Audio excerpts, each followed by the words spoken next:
Real Mod Squad shit. Whole lot of Mod Squad shit. Shout out Trenches Music. Shout out Street Code, man. Make sure y'all go and follow Street Code. Go and follow Street Code, man, on all platforms, man. Shout out Sparks Visual, man. Shout out Sparks for all visuals. Go and follow him. Hey, shout out Dro the Mob. Man, make sure y'all follow Dro the Mob, man. Dro the Mob be doing shit too. He be doing the artwork, man. Make sure y'all check him out. Chris Parlow 773. Make sure y'all check him out. Shout out Sean Ward. Shout out Big Bone Yak. Shout out all y'all, man. King of My TV. Shout out all y'all, man. I'm gonna let Savage talk to you first, though.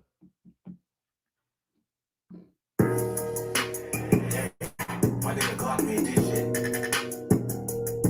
Real Mod Squad shit.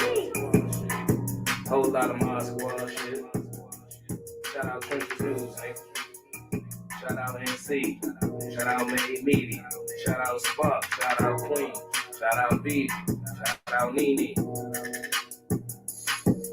And see, hit my phone like Black make us a song. I hit YouTube, found a beat, now a song. And see, you can go to her for the latest news. Like who told on who and who gave who the blues. Can't forget Queen Lotus, that's 126. Shorty smart as hell, gon' have you thinking about shit. Now let's get on the easy, on the down south shit. Shorty real as hell, she gon' tell you about the shit. And she dropping videos, go subscribe to her shit. Sparks got the visuals of 99%. Made media out west, he in film mode, nigga. Get that nigga, bring a chick, I bet she feeling on that nigga. And shout out Savage Black, we gon' party on them niggas. Can't forget Nene, she catch bodies in the chat. It's that page fake or real shit, shorty gon' check. She gon' come back to the chat, wipe his nosy out the chat. Can't forget Uncle Swipe, Mr. Miyagi to you niggas. You can call him Swipe, but you'll know whatever say you nigga. And to the ones that left, we ain't worried about shit. But make sure you like the video before you dip. Hold on, man. Hold on. I think my boy talking to me, man. Hold on,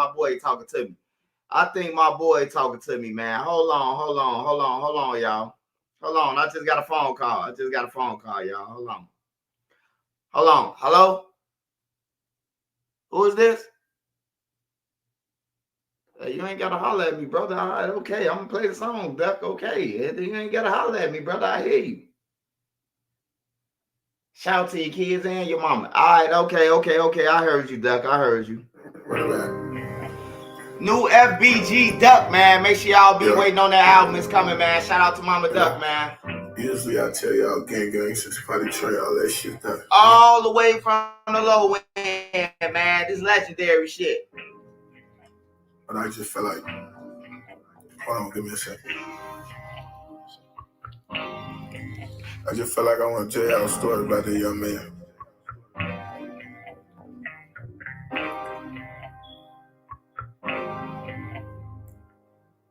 If you been through it, you gon' know. I'm talking about you. Let me tell you a story about this young man whose life was all fine. Till the day he decided that he wanna go outside. Had a best friend, then one day his best friend died.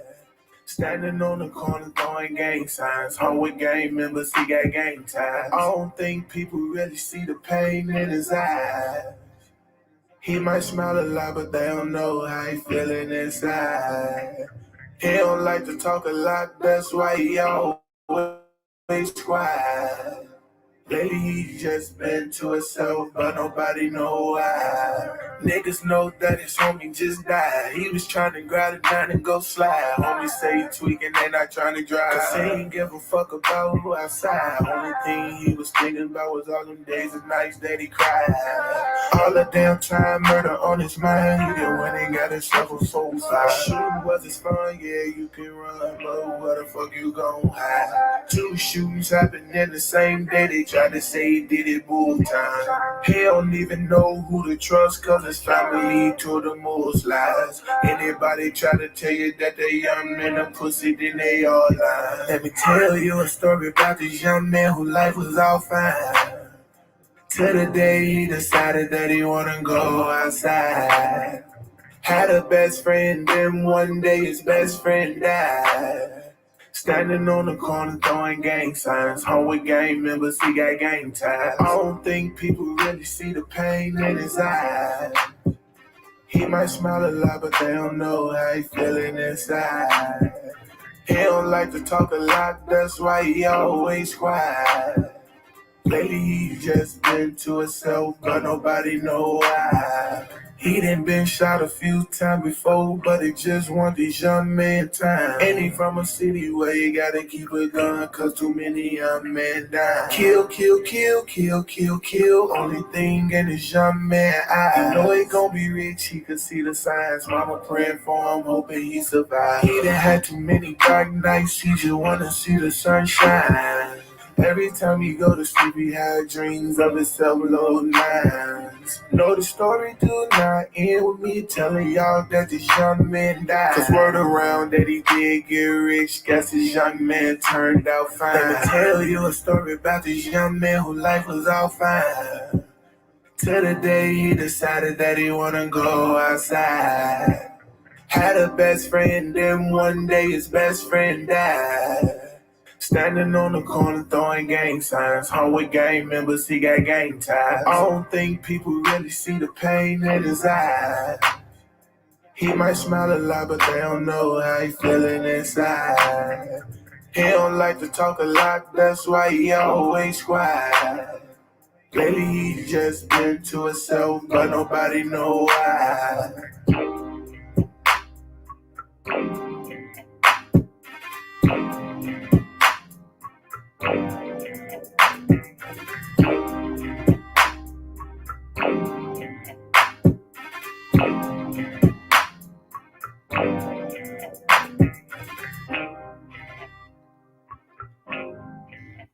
All right, y'all, that's that new Duck, Young Man, man. Be looking out for his album, man. Be looking out for Sheena Page. Sheena will let y'all know when Duck new album will be dropping. Shout out to Mama Duck once again. Hey, we gonna start off. We gonna start. Yeah. Hey, look, you know it's real, man. Duck didn't say money, or he ain't say FBG shit. Y'all ain't pay attention to that, did y'all? Y'all know how Duck started off with all his songs. FBG shit. FBG, bitch. He ain't say none of that. Wasn't no FBG in that. Wasn't no FBG or wasn't no money, man. Hey, look, that's how I know he was changing, man. Duck say that shit in all his songs. He ain't win a song without saying FBG shit or money. Just go back and listen to all Duck songs, man. He ain't never did it, bro. This the first song that I heard that Duck didn't say FBG shit, FBG bitch, or money. I ain't never heard him not say it, bro. So it let me know that he was trying to change some way. In some way. Hey, we're going to start off with FBG. I mean, FYB. We're going to start off with FYB, man. We got to start off with this, man. We're going to talk about Lil Reese. We're going to talk about P. Diddy. He got more cases and shit. The girl saying that he used a Roku remote. She was specific with that. She said, a Roku. Diddy, a sick motherfucker. We're going to talk about all of it, man. Just smash the like button. Welcome to Trenches News, man. Shout out to NC. Shout out to all my mods. Make sure y'all follow them. Let me see. Let's go to it. FYB. FYB Mikey, man. He be with J Mane. Now he said that he feel like a goofy. You ain't gotta feel like one, brother. You is one. Hey, on the other hand, I'm 22 now, y'all some pieces of shit. And then they gonna tell a man he can go over to the store on Melrose, though. I would have went over there and snatched every basketball, picture, anything that could peel off the wall, I would have did it.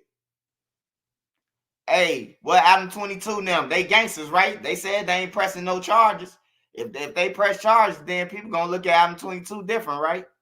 We're gonna go to this FYB Lil Mike, though. Y'all gotta see this video. I'm pretty sure some of y'all seen it. But this crazy for him even coming out with this shit. He's strong for even coming out with it, bro. I ain't gonna lie. A nigga would have hid that.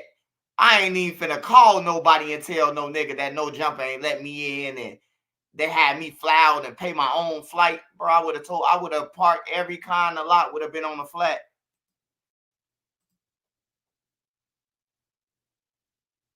No bullshit.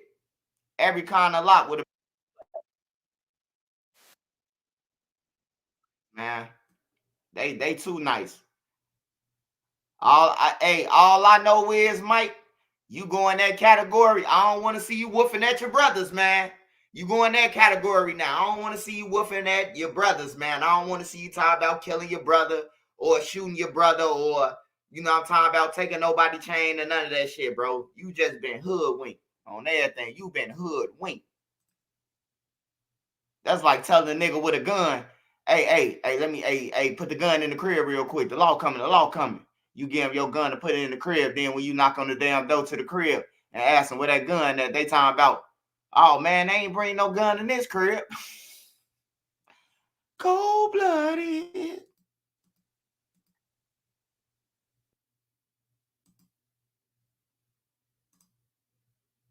I told y'all everybody ain't from Chicago ain't no gangster, man.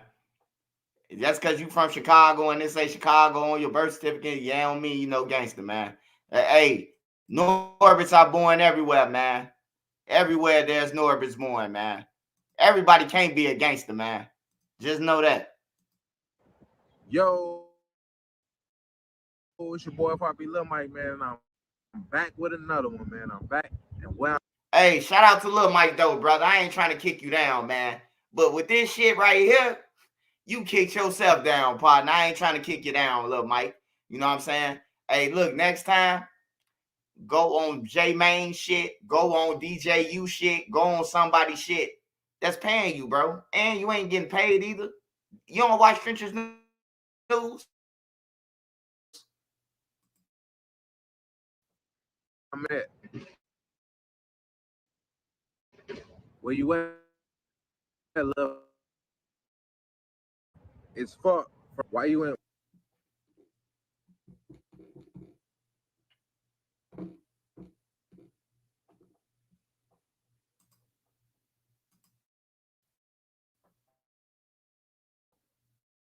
Why you in Los Angeles, Lil Mike?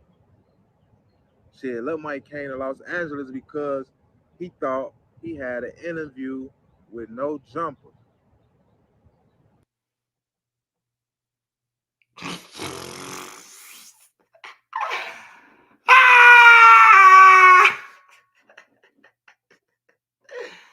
Hey, they ain't pay you to fly out there. You definitely ain't getting paid for thinking, Lil Mike. I'm going to break this video down to the nearest tenth.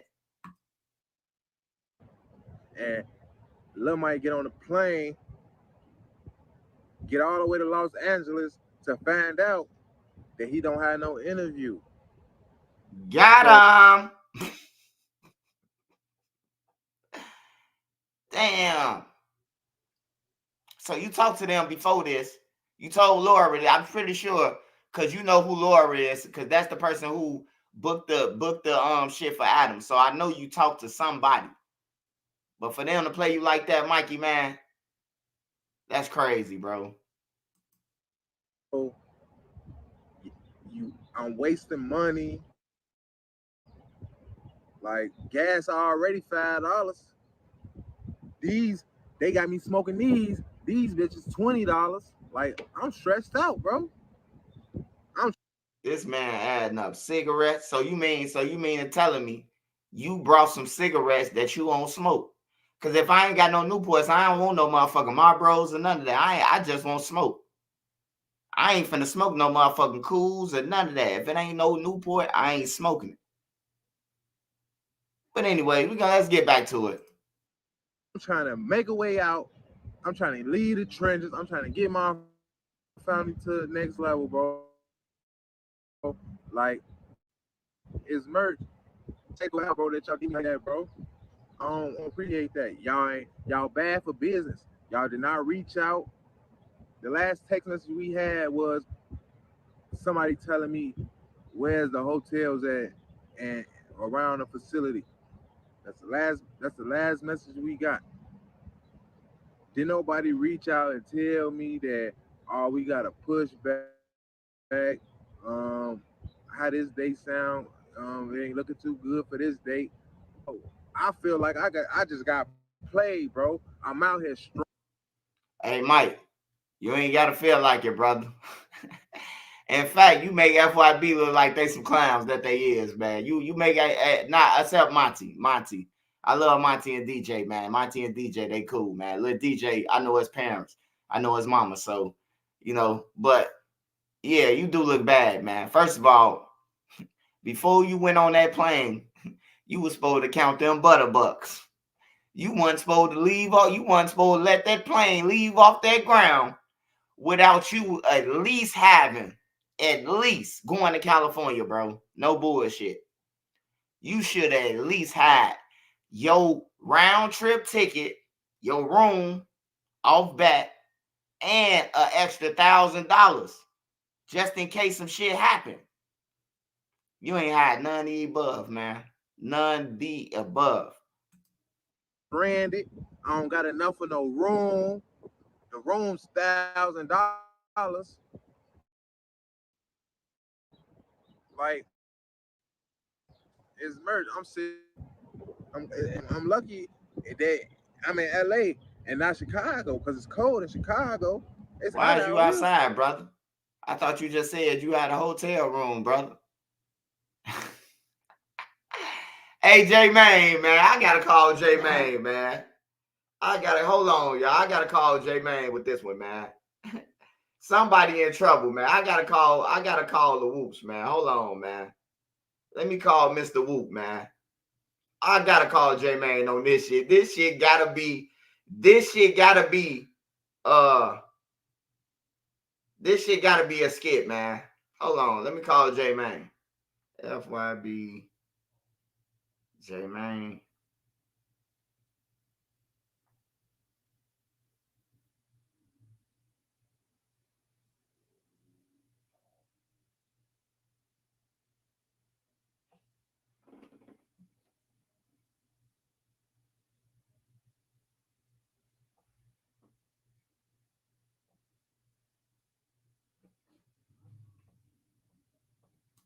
Hold on, y'all.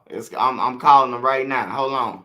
I gotta call J Main. This shit gotta be fake, man.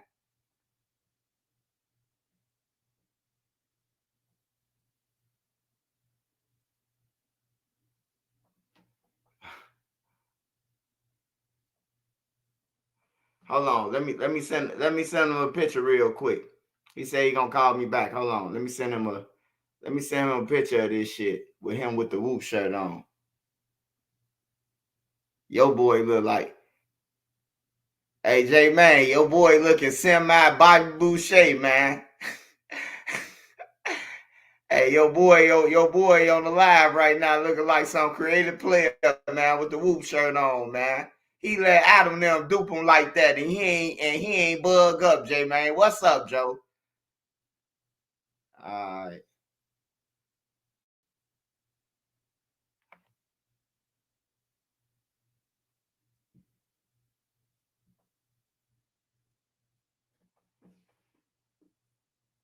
All right, let's finish this, man. I just feel like no jumper need to reimburse me my money. I don't want this little motel. I'm in LA and not Chicago because it's cold in Chicago. It's hot out here. I just feel like no jumper need to reimburse me my money. I don't went and bought this little motel.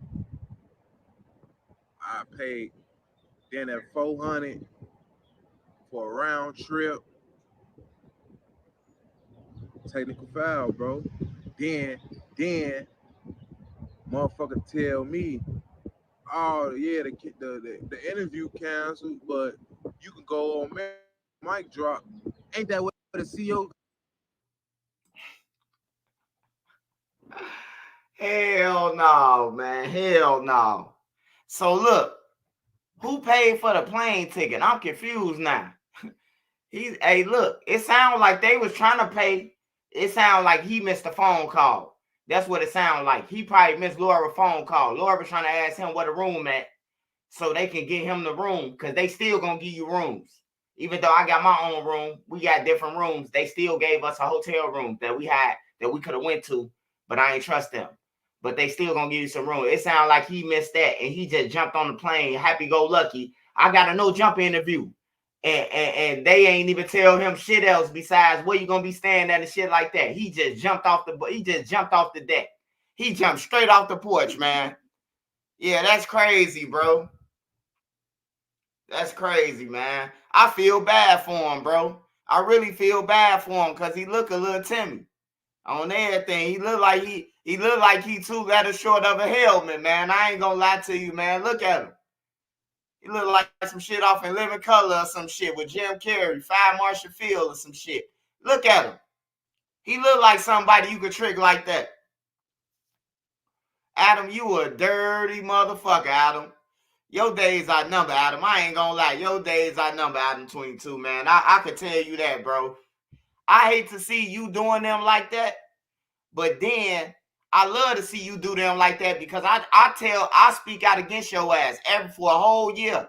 I've been telling motherfuckers don't go on your shit because you a funny motherfucker. If you kick off your homies off your show, what is you gonna do to a normal motherfucker? You don't give a fuck about us if you don't give a fuck about your employees or who with you.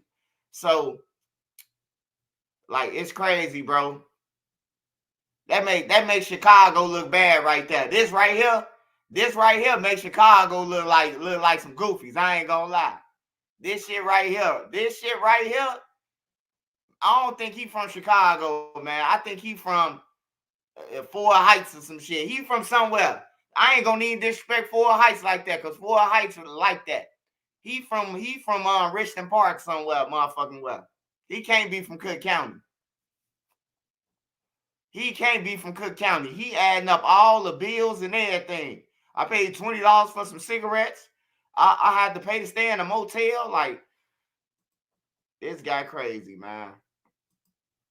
Got robbed at. Y'all want me to go get robbed too? That's what it is. I don't appreciate that, bro. I'm out here in LA with the vibes, and I ain't even got no vibes because y'all already threw it off. Canceling the interview and not telling nobody and had me coming all the way out here wasting my bread is a slap in the face to me, bro. Because I'm in the trenches. I'm in the trenches trying to get out. Man, hey, look.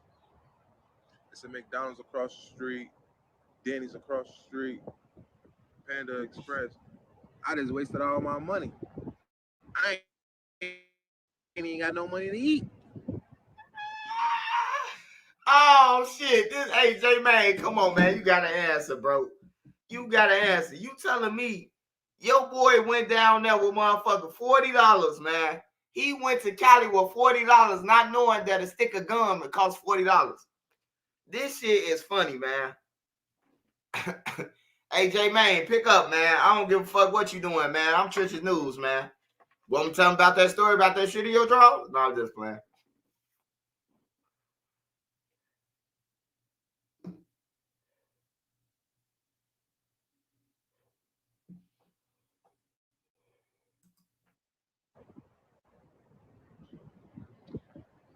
Hey, but look. Somebody got to tell. That nigga copped a cigarette before he even copped a meal, bro.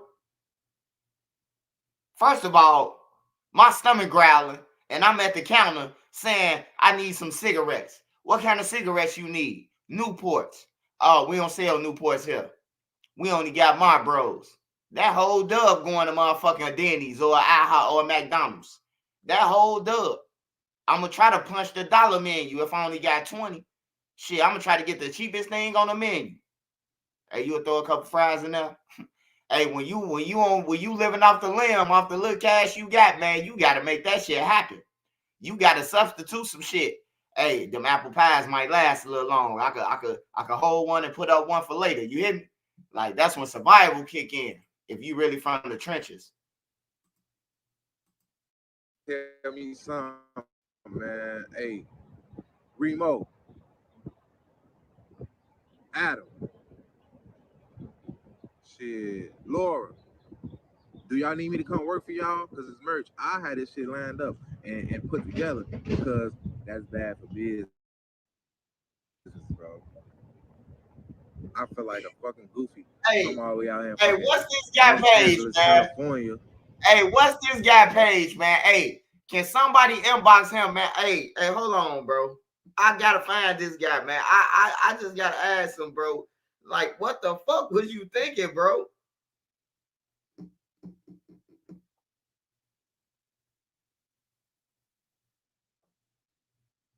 Hold on. He got FYB Lil Mike Silent Killer on his page. Hold on. Don't kill me, Silent partner. Don't kill me, brother. Hell yeah, I would have hit the Dollar Tree, got some noodles. Shit, got the cheapest bag of chips. You know they always got one of them big ass dumb bag of barbecue. They ain't got no name on it, but they cost 79 cents. I would have got a couple bags of them. I would have got a 3 liter, the biggest pop they got in there for motherfucking 99 cents. Y'all know how to do it, bro. Motherfucker, if you been through survival, you know what a 3 liter is. Fuck that 2 liter. We need a 3 liter. It's 12 of us. We all finna get a cup out this shit, and we're gonna save some for later. Fuck you mean? Trying to tell you. I remember I only had $7, goddammit. $7 for the week. $7 to survive, goddammit, on everything. I went in the store, goddammit, brought the noodles. This one noodles cost 10 cents, goddammit. 10 cents for a pack of noodles. Now they all that bullshit, $3, $4, and all that new bullshit. On everything, bro. You gotta go and survive, bro. This ain't about, hey, them motherfucking noodles was tasting like a steak. I ain't had no meat. But the way I was starving, them bitches taste like it was steak, lamb, and whatever else you want on that motherfucker. All you gotta do is close your eyes, and when you twisting that fork, imagine that there's something else on that motherfucking fork. And motherfuckers don't whoop. Technical foul, bro. I'm gone, man. I feel some type of way. Y'all bogus, no jump. He can't be from Chicago, man. I ain't gonna lie, bro. He can't be. I'm in California. I only got $40. I only got $40 to my name. Let's just say he got $40, because it sounds like he only had $40 left. Man, ain't no way in the hell I'm finna buy some my bros, bro. I wouldn't even got on the camera and told motherfuckers that. You would have never knew Trench's News was stranded.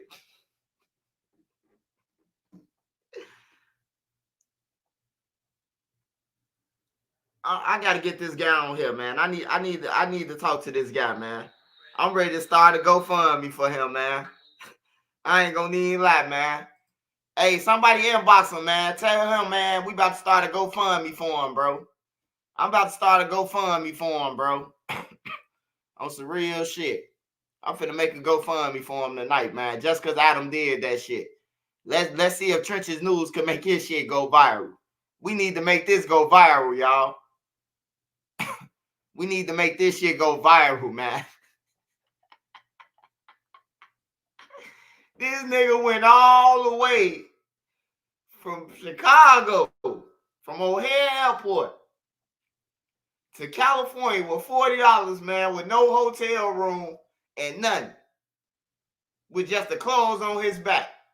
That's crazy, bro. That's crazy, bro. That's elementary right there. If I had $40 leaving Chicago, I would have canceled. Hey, Adam. Hey, Laura. Hey, I'm going to have to reschedule this, baby. I only got $40. This finna go on to 3-5 and a pack of blunts and 2 loose squares, baby. I'll holler at you next time. Tell Adam I'll give him my good graces. On there, there ain't nowhere in the hell I would have left O'Hare Airport. How the hell did you get there? Did you pay somebody for some gas? I got some questions for that nigga.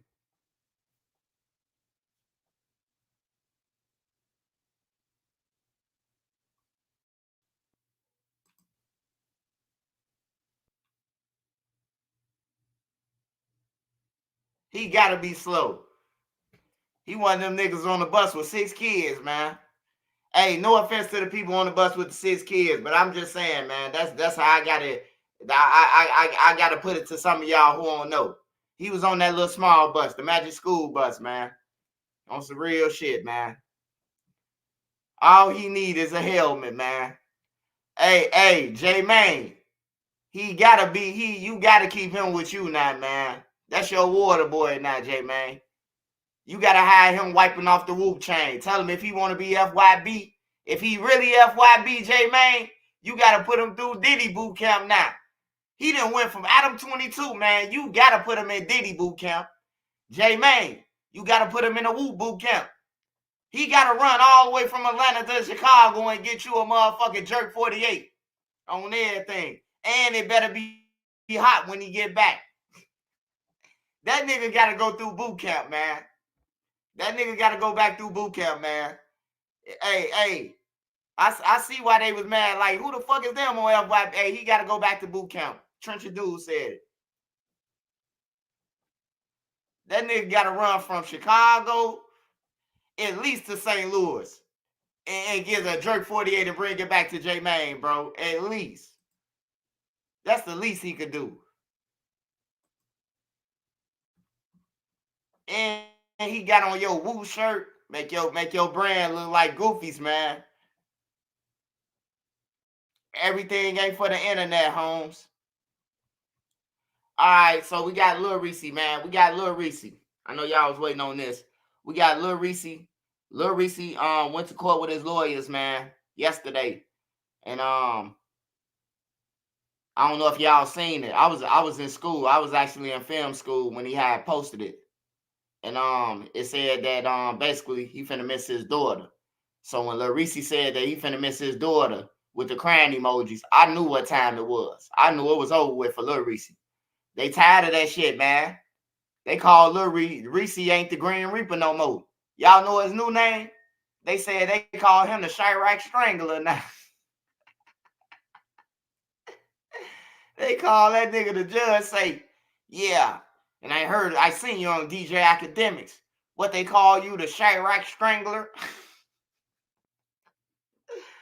Damn, man. Reese ain't coming back home, man. Reese gonna be gone for at least 5 calendars, man. At least 5 fucking calendars, man. At least. That's the least he gonna do. When they say 5 to 10 years, 5 is the minimum. And that's at 85%, man, on everything. So you do the math. 5 years at 85% is what? 4 years and some months. 3 years at 85% is 2 years and 6 months.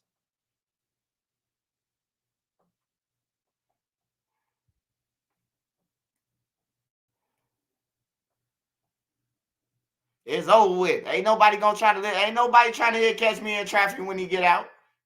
Ain't nobody gonna be listening to that shit, man. Motherfucker gonna be listening to robot music. You see all the Elon Musk. We gonna be jamming to some more shit. There ain't gonna be no drill no more. We gonna be jamming to some robot shit. Robots gonna be doing construction and shit, cutting the grass. What's up, Swipe? What's up? I seen your girl, she's slugging. Hey, bro, you better stop looking at her, man. That's how robots die, nigga.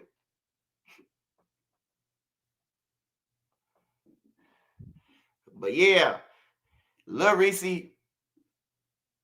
Hey, Lil Reese, man, he done, man. Hey, look, y'all know I always speak good of Lil Reese, man. I always speak good of him, man. But look, truth is, Lil Reese needs some help, man. He needs some help.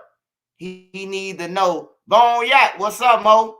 He need to know, bro, that you doing the same shit, bro. And you thinking because you Lil Reese and with Keith now, and you from Lamron, and you 300, that you could just walk around and choke a motherfucker up, you know?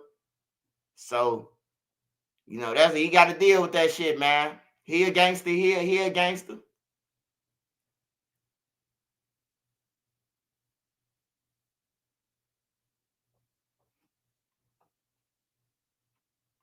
How much time you get from strangling a robot? Shit, that might be 20 years off top. They said that motherfucker robot costs like $30K.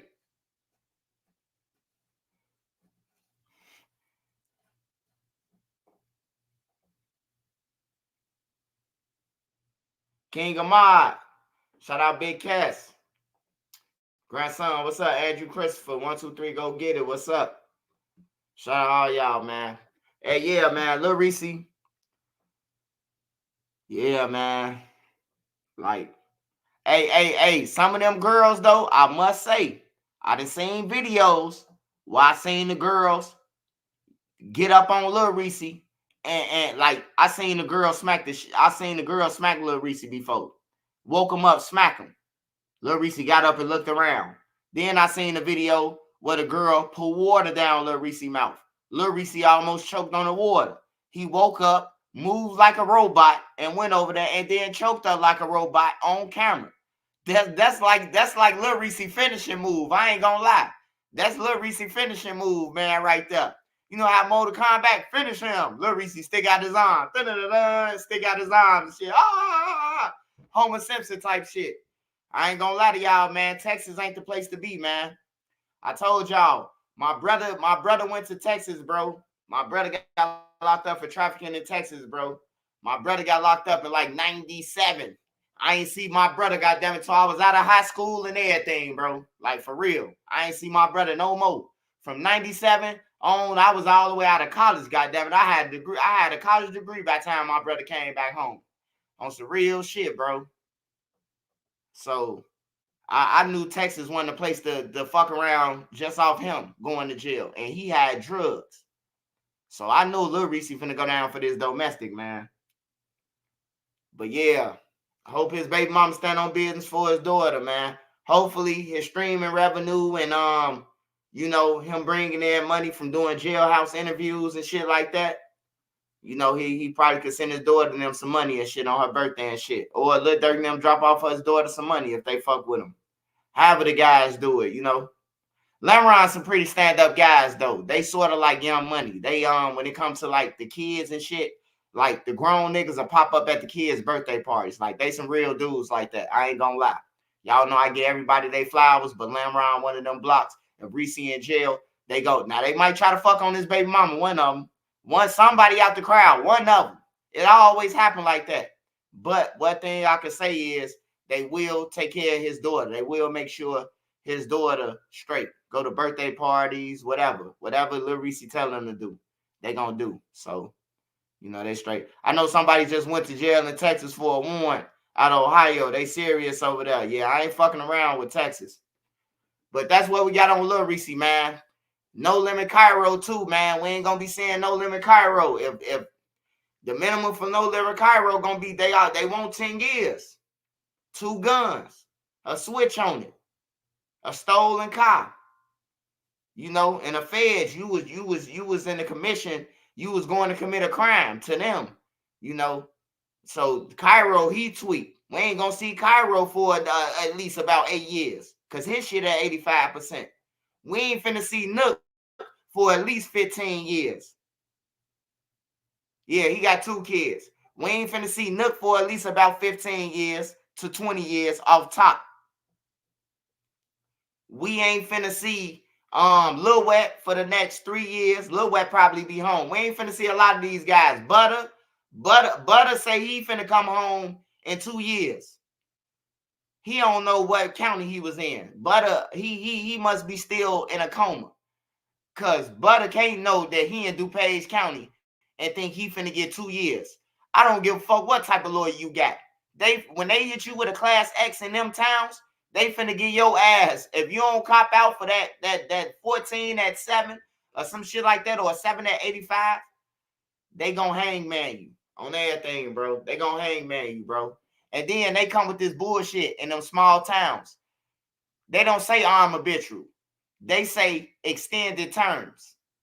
That shit, that extended term shit, like, that'll fuck you over, bro. You'll be like, what's the extended terms? Oh, you qualify for double the sentence because you have this case and this case and this case, and you be like, damn, bro. Like, for real, bro. They shit on you. But I'd rather swap Butt out. I'd rather swap Butt out for Cairo, though. So I'm asking the FBI, if you watching, goddammit, let Cairo out and take Butter for his place. Butter need to be in there with the old Block 6. He ain't tell on him, right? So that means Butter could go up in there with Muwap now, right? Yeah. I'm just saying, Butter say he ain't tell on nobody but the dead. He should be cool with Muwap them up in that motherfucker. Let's swap him out for Cairo. I'm dead motherfucker serious. Butter was in the way out here. At least Cairo gonna make us laugh and give us some content. Nigga, Butter just gonna lie, man. All the way to the board. On Tuka, on Duck, on Brick. He done lied on everybody now. This nigga going to saying Duck now. That's how many people he done lied on, man. The nigga starting to say Duck now, if y'all pay attention. On 3. Like, we don't even merchant on Duck. Nobody ever merchant on Duck, bro. Nobody say on Duck or none of that shit. You know? What fucking privilege do you have, sir, to be lying on Duck at that? You know what I'm saying? Like, we don't say on Brick. You don't hear nobody say on Brick or on his real name. You don't hear nobody saying that shit, bro. Niggas who was in the streets with Brick ain't gonna say on Brick. You know, just let them rest, man. That's how real people do it. Just let them rest in peace, bro. Yeah, that motherfucker Butter something else. I'd rather trade him. Big Troy, 043. Shout out Big Troy, man. Yeah, I'd rather swap Butter out, though, any day, man, with Cairo if they could.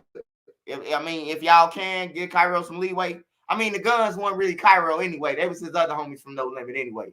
You know, we'll find the guy to put the shit on. Don't worry about it. What else we got, y'all? What else we got going on? Bloodhound Lil Jeff, man. Bloodhound Lil Jeff. Bloodhound Lil Jeff, bro. Bloodhound Lil Jeff.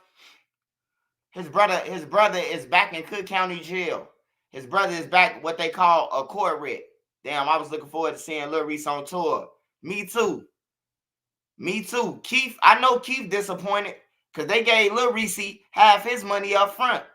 They gave Lil Reese half of his money up front already. Lil Reese done ran through that shit. So now somebody beat. Now somebody like Sosa or one of them got to say, oh, take it out my pay. Because I'm pretty sure them people want their money back. They gave Lil Reese 25 large up front. And the girl damn near took that who accused him of the assault. Finesse and his crew jumped somebody at 20 versus 1. Yeah, somebody just hit me up, asked me that I want to do a 20 versus 1. Man, I ain't doing no motherfucker 20 versus 1, bro. Like, I don't have no thoughts about picking no women or, you know what I'm talking about? Like, I don't define nothing. It's cool to watch. It's cool to watch, but it ain't for everybody, bro. It ain't for everybody. I think it should be like some single people on there, some shit. Like, if you single, like, yeah, go on there, you know. But if you got a wife or a girlfriend, bro, I don't think you need to be on that, bro. I don't think you need to be on no 20 versus 1. I only fuck with people who family people, bro. I don't fuck with people who got multiple girls or none of that. I never did that shit. Like, I don't hang around people who do that shit, bro. Because it bring problems. It bring your girlfriend questioning me or backdooring us in the streets because she think I'm helping you cheat on her. Like, I don't do that shit, bro. I don't do that shit, bro. Your girl coming on the block on 63rd, putting up a fuss. They got guns on them. You cheat motherfucker, like, nah, bro. I ain't going through that shit, bro. Like, if you cheating on your girl, don't involve me in that shit. Because if she called me, I'ma tell her. Don't involve me in that shit. Don't call me and ask, hey, Swipe. Hey, I need you to tell your girl you was with, hey, soon as she called me, hey, that nigga wasn't with me on everything. He wasn't with me. Don't involve me in that shit. I'm telling you right now. Don't cheat on your girl and ask Trench's News for an alibi. Because I ain't getting you that shit. I'm telling you. I ain't getting you that one, bro. I can't. I mean, it's just something, bro, that I ain't into. My father cheated on my mama. That was some dweek ass shit, bro. Like, so ever since he did that clown ass shit, I don't be with that shit, bro. Like, I don't be with that shit, bro. Like, for real. It's like cause you get a hard on, you gotta go and sleep with everybody, bro. Like, come on, man. And then them usually be the ones that get set up, that's always in some shit. You always in some shit because some females. Every nigga I know who be sleeping with multiple females, they be into it with the niggas who they sleeping with too. You know, they even getting into it with the homies. My one homie lied to me and told me that my other homie wasn't in the crib. We left my homie in the crib. We escaped out the fire. Man, whole time my homie was in the crib, bro. The door tied up with clothes and everything. You hear me? All because he wanted this bitch. He the one even got all the shit started. He called Minnesota and told my homie, hey, man, your girl over here cheating with somebody from Fifth Ward, bro. They balling out. My homie come back, smack up all night. This nigga, he in the shadows laughing, though. We up in the room smoking. What you laughing at? No, man, Phil up. He up in there tweaking, bro. I'm steady going in there, intervening in the washroom. Hey, bro, let out the washroom, bro. You good? She steady want to stand there. No, I'm good. I'm bogus. I'm good. Man, we woke up. The whole house was on fire, bro. The whole fucking house was on fire, bro. And guess who she told to get out? Guess who she woke up and told if you don't want to die, get out. The nigga who called him. She told his goof ass to get out. Left us sleep. On everything, bro. I don't play that shit. I don't play that shit for real, bro. Like, I was in a real fire, bro. On the low end, I was in a real fire. My homie burnt up right now to this day, bro. My homie burnt up all over his body right now over a bitch, bro. Over a bitch that all three of them like. Somebody from Crack Block like, somebody from our block, and another nigga from our block, bro. On some real shit.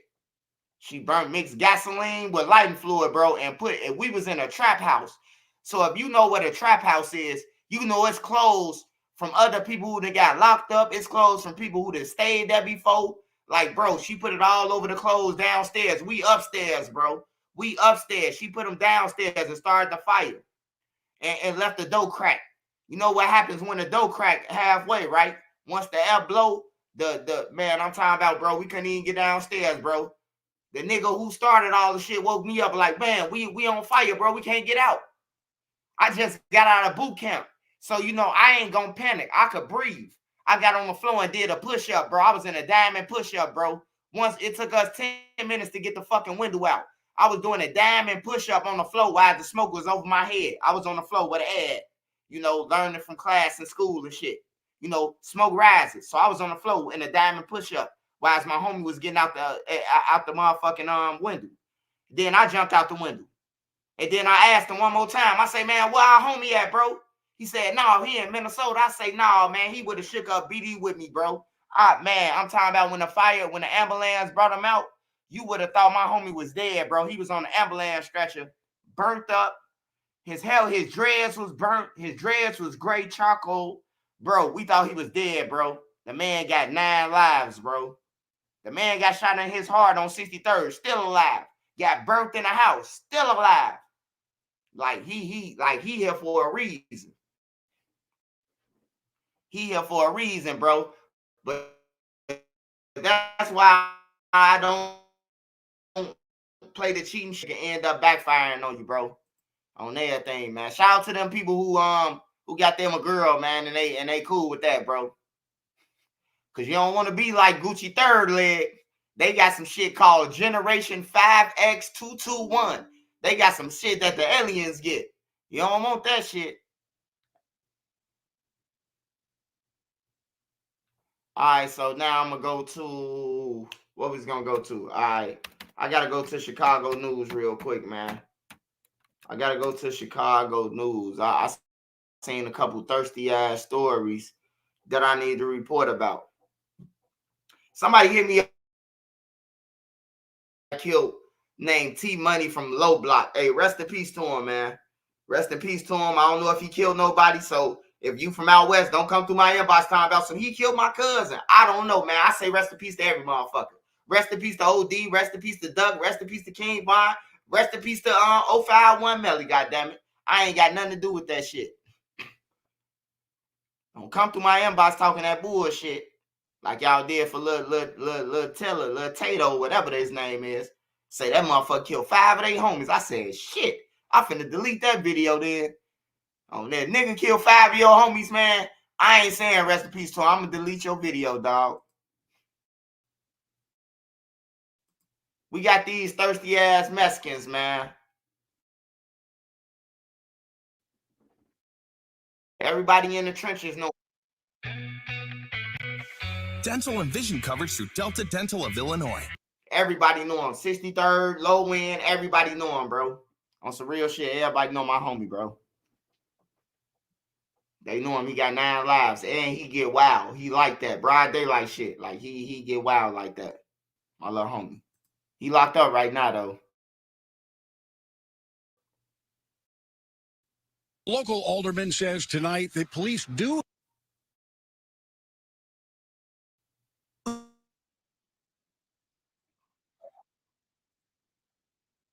restaurant. Hold on, y'all.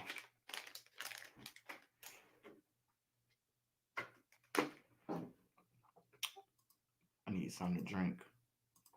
What the fuck, man? Why is always doing this shit?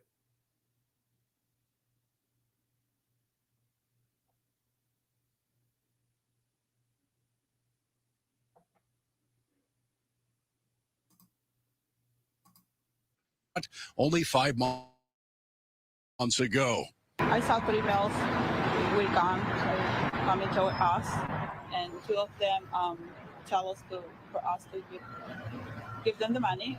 Yesenia doesn't want us to use her last name or show her face, but she does want to share her terrifying story. Surveillance video from a neighboring business shows a dark car pull up as she and her husband were about to enter their restaurant in the 3400 block of 26th Street to make tamales. Several men with guns robbing and beating the couple on the street, then forcing them to go inside. We went in, and then they made me open the cash register, and one of them started taking the money. They got upset because it wasn't enough money, so he started hitting me on my shoulder and my head. The gunman then forced the couple into their car and began driving them to at least 4 ATMs in the little village area, making maximum cash withdrawals. Bro, first of all, that was at least about 10 minutes from them standing running up on her, them going in the store searching for shit, going through their car. No police, bro. Like, where the fuck the police at? Why are we paying these motherfuckers, man? Like, for real, where's the police at? Well, I don't see not one cop car. First of all, this truck is parked illegal right there. This early in the morning. What time this is? Shit, this is like 1 something in the morning. The fuck y'all doing outside? Ain't no police out there. They were trying to kill me all the time. They never removed their guns from our faces. They keep telling us that they were going to take us to their kids, and that we will have to give them all the money. They asked for who we live with, how old the kids were. I wasn't going to let them get home. After about a half hour, the gunman pushed the couple out of the car and sped off. What happened in that video was absolutely terrible. It was disgusting. 22nd Ward Alderman Michael Rodriguez says it appears the robbery crew is new to the area, but police are making progress. My understanding is there's significant information that's already been put together by area detectives and the local police. They do have some leads. Rodriguez says there will be extra patrols by both Chicago cops and the Cook County sheriffs along the bustling 26th Street corridor. We are the second largest commercial corridor. I think we deserve the same amount of attention and the same amount of security as those corridors receive. Despite the nightmarish attack, Yesenia says she and her husband will not be chased out of the neighborhood and will continue to chase their dreams. We can go through this. We can go through this, and we will. And we will keep working. Doing what we do. Do that with... Man, I ain't gonna lie. After that, I'll give me another motherfucker who cook tamales. I ain't sitting in that joint no more. Fuck that. Yeah, that's crazy, man.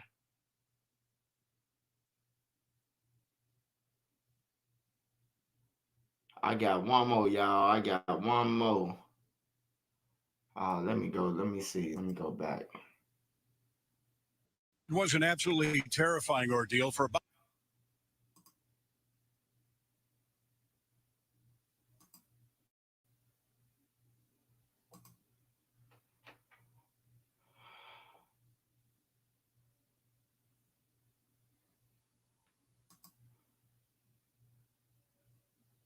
What the fuck is the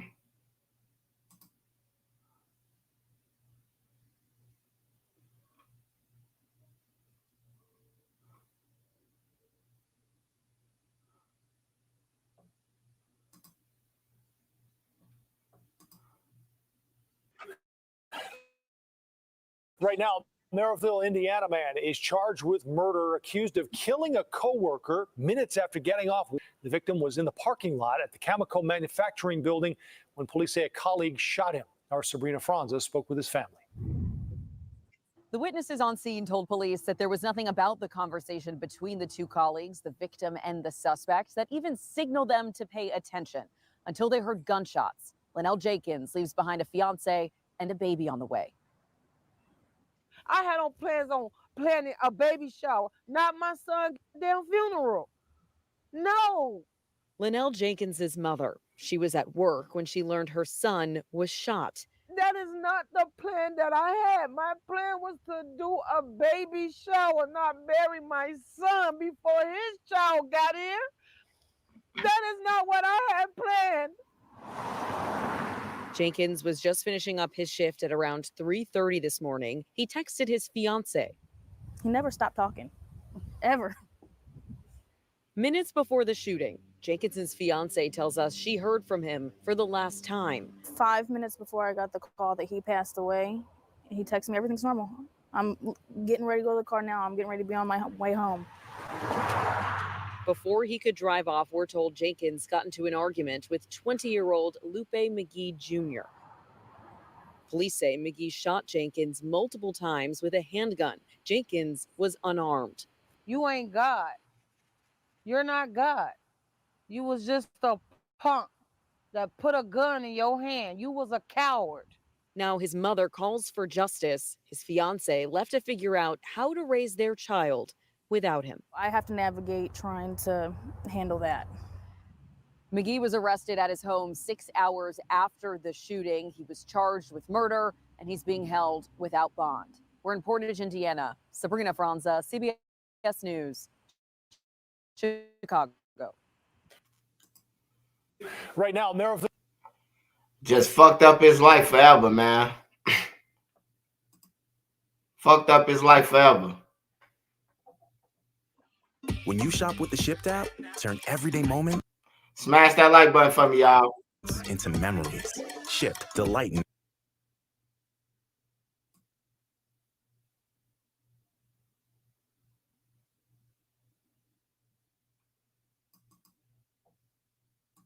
Information in the disturbing Rochester Hills murder involving fake DTE workers. A second man has been charged in the case, identified as Joshua Zazo. Jacqueline Francis was in court today as police revealed new details in the case. Jacqueline, what can you tell us? The detective gave new information about the crime scene, saying that the victim was bound with duct tape tied around his hands, feet, and face. They also talked about surveillance footage they have of both suspects hours before and after the crime. DTE. We're checking for gas leaks. It's the chilling clip that's been seen nationwide. Now we have the names of the two men allegedly in the video, Carlos Fernandez and Joshua Zuazo. Both men are behind bars and accused of killing this Rochester Hills grandfather during a home invasion last week. A female caller called, stated two guys pretending to be DTE workers robbed them. She indicated that she was tied up by duct tape and she did not know where her husband was. In court Thursday, Oakland County Sheriff's Detective David Packmeyer gave new details about the investigation, including how they found the body of 72-year-old Hussein Murray. Deputies located her husband deceased in the basement, bound by duct tape around his ankles and wrists and duct tape circling his head several times. His nose and face were also restricted from the duct tape. Hernandez was arrested Saturday in Shreveport, Louisiana. Police said his wife told investigators the name of the other suspect, Joshua Zuazo, who was later arrested. Police say they also have surveillance videos of the suspects from earlier that day. Additional footage showing Carlos and Joshua the day of the robbery / homicide in the Lowe's buying black zip ties that were located at the crime scene and also on Mr. Hussein. Hernandez is still awaiting extradition from Louisiana. Zuazo will be in court tomorrow for an arraignment. As for the motive to all of this, police have yet to give us anything concrete on that, so we'll stay on it. Reporting live. Fuck you mean, motive. They ass was broke and thirsty. The fuck?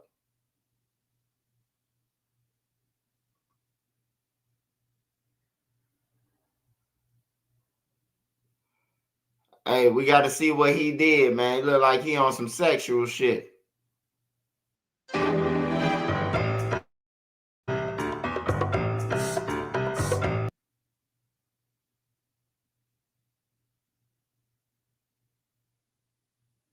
Damn. Your projects are ambitious, messy, complex. Make Nah, fuck that.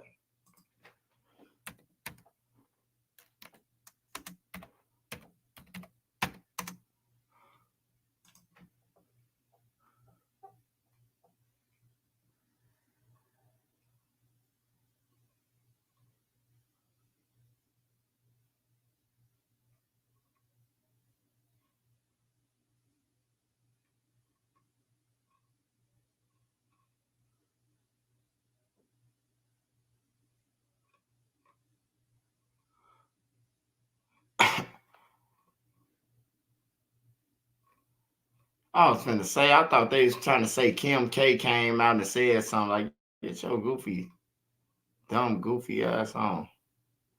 She always trying to come out and help somebody.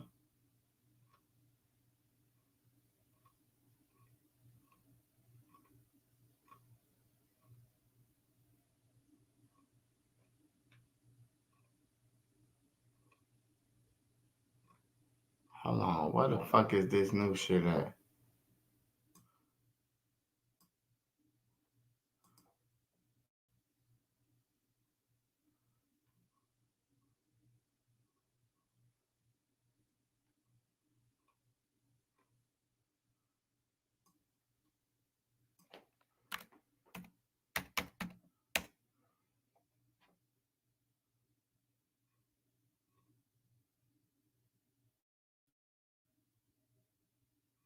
What the fuck the ones we just watched? Hold on. Is it you? Subscription, Hold on, y'all. Let me go back to it.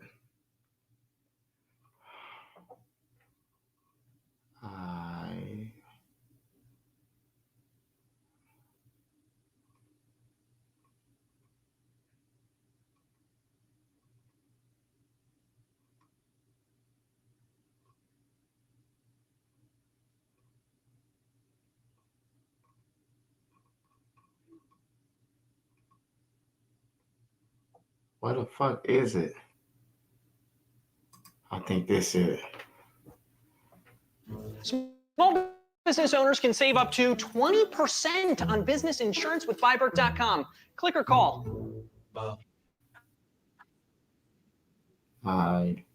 They got to be this one.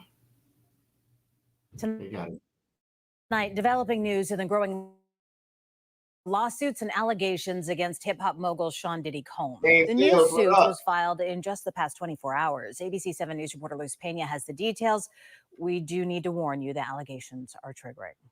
In disturbing detail, the latest civil lawsuit against rapper Sean Diddy Combs breaks down a horrific scene inside an Orinda apartment in 2018. Very savage gang rape. A woman claims to have met Diddy over FaceTime in 2018 after running into one of his friends at a bar. During that conversation, her attorney said the woman made a comment that upset the rapper. Told Mr. Combs she believed he had something to do with Tupac's murder, so she wasn't interested or impressed with seeing him. The lawsuit says a month later, Diddy's friend.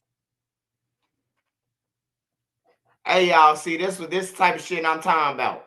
This what I'm talking about right here, y'all. Like, now she said, now this all I'm saying. Just listen. She's saying that she told Diddy this. Allegedly, I don't mess with you because you had something to do with Tupac, but then ended up in his mansion. Like, come on, man. What the fuck is up? Like, it's crazy, bro. Allegedly set her up to be raped by Diddy in Orinda, where she said she was drugged and threatened with a knife. And Diddy said she would pay for his statements about Tupac during the video call. The lawsuit says that while violently raping the woman, the rapper told her her life was in his hands and that if he wanted, he would take her and she would never be seen again. According to her attorney, the woman was raped by other men as well. And despite being drugged, she was able to escape. On her way out, telling Diddy she did not party with him and did not enjoy partying with him and that he raped her. The lawsuit claims neighbors in the area called police. Contra Costa sheriff came out to the neighbor's home at the time of the incident because several police reports several 911 calls allegedly were made. According to the lawsuit, several weeks after the rape, the accuser went to the hospital because she was still in pain. The lawsuit claims hospital personnel called Walnut Creek police, who took a statement from the accuser. This time, she said she did not want to name Diddy. She said she was afraid that she wouldn't be believed and that later on, the rapper would harm her. We contacted Walnut Creek and Orinda Police Department. Hold on, man. Hold on, man. Hey, look, that's what I'm saying. 12 right there on your bedside. Who did it? I don't wanted to do it. If you would have told, then nobody else wouldn't have been getting touched, baby girl, right now, because his ass would have been in jail. Somebody would have been in jail. If they gang raped you, they would have been in jail with a no bond, baby. I don't know, man. It's just like I know it's some real people out there, but then I do know that what the bandwagon look like, because I seen it with R. Kelly. I seen it with, even though R. Kelly, he a sick bastard. Bill Cosby and the rest of them, man. Donald Trump, they tried Donald Trump. Donald Trump was like, I never touched her. She looked like a man back then. That's the only reason why they got off Donald Trump bumper. They was trying to say Donald Trump did a whole bunch of women. They said one lady, man, Donald Trump say she looked like Ned Flanders, man. Hey, I got to laughing like a motherfucker, man. That boy Donald Trump, he wasn't going. Heard back. The woman's attorney saying law enforcement agencies refused to hand over the police reports. That's disturbing in and of itself. Her team needs this information. Despite a number of new allegations of rape and sexual assaults from 1995 to 2021 against the rapper, legal analyst Stephen Clark is urging for these allegations to be investigated independently. Was this individual treated like a sexual assault victim, or was she treated as someone that was not credible? The accuser is seeking $50 million in damages from Diddy and those involved. In Orinda, Luz Peña. Hold on, what they say? Hold on, man. I know did they say 15 million or 50 million? Hell no, she done lost her butt. She ain't lose her marbles though. Cause if he did that shit, she finna get it. They're seeking $50 million in damages. Man, I hate these. I hate The accuser. I hate these motherfuckers from London. You can't hear what they saying. I hate to be in London and you owe me 15. You talking about I got 15 large. The accuser is seeking $50 million in damages. Oh yeah, 50 Diddy million. and those involved. In Orinda, Luz Peña, ABC7 News. Tonight, developing. Hey y'all, they ain't playing with Diddy. I ain't lying, man. I gotta find the one where they said that Diddy had the motherfucking remote control and everything, man. I gotta find that one.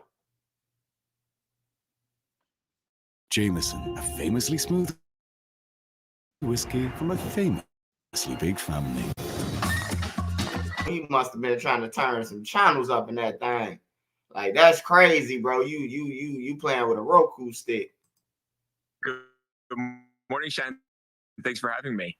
Thanks for being here. Let's start with Diddy. I mean, and where do we even begin? He has been named in 6 far are male accusers. And I was reading the details on the TMZ website, and wow, it's really graphic. Yeah, no, you're exactly right, Shannon, and I'll be careful explaining these things.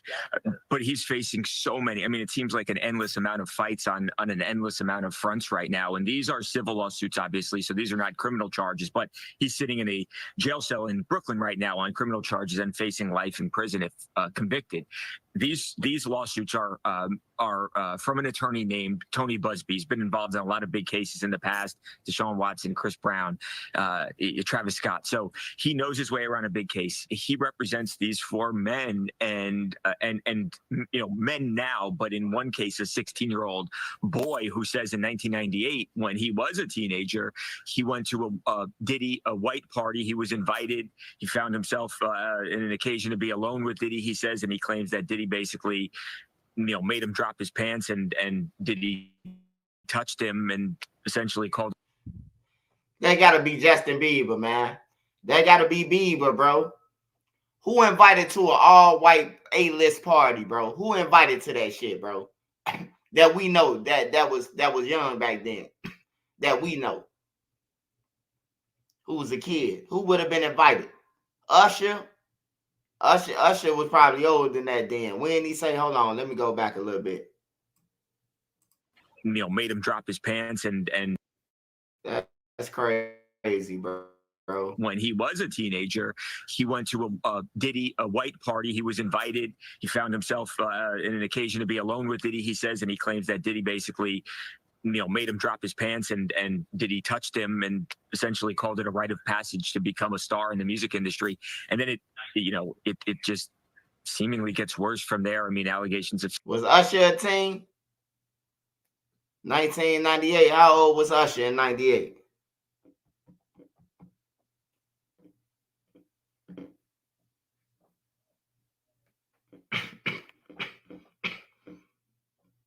Hold on, let me see.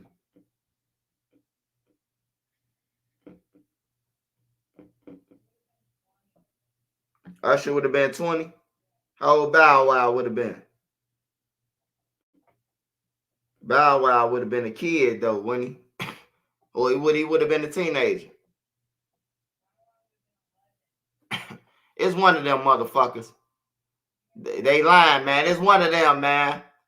It's one of them, man. Ain't nobody going to no A-list party, bro. That ain't famous that we don't know. That was a kid back then. Back then, it's easy to say. It's easy to pinpoint back then because it wasn't too many kids, bro. Who was a teenager who was around Diddy. Usher was the only motherfucker who I seen around Diddy all the time.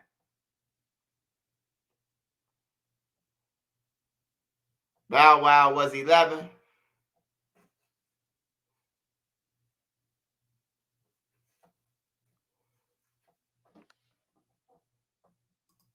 That's crazy, man. Sexual assault, ranging from 1998 to October of 2021. And these men, in many cases have a similar story. One guy says, hey, 2008, I find myself, he said, I worked for Echo, the clothing line, and Sean, Diddy had Sean John. He said, we were at the Macy's stockroom, the flagship store in Manhattan. And he says that he was pistol whipped by somebody who was with Diddy. And then that he was sexually assaulted and raped. And it's... Hey, if that's true, Diddy started Savage Life. If that's true. If this is true, if it's any truth to what he just said, Diddy started Savage Life. Diddy was in, first of all, he was in the Macy's stockroom, pistol whip somebody, and then get that butt. Get that butt. Get that butt. Really, really ugly stuff. Diddy, for his part, last night came out, Shannon, and said, I never sexually assaulted anybody, man or woman, child or adult. But, either he's the most targeted person in the world or perhaps there's something to these allegations. He hasn't been convicted of anything at this point, for whatever that's worth. Yeah, we'll have to see what happens. We know that there could be more victims on the way. That you mentioned Texas attorney. I think there will be. Yeah, Tony Busby, who says there will be more. Of course, as you mentioned, Diddy is denying all that. We appreciate the update. It is a tough case to follow. Yeah. All right, you can see TMZ weakness. Hey, yeah, Diddy, man, you gonna need some rappies for this, all this shit you charged with. I ain't gonna lie, my brother. You definitely finna need some rappies. Say, nigga, he revenge rape, man. Like, what the fuck?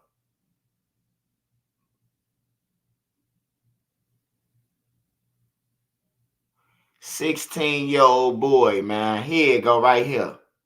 Here it go right here. This what I. Why did Amazon send me $20,000? Because I use Amazon AI. I think this it I'm right going to here. show you a way to. Against Diddy, crashing in on the imprisoned hip-hop mogul. These new bombshells dropping as Diddy's lawyer fires back against his new accusers. We've obtained all the new court documents filed by Houston lawyer Tony Busby, who promised to expose Diddy's depravity. You can't hide skeletons in the closet forever. Filed anonymously under the names John Doe and Jane Doe, some plaintiffs fear for their safety, saying Diddy threatened to kill them. 3 of the accusers claimed they were drugged. Both women claimed they were raped. 2 of the men claimed they were sodomized. One alleged incident took place at one of Diddy's infamous white parties. Hey, yo, what's up, y'all? It's your boy Diddy. Those parties were the place to be and the place to be seen for years. He even invited us at Extra to one of them at his Hamptons mansion back in 2007. Stop by. It's an invitation on all of America. Hold on, Extra. Y'all ain't say y'all. Now y'all coming out saying y'all was there now. I'm only joking. No, I wouldn't do that if I was you. But according to one of the news suits, Diddy is accused of molesting a 16-year-old boy at one of the celebrity-filled bashes back in 1998, even including this photo of himself with Diddy in the lawsuit. Now in his 40s, he claims Diddy told him to drop his pants and then fondled him. Another alleged assault at a correctional party for the notorious B.I.G.'s video, One More Chance. True player for real. That's Puff That D. And yet another in a stockroom at Macy's flagship Herald Square store in 2008. Now Diddy's legal team is insisting it will fight each and every one of the lawsuits, telling us in court the truth will prevail, that Mr. Combs has never sexually assaulted anyone, adult or minor, man or woman. And we're joined by Elizabeth Wagmeister from CNN. Wags, all 6 Jane and John Does have lurid details. It's disgusting, violent, and hedonistic. Where does this move the ball for Diddy? You know, what's interesting about these 6 lawsuits, these mirror allegations in previous lawsuits. Diddy has now had 18 lawsuits filed against him. One of those, of course, was settled. That was the first lawsuit that came from Cassie. But many of these allegations include similar claims of sexual assault, of violence, of drugging. So these accusations continue to build a pattern, and they also mirror a lot of the charges that were laid out in the indictment. Obviously, the charges that Diddy faces are criminal in nature. That is Cassie, obviously, for the large amount of money she got, she's silenced. But now that the Southern District is prosecuting this, does that open up the door for her to take the stand? the only place that Cassie can speak is if she takes the stand. If she is called to testify, she is absolutely able to speak and say whatever she wants to say. She will have to answer whatever is asked of her. Basically, Diddy fucked, man. He fucked. She rich and he paid and he fucked. Because they really don't need nobody else but her, bro. He fucked. He trafficked her. So if they don't get him on nobody else, they gonna get him for her. Because he trafficked her. He had her going different states, sleeping with anybody on some freaky shit. That's his fault. That girl, that lady pretty as hell, bro. Like, I don't know what type of fantasy this nigga got. He a weird ass dude. She is called as a witness. She would be the star witness of this trial. You're absolutely right. Shout out Splash. She does have to be silent because of this settlement agreement that occurred within 24 hours, right after she filed that lawsuit. But in open court, anything goes. She absolutely can testify.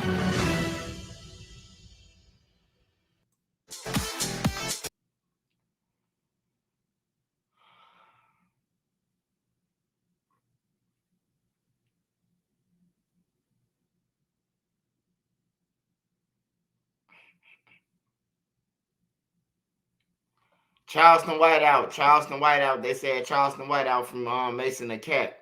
Know what type of weird shit he on either. That's crazy, bro. You Mason animals. And what else we had? What else we had going on?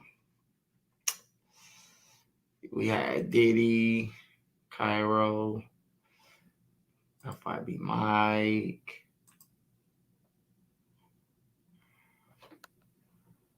Let me see. DJU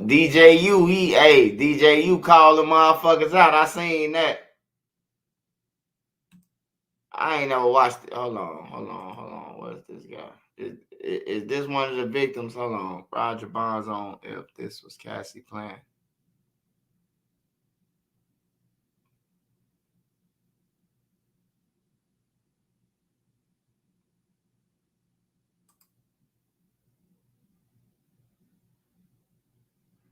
Are your whites looking more off-white? And I mean off, off-white?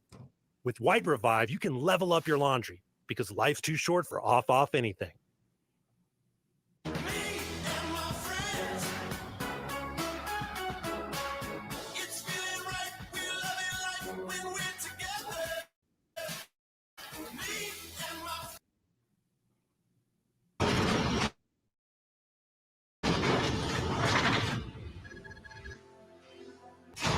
Don from Dirty Money, who is suing him for sexual assault.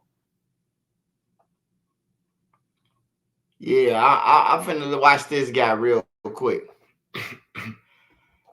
This lady, I was watching her last night and she said some good shit about him.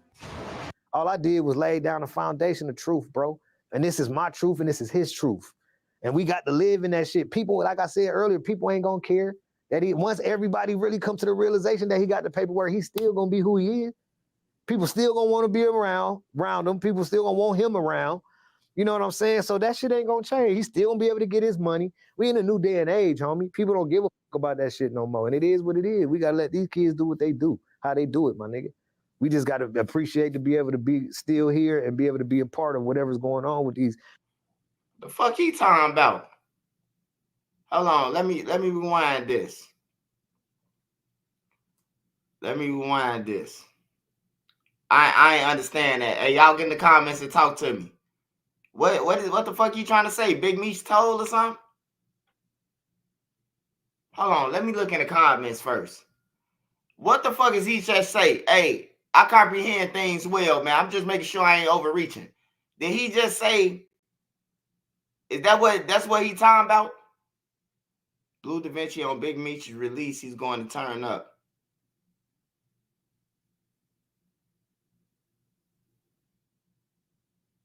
Man, sound like he sneak dissing a little bit, man. Sound like he's saying. Sound like he talking about ain't this his homie? Well, it's interviews, man. They don't give a fuck. All I did was lay down the foundation of truth, bro. And this is my truth and this is his truth. And we got to live in that shit. People, like I said earlier, people ain't gonna care. That once everybody really come to the realization that he got the paperwork, he's still gonna be who he is. People still gonna want to be around him. People still gonna want him around. You know what I'm saying? So that shit ain't gonna change. He's still gonna be able to get his money. We in a new day and age, homie. People don't give a fuck about that shit no more. And it is what it is. We gotta let these kids do what they do, how they do it, my nigga. We just gotta appreciate to be able to be still here and be able to be a part of whatever that's going what on it with sound these like to generations to come. I ain't heard that shit. I be ain't having them kids I and don't shit. follow Big Meech. I got kids 8 months to I don't 30 think years Jeezy old. been to What jail. generation am I gapping at? I don't miss nothing. I know what the 8-year-olds and the 8 to 14-year-olds is doing. I know what the 14 to 22-year-olds is doing. I know what the 22 to 30-year-olds is doing. I know what the 30 to 45-year-olds is doing. My age brackets. What's happening? I got this shit all the way down the line. Nigga, I ain't missing nothing. I'm a Renaissance man. Nigga, I know it. Y'all look that up. And y'all find out where Blue Da Vinci come from. Big Meech is supposed to be getting out real soon.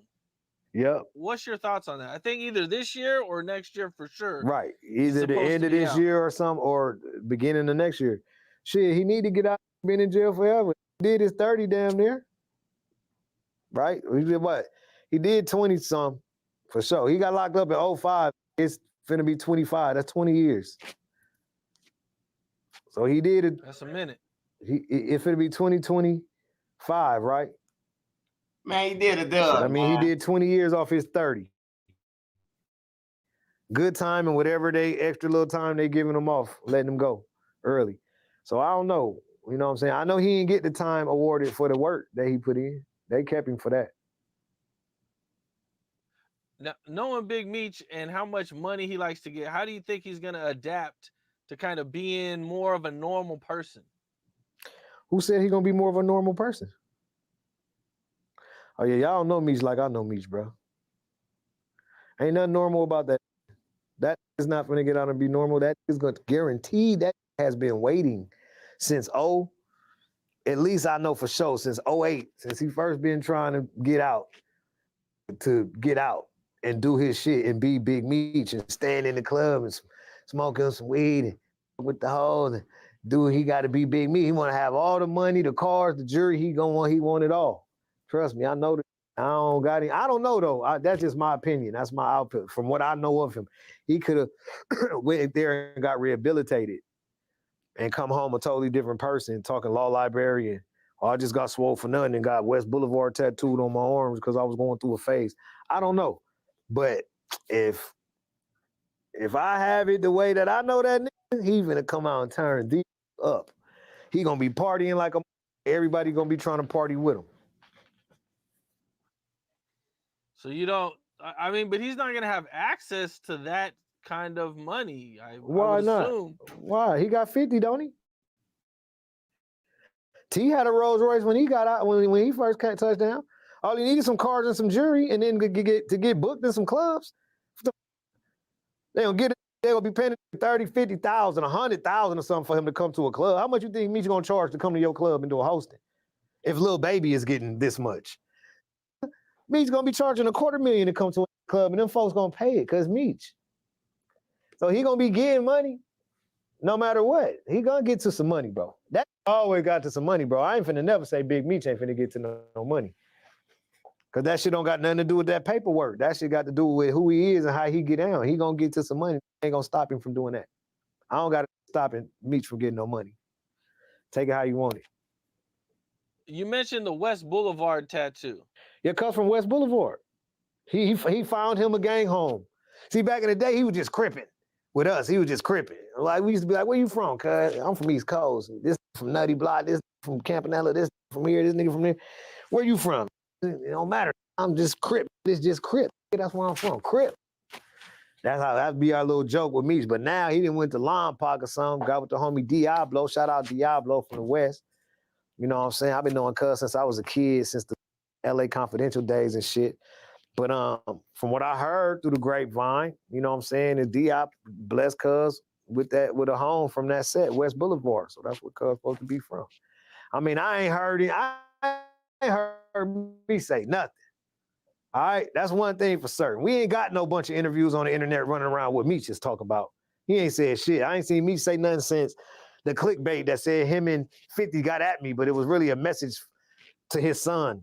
Some saying him and nobody helped him and his son, but 50 and it's just them for life and whatever. It didn't say nothing about me. That's the last thing I've seen from Meech personally. He typed it on his core links and sent it to the streets. But I ain't seen nothing since then, especially since that paperwork. I ain't seen him say shit. They ain't say shit. None of them ain't said shit since I dropped that paperwork. Boy, them got quiet, tumbleweed, start going down the street. Like, what happened to all you grouped up at the release party that was talking all that shit? All you plethora that had something to say about Blue or standing behind the that had something to say about Blue, you too. Like, where you at? I don't know, bro. You know how this shit go, man. You live and you learn and time will tell. I'm around. I'll be around. I ain't going in no clubs every day, but I go when I want to. You know what I'm saying? Type shit, you know. It'll be a time when I'm out on my promo for this project I got. Yeah, I know these things take so long, but you know, whenever the time comes that I go on promo with it, niggas will see me in every club, going to all the events and doing all that shit again, because that'll be my job. But until then, nigga, I'm chilling. I'm raising the kids. I got my 8-month-old daughter, Kari, brand new addition to the McKnight family. I got Xavier over there with me, man, getting big, doing his thing, smart. He's wanted to be a film producer, so I'm dealing with him by getting him production equipment. He's 9. You know what I'm saying? So, you know, then I got my other son is interior designer, architectural interior designer in college. You feel me, man? I got my is doing their thing, and that's what I care about these days is my kids and my family more than the street and what the streets has got going on. You know, that shit is over for me. I did the streets as hard as I could for as long as I could. Now it's time to devote that time and energy to the fam. For real, like 100% of it. At Sierra, Jack I discovered ain't great never heard. pickleball I gear ain't and never incredible. heard of him, but I mean I heard of him, but like they say he was a rapper with Big Meech and shit, but I ain't never listened to him or Prices, none of that. which led to another discovery. Type shit. That's what I've been on. That's why motherfuckers don't see me out whip around like that no more. I was in 18 and 19. After COVID, I was coming out a little while, but that shit dead, bro. It's time for these kids to have their time. I want to see my kids out there like how I think I'm supposed to be. It's time for them to go and do that. And I just sit back, get great. I'm really great. Everywhere, I'm all great. I'm tripping off nothing with nobody talking about. I got vests and straps. It is what it is. Grown man on his own 2 feet. That's how I would employ everybody to be. All these crews and cliques.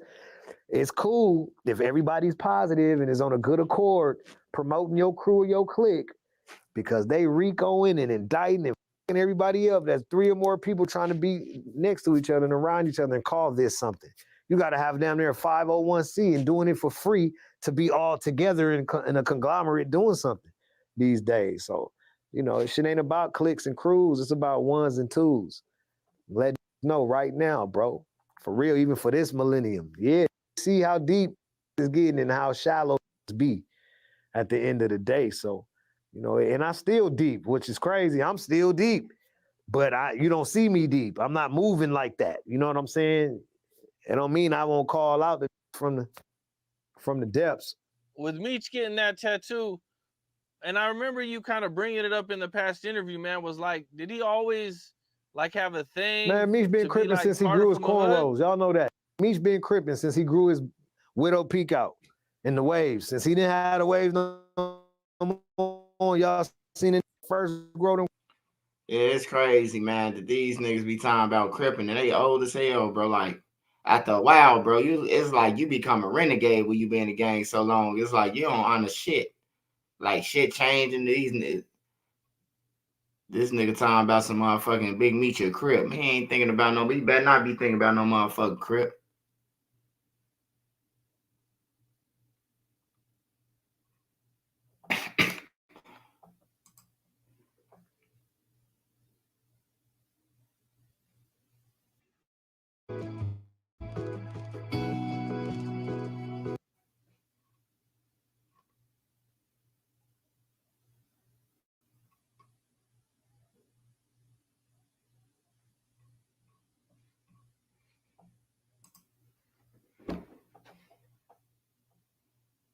January of 2016. I haven't been. Alright, so now I gotta go and check some shit out now.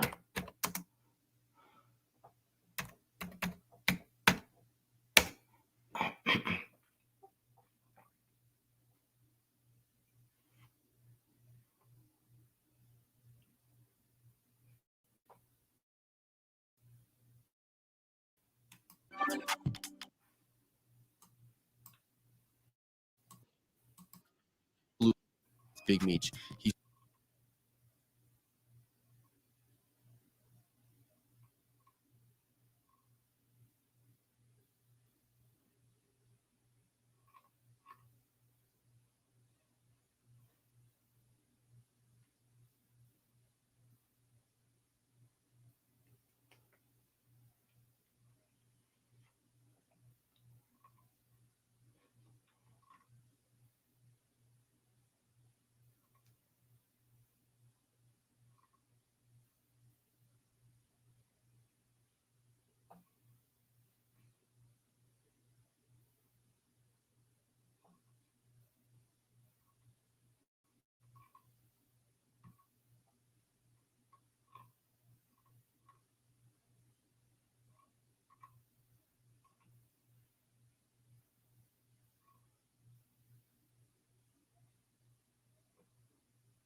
I'm trying to find shit on Big Meech.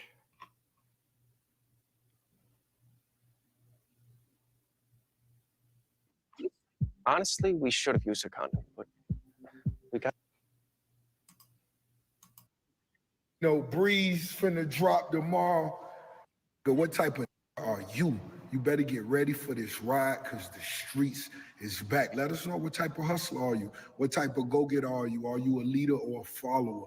If you're a follower, just sit back, put on your seatbelt, and go for the ride.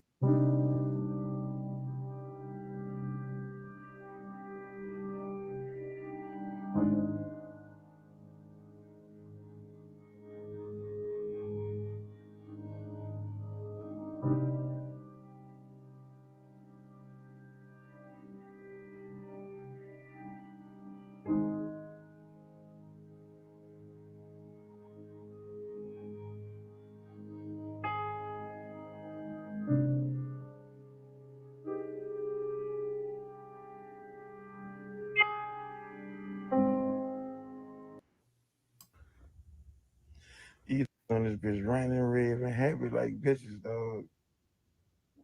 Meech home, dog. Like this a family member or something, dog. Like this come home and go on turn this bitch up like it's 05 or something, dog. They need to stop, dog. They got in jail, political prisoners, dog. Community activists been locked up injustice, dog, since like the 60s and 70s, dog. I never hear none of you on this bitch talking about this and this and that, or this and that should be home, or maybe we need to stand up for him, or we need to throw a rally for him, or this bitch talking about Big Meech home. It's going down. Big Meech home. It's this and this and man, stop, man. Big Meech ain't about to touch a piece of rock, bitch. Let alone put none of you on, dog. So stop, man. Niggas ass kisses, man. Come on, man. Stop, man. Tupac used to be spitting out all type of names, all type of people that's locked up and this and that, and for that they didn't do, or they stood up for the community, or that man, but It's a masterpiece. Living legends, man. You chose the tag Living Legends as a testimony, man, to the miraculous things been achieved not only by the Father but by the Son. Check it. The reason this is in black and white is because it's a representation of the past. You feel me? If you look in the eyes, the difference is these eyes represent the pain that's been absorbed as a result of the separation. You feel me? It's more joy on your face and it's more joy on his face in this picture that represents the past. Man, look like he pissed in both pictures.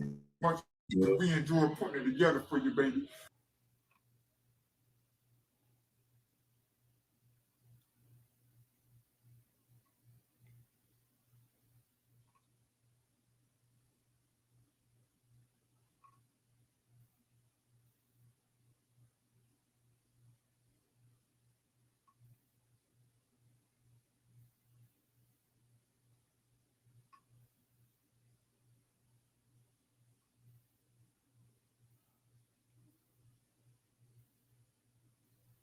Sexy Red say she performing for free. Motherfuckers won't even, I agree with dude. Motherfuckers won't even get their homies a free show, but to give a nigga they don't never met a free show. So this is our Flippy 3. Flippy 3 is actually twice as fast.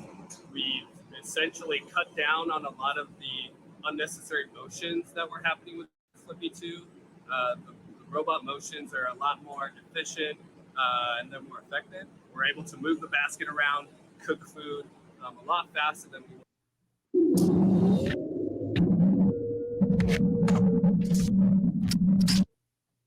Oh man, we had to bring Yayo back, man. How you doing? Hey, you good? Yeah, for sure. Just dropped the tape, straight off tour. How you feeling, man? I ain't really feeling rap right now. I don't really like rap right now. Hey, yeah, that's what I meant to go to. That's what I meant to go to. I don't want to see this nigga. Big Meech. Are you straight? Like, hey, what's the dude from St. Louis name? What's up? I might spaz the fuck out today. I might be good later on. I might be good in 5 minutes. But shit, that's how I felt at the time. Just be like that. But for sure, where I'm at, I ain't really feeling rap. I don't want to listen to no nigga hating. He sound like he hating like a motherfucker.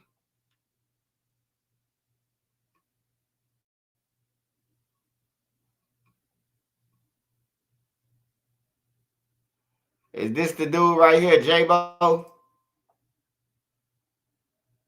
Southwest T?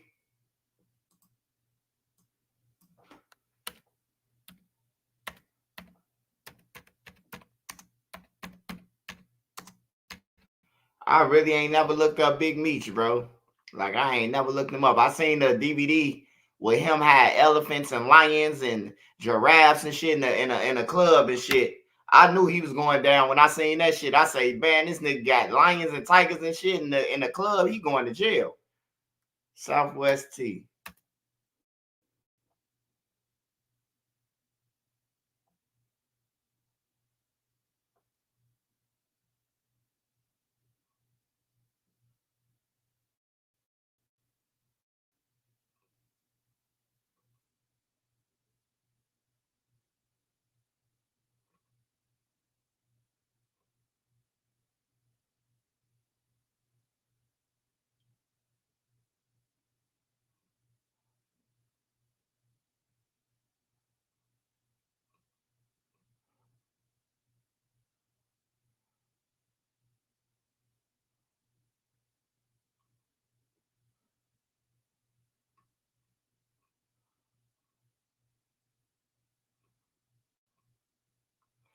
Man, I don't even know which one of these motherfuckers to go to.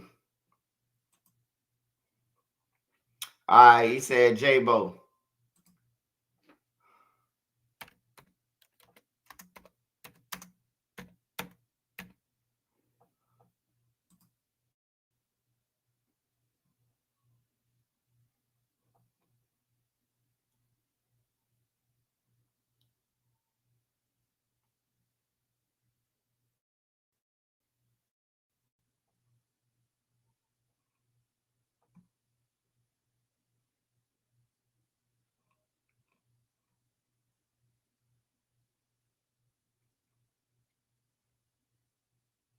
What's the dude name from St. Louis, man?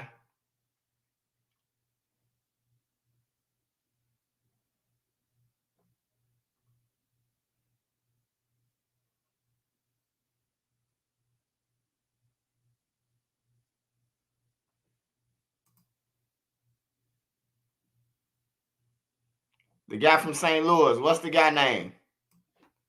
His name Pig. All right, hold on.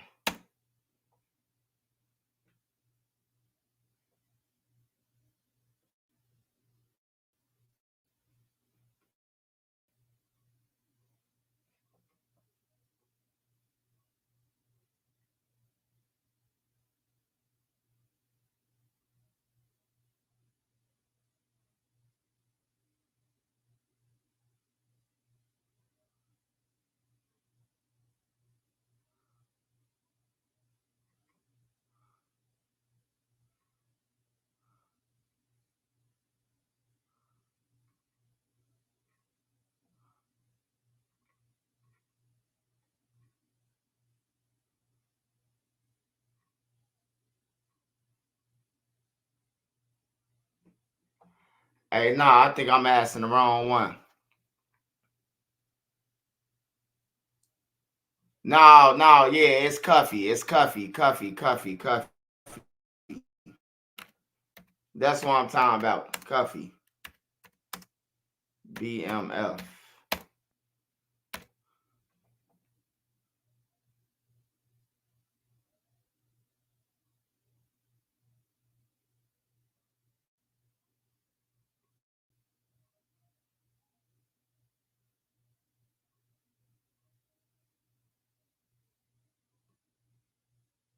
Oh, this the shit right here. All right, this what we're gonna watch.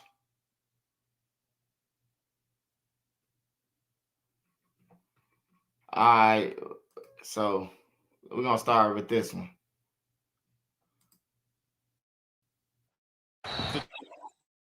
Timberwolves taking on the Clippers. It's game time. Let's talk later. Here comes the jump ball. It's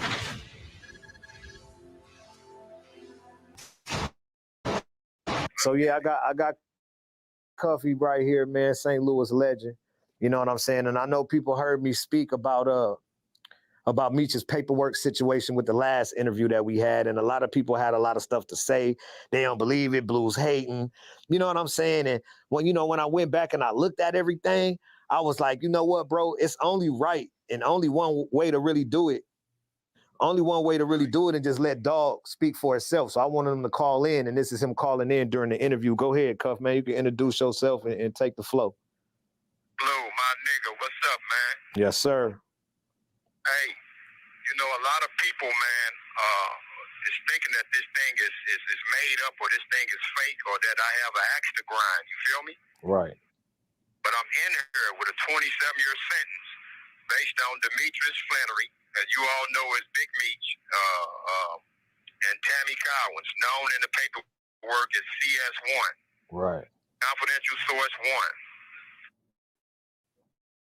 So what Big Meech did was called a third-party cooperation. So Tammy Cowens signed up to the DEA informant to give Demetrius Flannery a time cut, plain and simple. Hold on. I was watching BMF, man. Is they talking about the lady who she like a producer on the show, right? On BMF show. I think she a producer. Is that the same Tammy? I don't know, man. I don't know nothing about these motherfuckers, man. Right. So okay, so can you break down the story? Like, how do you know this? And how'd you come upon this information? How do you know? How do you came upon this information, though? We were rewarded what's called a Franks hearing. It's based on a case called U.S. versus Frank. So I would implore your listeners to look the case up. And what a Franks hearing entails is that you're able to cross-examine your accusers, meaning government agents, meaning informants, and so on and so forth, just like a regular trial. So this was testified in court. Period. Point blank. This was testified in court that I became a government informant to give Demetrius Flannery a time cut. That's what was said on the stand, bro. The lady became a government. I think people would ask the question of this, though. This is Y'all got to get in the comments and talk. I don't know these niggas, bro. I don't know nothing about them, bro. They sold some drugs and got caught. That's all the fuck I know. They balled out and they got caught. What I got hit with a lot is, all right, then if he did it to get a time cut, then how come he still did all that time in jail? Well, what they don't understand is that he never received the time cut because what came out was that she had an illicit sexual relationship with Special Agent Keith Cromer. Special Agent Keith Cromer. Handler. But her first DA handler was the guy, as you should know, Blue, who wrote the BMF indictment, Special Agent Jack Harvey. Special Agent Jack Harvey is the person that locked us all up, who's also the person that locked up Terry White, which was her first case as a DEA agent. And then he retired. He retired after he got them 60 years. Yeah, he retired, and then her handler became a brother by the name of Keith Cromer, Special Agent Keith Cromer, who was also fired behind this particular case. So Meech never received the time cut because, unbeknownst to a lot of people, it's against the law to have a sexual relationship or any personal relationship with a government informant. Somehow, some way, because I don't know how she met Special Agent Jack Harvey. You could leave that up to question. How did Big Meech's personal assistant / the person that handles all this business / the person that owns BMF Entertainment to this day since 2008? Special Agent Jack Harvey. She put her with Harvey. So now she meets Special Agent Jack Harvey, and then she starts working for Special Agent Jack Harvey, but not for the Meech case. It was for a whole nother case first. It was for Terry White. But once that case went well, okay, and once that went past and Terry White got his 30 years, Special Agent Jack Harvey retired. But now she was ready to go do the case for Meech and help get Meech his time cut. So now when Meech came up, it was a new person that came on, and his name was what's his name again, big homie? Special Agent Keith Cromer is the new special agent after Jack Harvey retired. Now he's her handler, and they engulfed in a personal relationship, sexual, however they called it in the court. And through that relationship, it tainted the case, and it was dishonorable at that point. They had to throw that out. That's why Meech didn't get out. So now you pose the question of why is my big homie Cuff still in jail? And go ahead, Cuff, you can let them know why, how that happened. From that conspiracy, they indicted me on 2 murder charges. Subsequently, I pled guilty to 2 gun charges in exchange for them dropping the murder charges. Now, how did they, hold on, let me ask this for you. Right quick.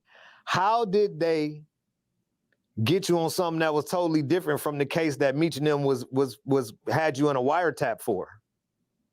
Out of a totally different, nothing to do with the drug conspiracy, but they falsely accused it as being a part of the drug conspiracy.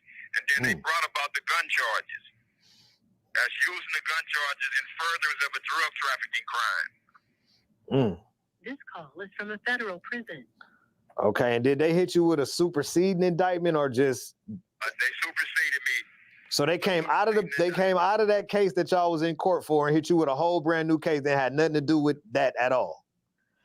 Didn't have nothing to do. Yeah, it still had something to do with that. They still let the drug conspiracy stand between Tammy Collins and myself. Oh. And she started. That's the only way that they can continue to have jurisdiction. They had to leave the drug charges there. Oh, see, I thought that they said, all right, well, this case is over, but we pick up murder charges or gun charges unless it's tied to something. If it's not tied to anything, then the government don't have jurisdiction. So a carjacking has to be tied to something. To have a gun charge of using a 924C, as I have, or 924J. Oh, J. You feel me? Discharging a firearm in furtherance of a drug trafficking crime that results in death. Right.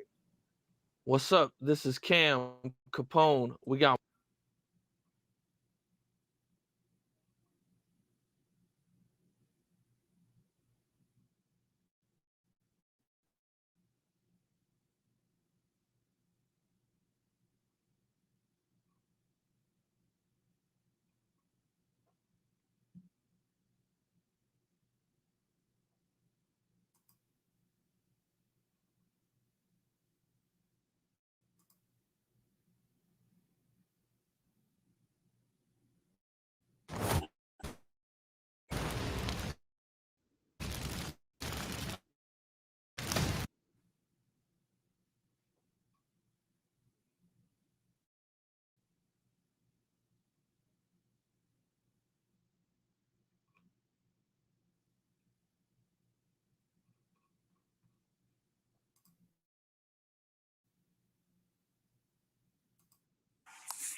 This call will be recorded and subject to monitoring any time.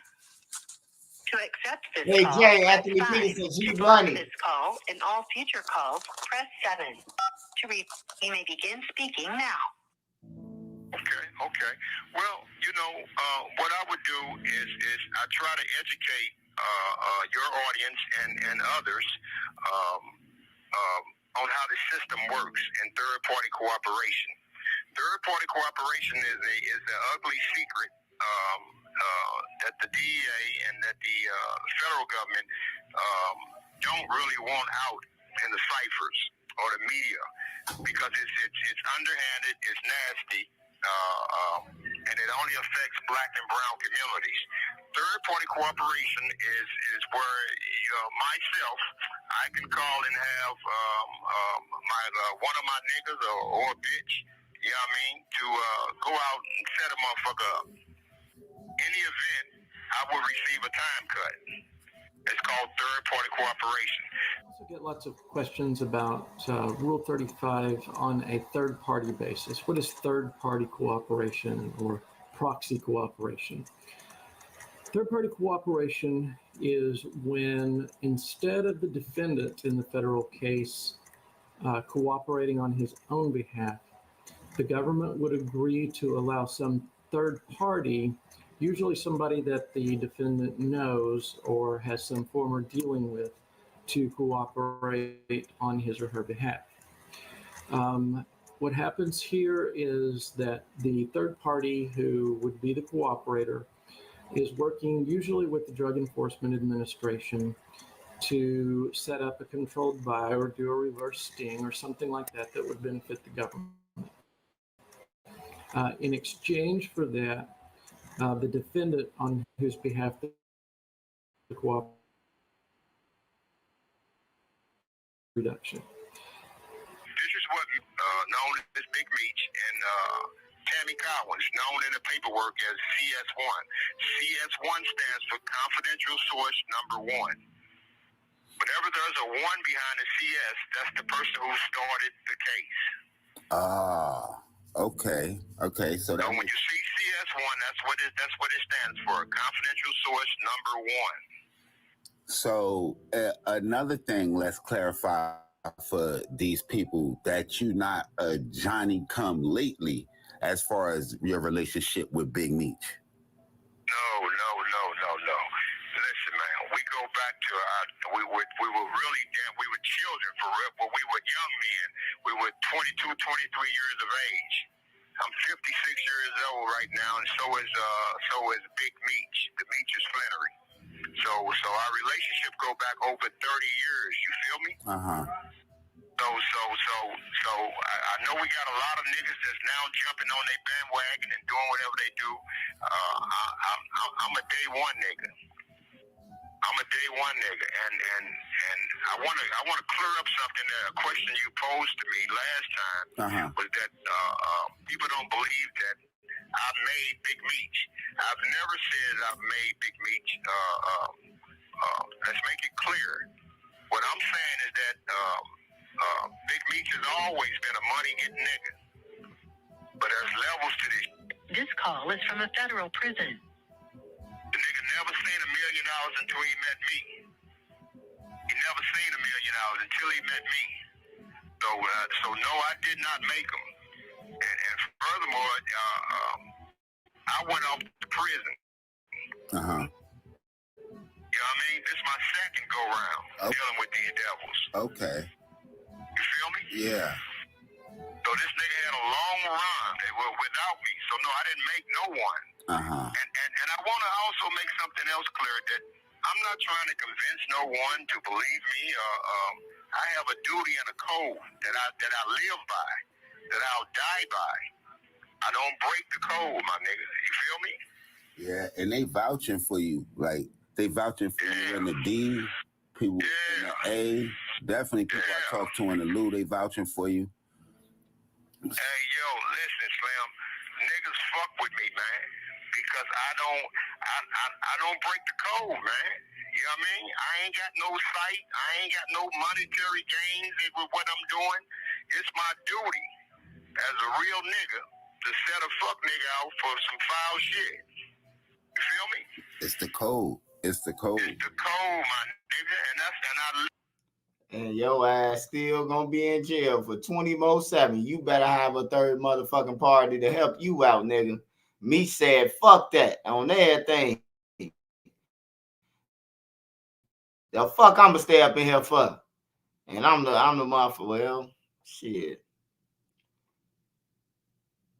Sound like Meech be dude to it. I ain't gonna lie.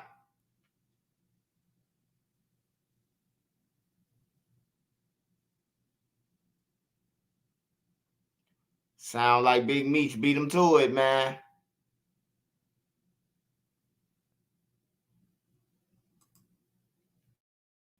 Say Greg Pettis.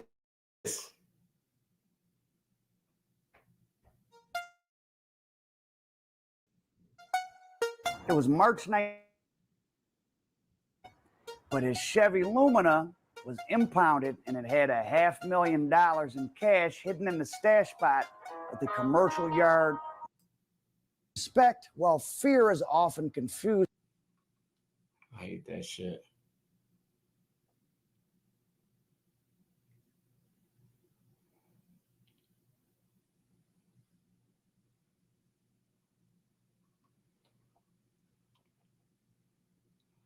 Hey, Trap, you gonna have to pay some taxes to me, man. You keep on reporting about Moowop or any one of the fives, man. Like, god damn, get him a break, man. Did they kill somebody yesterday? That nigga make more motherfucking videos than us, man. I'm getting tired of that motherfucker. I'm finna start making them motherfuckers. That's what's finna happen. So we can cancel him out the way. We can get him out the way. I'm finna start doing that shit.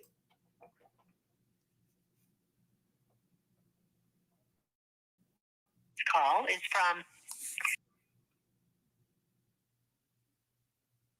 Yeah, I'll profit decent. I just hate the music, man. I just hate the music. I just seen a drug bust into a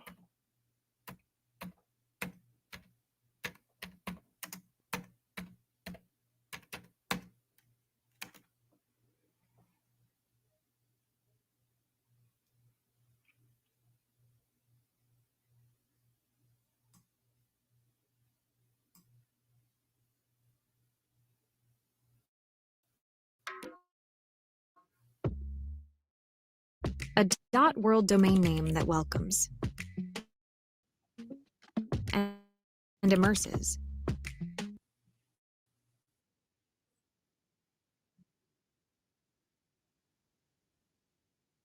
yeah, Trap fans out now, man. Every time I see him, mansion. Man, this The property video records, about it was somebody sold from back in goddamn it around the way. $4.8 million.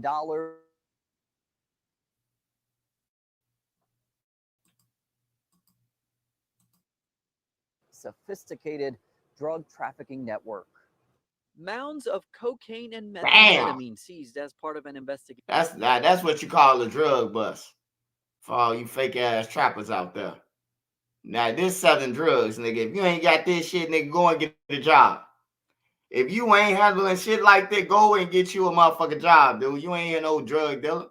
You a motherfucking peddler, nigga, waiting to get caught. Pounds of cocaine and methamphetamine seized as part of an investigation busting an alleged drug smuggling ring. The drugs were seized earlier this year in California. As part of that investigation into the drug running operation, the FBI descending on a massive home Wednesday morning on Williams Island. According to a 52-page indictment, the defendants, who use aliases like El Jefe, Buddy, Public Enemy, ran and operated a sophisticated network. They allegedly coordinated the transport of bulk cocaine and meth from California to Canada. The early morning lights and bangs coming as a shocking wake-up call to those who live on the island. So we were just kind of like, what is going on? See the cops everywhere there. See the lights? The light right there in the trees.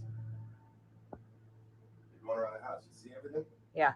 That indictment claims the defendants used a web of cryptocurrency and encrypted messaging to avoid law enforcement, but were ultimately taken down after an informant passed information to the FBI. The investigation includes coordination from law enforcement agencies from Mexico, Colombia, and Canada, along with the U.S. We were awake at 5:30 a.m. and we heard what I thought was the garbage truck, but my husband said that's gunshots. So we went out on our balcony, and that's when we heard all the sirens going on, and we were seeing everything. It was like, it's like what you see in the movies. And it is the FBI's Los Angeles office that is conducting this investigation. We are expecting they will release more information.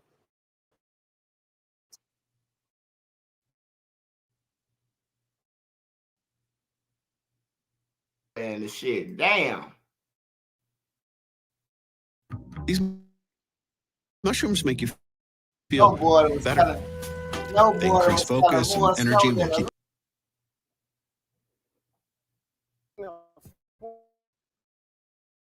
Former Canadian Olympic snowboarder who allegedly has turned into a drug lord is now wanted by the OPP and the FBI, accused of orchestrating the murder of an innocent couple in Caledon. He's believed to be one of the ringleaders of a massive drug trafficking enterprise that spans multiple countries. Eric Viano joins us live in studio with more. Eric. Matt, 43-year-old Ryan James Wedding competed in the 2002 Olympics in Salt Lake City in snowboarding, but it turns out he's now known as the ringleader of a criminal enterprise spanning 13 years that saw hundreds of kilograms of cocaine shipped from Colombia all the way to Canada and he's currently at large. The indictment, dubbed Operation Giant Slalom, which is a snowboarding term, is all part of a joint investigation that includes the FBI, the DEA, the RCMP, and OPP, who all accuse Wedding and his organization of orchestrating multiple brutal murders in relation to his drug empire, including here in our region. Instead of using the privileges that come with being an Olympic athlete to do good for people, he did the opposite. He chose to become a major drug trafficker, and he chose to become a killer.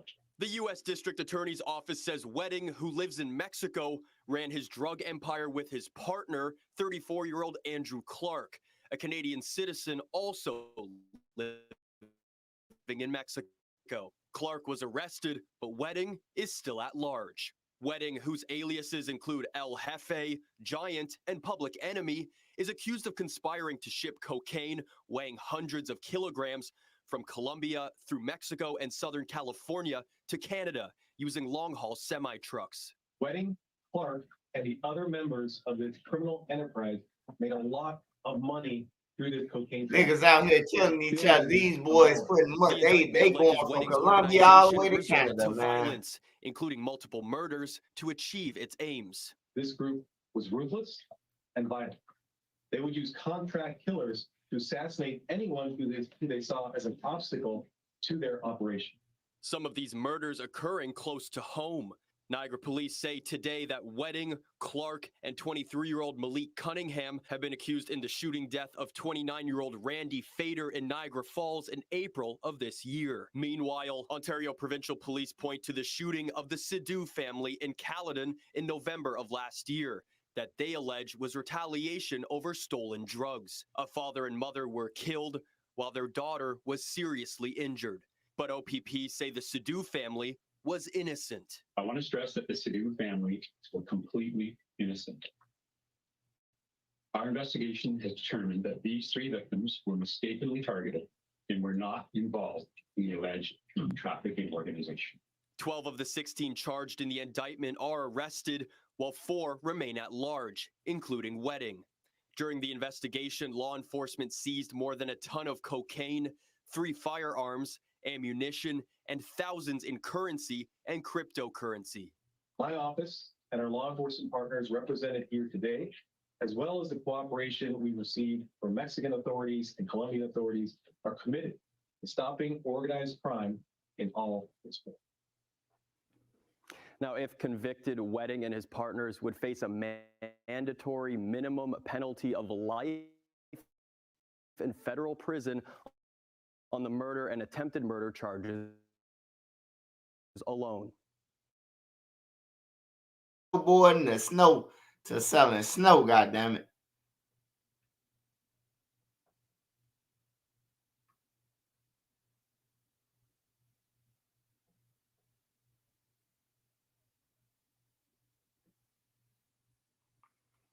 Man, this hey, y'all think this shit crazy? Hey, dude said Big Meech set him up. It's a nigga black dude saying Chapo set him up.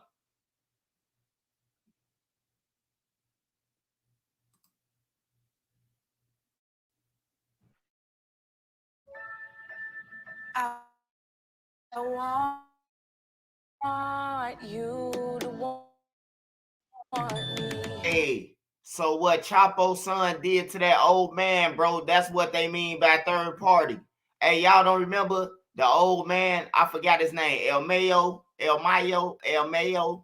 some mayonnaise, whatever the fuck his name is. The old dude who was on the run for like 25 years until he bumped into El Chapo's son. And El Chapo's son told him he's finna show him some real estate. And he showed him some real estate. He dropped his ass right off to the feds. That's what a third party is, man.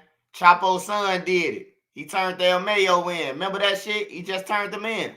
They tricked El Mayo. Remember El Mayo say they tricked him over here? He said he was going to see a mansion. Hey, yeah, that's what it is, man. Hey, they doing it, man. Nobody, Chapo don't want to stand that motherfucker. This dude saying that Chapo set him up, though. Let's listen to it. Danny is the direct connection to the Tijuana cartel. So he eventually took me over. Sorry, my friends. These guys need you to put these bags over your head. The doors fly open. They snatch the bags off. The old man starts to negotiate with me. The old man ends up being old man Mayo. He wanted to send me, I think it was between 8 to 10 tons a week. Then I started listening to more conversations about the white. Donald Wayne Tompkins is a former drug kingpin from Detroit, Michigan. He was raised in the slums and started working in crack houses during the boom of the 1980s. He continued working his way up until he eventually got plugged in with Mexican cartels. He was one of the key American distributors for the Juarez cartel and then eventually the Sinaloa cartel. He's been on ranches in Sinaloa with Mayo Zambada, shared drinks with Chapo. That's the dude. This the dude right here I'm talking about, bro. Danny is the direct connection to. Man, hold on real quick, y'all. Hold on real quick, 1 minute. El Mayo.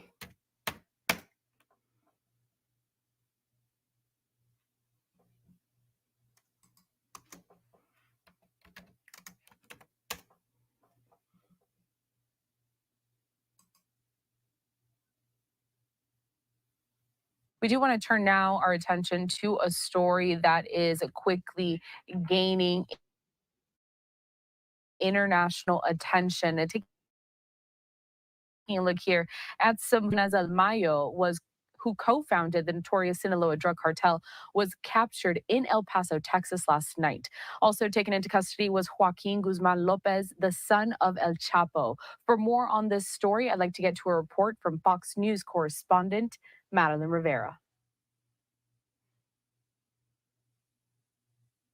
Fentanyl is the deadliest drug threat. By Guzman Lopez. As he announces the arrest of 2 key leaders of the notorious Sinaloa drug cartel, Ismael Zambada Garcia, known as El Mayo, and Joaquin Guzman Lopez. Both men are facing multiple charges in the United States for leading the cartel's criminal operations. El Mayo, one of the cartel's alleged co-founders and long sought after by U.S. law enforcement, was unknowingly lured to the U.S. on a private plane Thursday under false pretenses by Guzman Lopez, the son of the cartel's other. Hey, bro, he got tricked, bro. Hey, look, they saying it. All you got to do is listen, bro. They saying it. Whoever is that, M. Campbell. They saying it, bro. Yeah, he got delivered by Chapo's son, bro. They already said it, bro. I could find it for you. But they already said he delivered them over here. The old man said it. That El Chapo's son tricked him, bro. Co-founder El Chapo. The Sinaloa cartel is one of the most powerful and violent drug trafficking organizations in Mexico, responsible for distributing fentanyl, cocaine, and other drugs throughout the United States and Europe. This capture is huge. It's still early to see what the all impact will be in Mexico, but it's certainly going to change, no question about it. In a statement, President Biden commended law enforcement for arresting the 2 men and for continuing to bring Sinaloa cartel leaders to justice. El Mayo and Guzman Lopez joined other top Sinaloa leaders in U.S. custody, including El Chapo, who was sentenced to life in prison on drug conspiracy charges in 2019. The Justice Department will not rest until every single cartel leader, member, and associate responsible for poisoning our communities is held accountable. The Justice Department says both men will make their initial appearances in federal court the coming days. In Washington, Madeline Rivera, Fox News. Thank you, Madeline, for that report. But I'd like to continue on this conversation and bring onto the program next Mary Beth Sherry. We not listening to no fucking Mary Beth.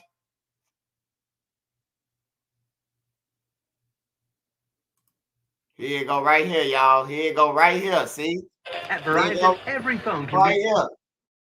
The new It iPhone just happened 16 to be Pro right with there. Apple Hold on. Intelligence. Wow, phones are going to be flying to Verizon. At Verizon, new and existing customers can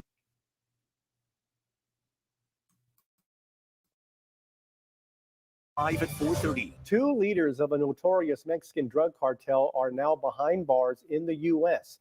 The drug kingpin known as El Mayo and one of El Chapo's sons are both accused of sending deadly fentanyl into the U.S.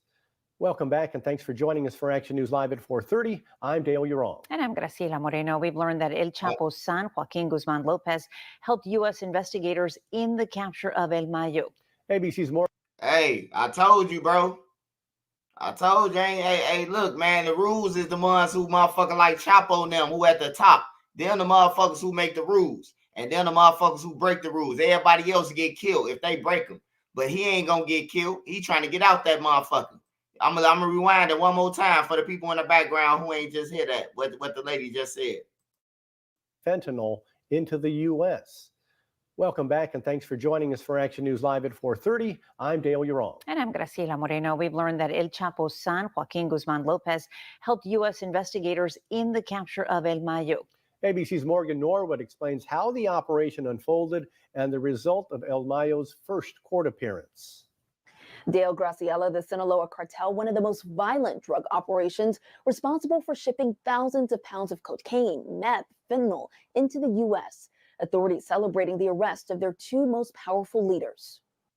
Two of the most powerful kingpins in Mexico's infamous Sinaloa drug cartel in U.S. custody today, tricked into boarding a plane that ended up bringing them to El Paso, Texas, and into the hands of the feds. Authorities say the drug bosses are behind massive operations, pumping fentanyl into the U.S. Ismael Zambada Garcia, known in the drug world as El Mayo, one of the most wanted men on the planet, now in U.S. custody, along with Joaquin Guzman Lopez, the son of the notorious El Chapo, who co-founded the cartel with his dad and evaded arrest for decades, despite the $15 million bounty. He is facing charges for fentanyl trafficking, money laundering, firearms offenses, kidnapping, and conspiracy to commit murder. Like a scene out of a movie, the two suspects lured into a highly coordinated sting. Federal officials say El Mayo thought he was headed to inspect one of his own Mexican airfields. They ended up landing in Texas, and they were greeted by the FBI and agents from the Department of Homeland Security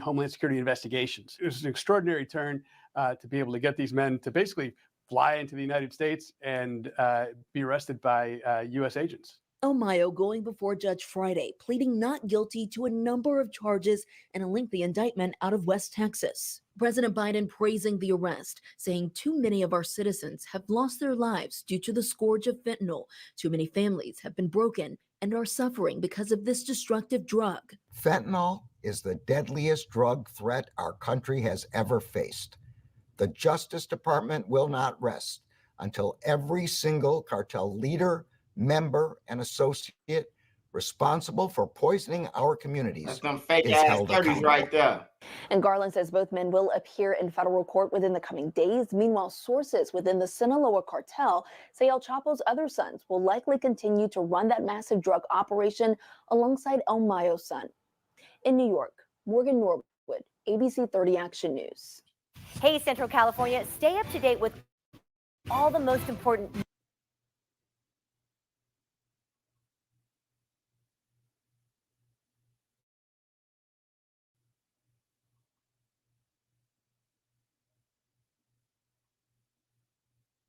El Chapo trying to get out that motherfucker.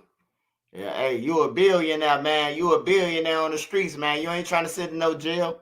El Chapo trying to work his way up out that motherfucker. He trying to get up out that damn jam.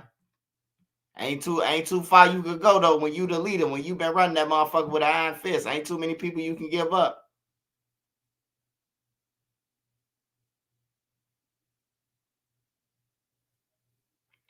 Yeah, them 30s ain't real, man. Don't try it, bro. Don't try it. I'm telling you, don't try them motherfuckers. Anything, them blue pills, they fake, bro. They fake. Don't trust them motherfuckers, man. I'm telling you, you'll fall out like you will take them in and you will be out and never wake up again, bro. You see all them damn rappers falling out from that shit. Seen in the loop after a robbery last night. It happened out. Seen in the loop after a robbery last night. It happened in LA, right at State and Lake. Police are telling us a 35-year-old woman was leaving the restaurant, got into a fight with several people. We're told they then knocked her to the ground, robbed her, and ran off. Police took two people of interest into custody. The woman has minor injuries. Hey, be careful downtown, y'all. Ain't nobody got money downtown no more. But during the day, man, if you get caught after like 4 or 5 o'clock, man, you just a victim, bro. They looking for the robber, motherfucker. They taking the book bag off your back. They don't fuck with me though. I walk with my pockets inside out, with my gun in my pants. On everything, I'm trying to give them a warning that I ain't got no money. I'm trying to throw them off like I ain't got no money. You see the bunny ears. But if they still insist, they going to get what they looking for. I refuse to be a victim to these motherfuckers who don't care about their lives, bro. They robbing innocent people.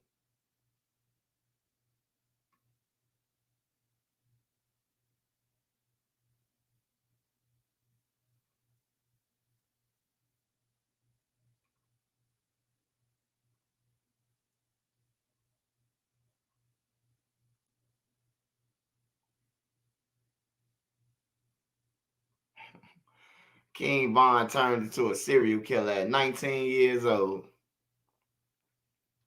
How the fuck would you know?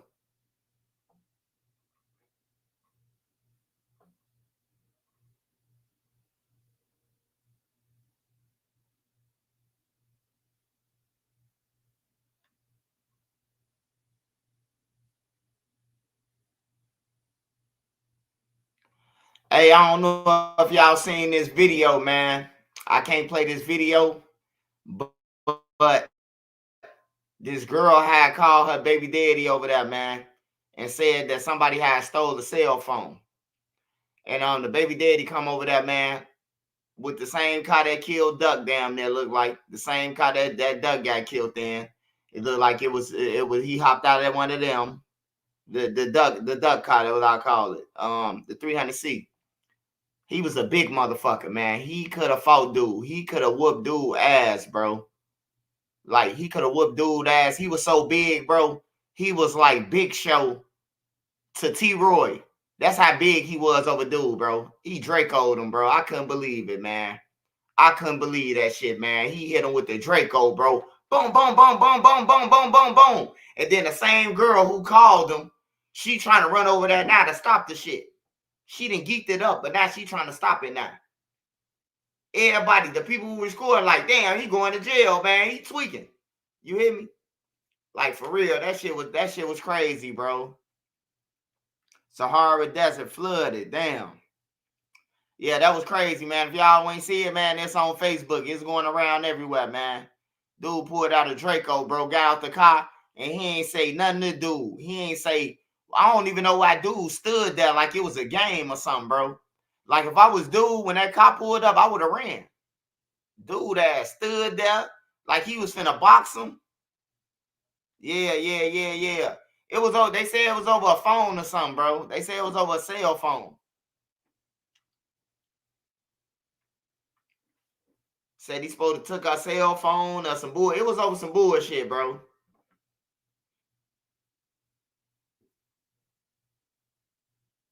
He ain't think twice, man. Just chopped the man down, bro.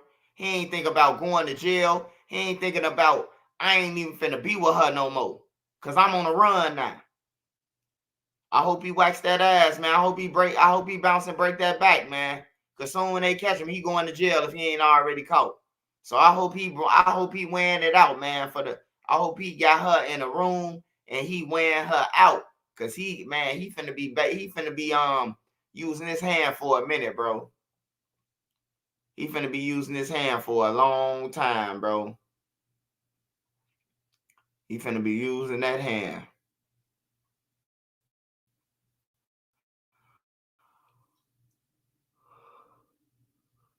This nigga Rollo on here bragging about how many pounds he moved, man. Then your ass just get out the feds, dude. Then you just tell the feds you want moving nothing. Now you on camera talking about you moving shit. Like, that's crazy, bro. I don't understand these dudes, man. You just got out of jail and just was crying, telling the feds that you ain't never sold a drug. But now that they let you out. And then you a Aki, ain't you? Ain't you Islam or some shit? Like, man, I don't know no real Islam people, man, bragging on killing, bragging on selling drugs, nothing that's poison the community, bro. Like, them real Islam, bro. These niggas, they recording wise, they praying, they doing all type of weird shit, bro. He chasing everybody. He had Rich Homie Quan funeral, bro. First of all, with a camera, recording the mama and everything, bro. Like that shit foul, bro. They said he already caught. He 22 looking 40. Damn. Hey, what's his name, man? Hey, I'm finna try to look this nigga up, man. Hold on. Man. Kill. I can't even say girlfriend, baby daddy. Man shot. Man with Draco.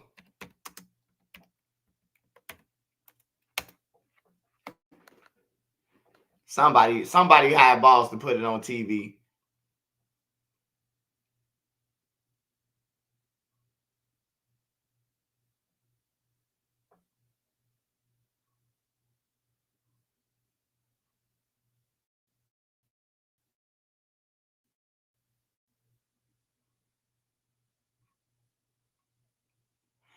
Hey, I want to know, did y'all see that other one? Did y'all see the other one?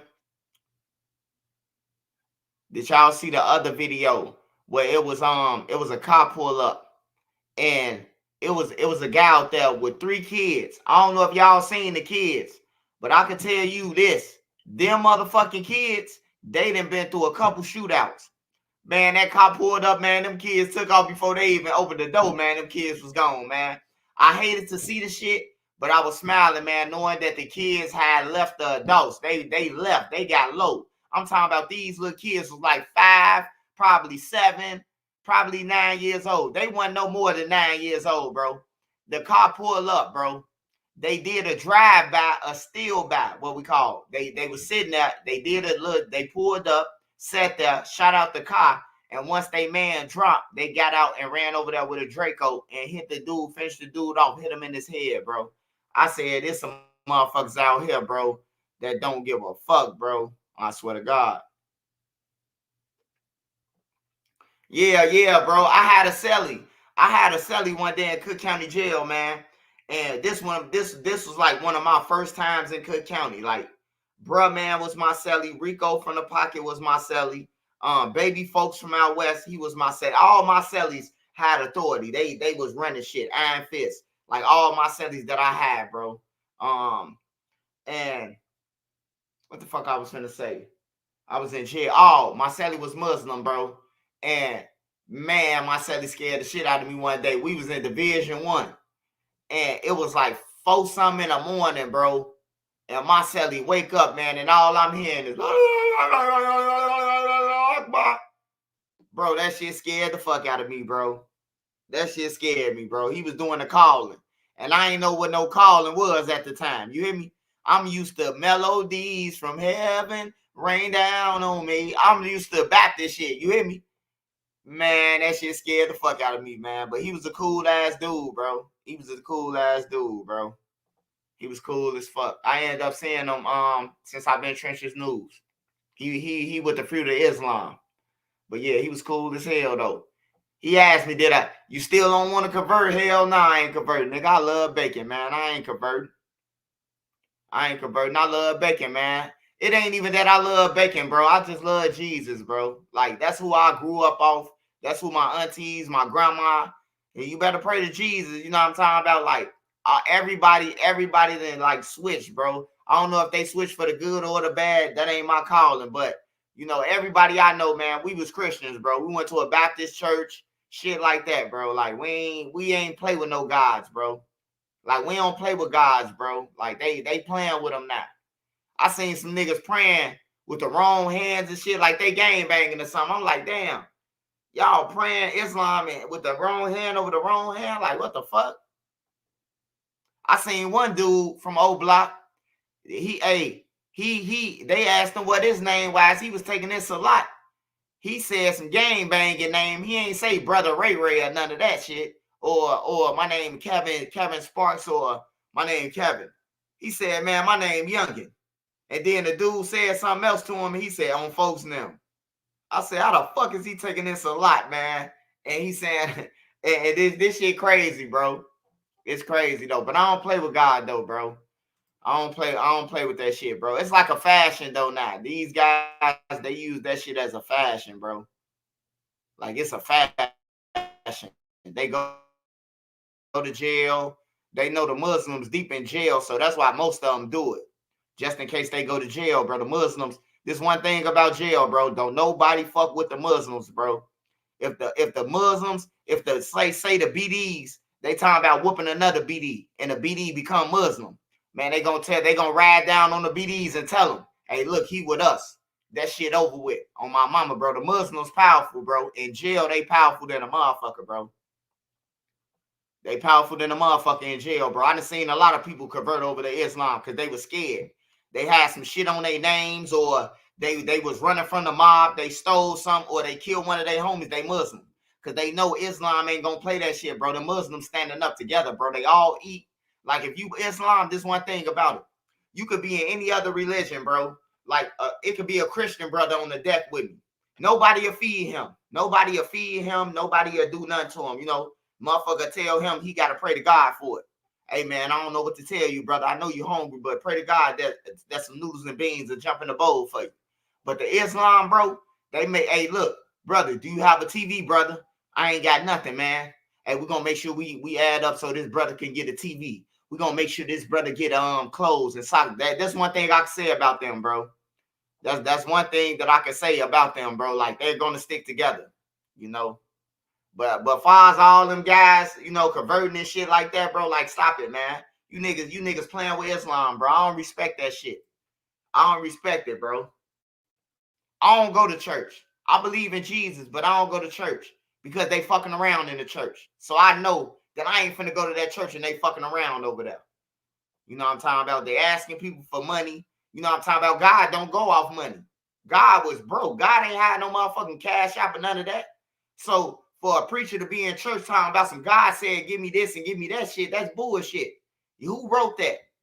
On everything. Let me see who wrote it. Let me see Jesus come down and tell me to give you 10% of my shit. Then I'll give it to you. Until then, I ain't giving you shit. I'm going to help the kids. I'm going to help the sick. I'm going to help whoever I can help. But I ain't giving my shit to no motherfucker who's telling me Jesus said did it well. If Jesus recited this shit to you, he could recite it. He could come down and say, Church's News, give him 20%. And I'll give him 20%. It's that easy. But I ain't giving up no money because no motherfucker said it or somebody that wrote it in the book or whatever. I ain't giving up my shit. Like, for real. That shit over with. You can get another sucker with that shit. I'm telling y'all, man, I went to New Beginning Church, man, with my daddy now one time. With my father now, man. I got out of, this was like 2009, 2010 probably. This is like 2009, 2010. I went to, my daddy was like, if you go to the church, man, I got you. So I know my daddy, I know when he said he got me, this at least like $1,500 or better if I take this ride with him. I'm like, fuck it, I'll go to New Beginning Church. I'll go over there with you.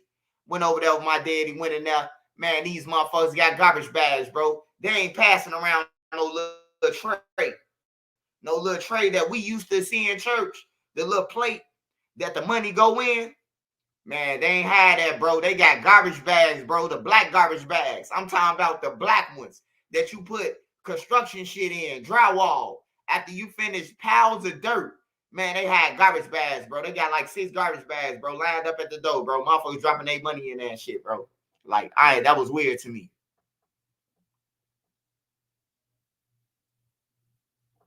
Hey, man, I ain't getting up shit. I ain't getting up shit. Hey, look, you ain't finna take my 10% and be driving around in Lamborghinis and shit, bro. Like, nah, bro. On some real shit. Pastor pimp in the church. He got on a Rolex. He driving a new Benz. He got a bulletproof truck and we riding the bus. Fuck that. That shit backwards, man. If you the real leader, then all us should have somewhere to live at.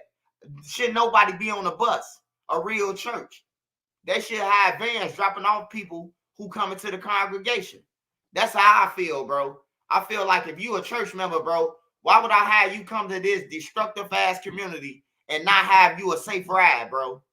Like, for real, man. Like, I don't understand the churches, bro. I don't understand it, bro. I don't understand it, bro. Y'all getting all this money. Y'all telling the people that the church need to be fixed. We need $5,000 more. Pass the plate around one more time. Come on, y'all. I know you got it. Man, God ain't telling them to do that shit, bro. That's a weak-ass excuse, man. They going to hell for that shit. I'm telling you, bro. God ain't telling them. Man, God ain't them. They ain't had no money. God and them ain't had shit, man. They got it out the mud, bro. On some real shit. God and them ain't had that shit, bro. God and them ain't had that shit, bro. God and them ain't had no cash app or none of that shit, bro. Even though it wasn't no cash app, I know it wasn't no cash app. But what I'm saying is, God and them ain't had none of that shit, bro. So for a motherfucker to put it in some books and start talking about some, yeah, God said, give up this. Everybody was damn near broke. God was going after the rich. He wasn't going after the poor. He was going after the rich, man. The fuck I'm poor and I'm getting you something for, man. Like, come on, man. That's all I want to ask Pastor Brooks. All these people going to your church, half of them from Parkway, half of them from Poverty. Why are they giving up their money, man? Come on, man. Like, why are they giving up their money? And that's to any motherfucker, bro. Anybody who taking money from people, bro. Y'all bogus. Hell yeah. Hey, they got my mama with that shit. My mama a recovering drug addict. So my mama saving money now. She don't do drugs. All my money. Hey, look. My mama started saving her money, bro. She even tricked me out. Me and Nene gave my mama $1,000. We gave her $1,000 and put it in our pocket. We came back 3 days later. I say, Mama, you got some money? She say, no. I went in my pocket and gave her and finna get her $1,000 more. No bullshit. My wife will tell you. Whole time I went in my mama pocket, the pocket that I put the $1,000 in, and that money was still in there. You know what I'm saying? She was just stacking it. That's all she was doing. She was just stacking it. You know, hey man, if I was y'all, man, hey, look, you can give up what you want, but if the church really got some needs and they really want to do something, man, tell them you want to see it in full. You know what I'm talking about? Because most likely all the turkeys getting donated to the church, all the shit getting donated to the church. Remember, non-profit organization, non-profit. I was in a group home, so I know this shit. I know the group home get free Nike. They get free everything, bro. Like, for real, I was in a group home, Catholic Charities, Father Smith. Look him up. His name Father Smith. Look him up. Father Ryan. Look him up. Maryville Academy. Look it up. We went to Black Hawks games. We went to Bears games. We went to Harry Carey, Cubs games, Black Sox games. The Wolves, Chicago Wolves, Elite 8, anything that was in the United Center. We went for free on everything, bro. Like, why is they telling them, why is Catholic Charities asking for money now? Why is the churches asking for money now, bro? When they ain't supposed to. Like, for real, bro. I just hate, man, that, and you know, the religion causes a split too. I noticed that, bro, because like, we might not agree. Like, I respect every religion. Muslims, I respect it. Like, if you standing on your deen, if you standing on your shit, I respect it. But I don't respect no motherfucker. I call it hide behind the mob, bro. Just like gang members do when they join the gangs and shit. And I noticed that when I was in a mob. Like, the scary motherfuckers who scared of the shooters, they hide behind the mob. He did this, he did that. Because they scared of you. You know what I'm saying? Everybody, if you're a gang member, you know what I'm talking about, hiding behind the mob. And that's what they doing. They hide behind this church shit and hide behind this religion shit. And the whole time, man, I think it's one God. We all praying to the same person. It's just in different languages, bro. On some real shit. Because they said when the people, I forgot what it said in the Bible. I don't want to quote it wrong, but I know when they said when the people, God had did something and the people started speaking every different language, like all the different languages and shit. So that convinced me that we all praying to the same God, man. It's just different names and shit. You know what I'm saying? And we down here arguing about Jesus, Allah, all that shit. Because if you really think about it, all this shit come from like the Africa way. You know what I'm talking about? Africa, all that shit. When you look at Jesus, if you look at Allah, they skins are bronze. Their skin is made of bronze, man. Their skin is like bronze. Bronze is black. It's like a copper penny. You know what I'm talking about? Their skins it look like that. So that let me know that, hey, we could be praying to the same motherfucker and we down here tripping. I don't know though. That's how I think though, especially when I get high. That's what I be thinking, man. I be thinking that we all praying to the same people and we down here fighting with each other talking about some, your God is fake. Your God is real. Y'all God is fake. Like, come on, man. Hey, look, they all from the Middle East, man. They all from Africa somewhere, man. They saying that their skin is bronze. The picture of Allah look black. The picture of Jesus look black. Why are we arguing, bro? Like, you know, I ain't even want to get into religion, man, but sometimes we got to go there, man. You know what I'm talking about? I love my God, Jesus Christ. I thank my mama, my grandma, you know what I'm talking about, for introducing, for always telling me that and keeping me with that and keeping me with songs. Even though I was in the streets, I always knew that it was somebody who was helping me. God, please, I need commissary. Man, I happen to get a slip. No bullshit. I pray to King David. Well, I never put it on King David because, you know, it's like, how can you put it on somebody you don't know? That's some clown shit to me. But what I can tell you is, just listen to me. I could pray to King David right now and say, King David, man, I ain't got no money, my bill's short. You know, ain't shit gonna happen. I'd rather pray to God, man, and hey, something happen. He'll make a way for you. But praying to a motherfucker who just like you, who bleed just like you, who can get shot and die just like you, like, man, that's frivolous to me, man. You know what I'm talking about? Don't honor man, bro. Don't honor man. Don't let no man tell you shit. Listen to him. If it's right, take it in. Hey, look, it's called process of information. What you could take in that's good information, that's gonna help you, that's beneficial, then you keep it. But what you ain't, you throw away. You never heard the shit. You know what I'm saying? Just think about it like that. Anybody could teach you something. A dog, a cat. Look at, hey, I learned some shit from a cat. I learned that cats were smarter than what we think. You know what I'm talking about? I had to really have a cat one day to know that, man, this motherfucking cat smart, bro. Like, I don't know if I'm high, but this cat know that my brother got killed. You know what I'm saying? This motherfucking cat over here sitting by me. I'm crying. The cat come jump on my lap, rub up against me. I say, this motherfucking cat must be smart, man. My brother died, man, October 15th of 2020. 2020, man. And at the time, you know what I'm talking about, I tried to have a cat. I don't like cats, but I tried to have one. You know what I'm saying? A little baby cat. I had a little puppy, not a puppy, a little kid. And the motherfucker Kim was smart, man. He was smarter than a motherfucker, bro. Like, he knew that I was hurt, bro. I'm sitting there crying, and the cat rubbing up against me, man. He rubbing up against me. He doing shit that made me feel good. I'm like, damn, bro, this a fucking cat doing this shit. You know what I'm saying? Like, hey, look, man, we ain't make these cats. We ain't make the creatures. We ain't make ourselves, man. We could breathe. We don't see no air. I don't see no air, but I could breathe. In the room that I am, I can't feel no air, but I'm breathing. You know what I'm saying? Thank God, man. Thank God. And to the people out there, bro, don't never give up, bro. Hey, look, Tupac said something that was valuable, man, to me. When I was in the group home, I got taken away from my mama. I got took away from my mama, bro. When around getting ready around the dear mama time. You know what I'm saying? If you can make it through the night, that's a motherfucking brighter day. I believe in that shit. If you can make it through the night, man, if you hungry right now, you got tomorrow, man, to make it up, bro. Just make your plate bigger if you starving tonight. That's what I'm telling y'all tonight. Everybody ain't got it, man. But if you starving right now, hey, man, it's a brighter day tomorrow, man. Just when you get that food, make you a bigger motherfucking plate, man. Make you a plate where you that you gonna be full for 2-3 days, man. On everything, bro. Don't never give up, though. Don't never give up, man. And to everybody out there who got parents, bro, they would know that if they brought my book, y'all. They'll know it, May J.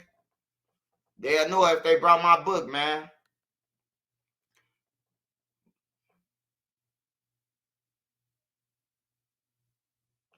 Yeah, but for real, don't never give up, man. Don't never give up on your dreams. Don't never give up on yourself.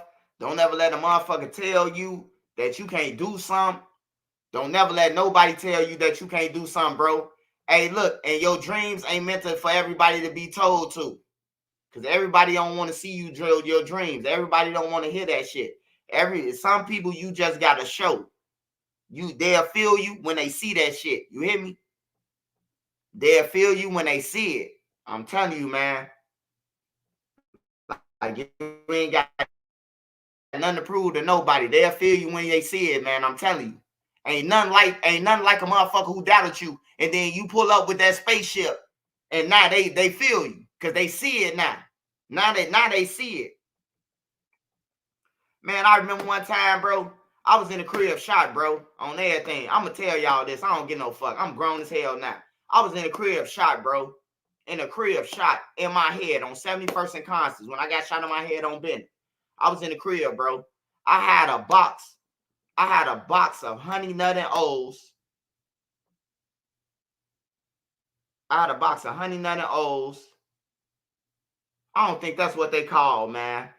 I think they call O's. They the O cereal with the honey cereal. They cost $1 at the time.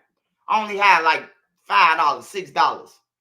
I went to go and buy me some, and I ain't had no more money for the month. I smoked all my group home money up that they was giving me. I smoked all that shit up on weed. I was smoking weed and buying DVDs back then. The DVDs, I was buying like the Dipset versus Jada Kiss and them, the 5 movies in one. Y'all know what I'm talking about.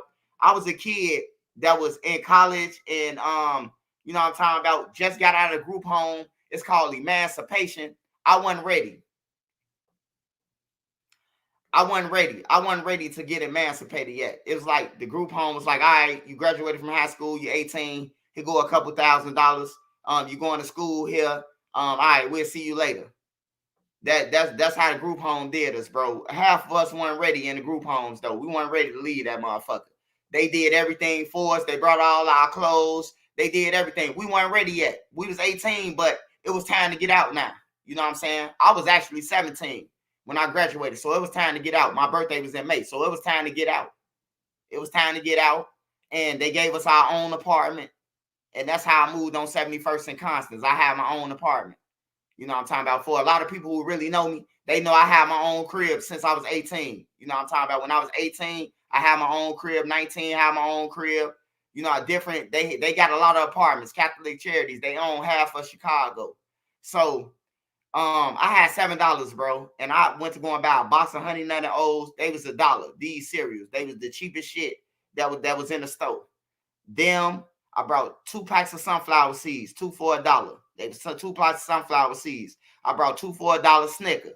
You know what I'm saying? I brought 6 packs of noodles, the noodles, 6 packs of noodles, and a pop. And man, you ain't gonna believe me, man, when I say this, man. Oh.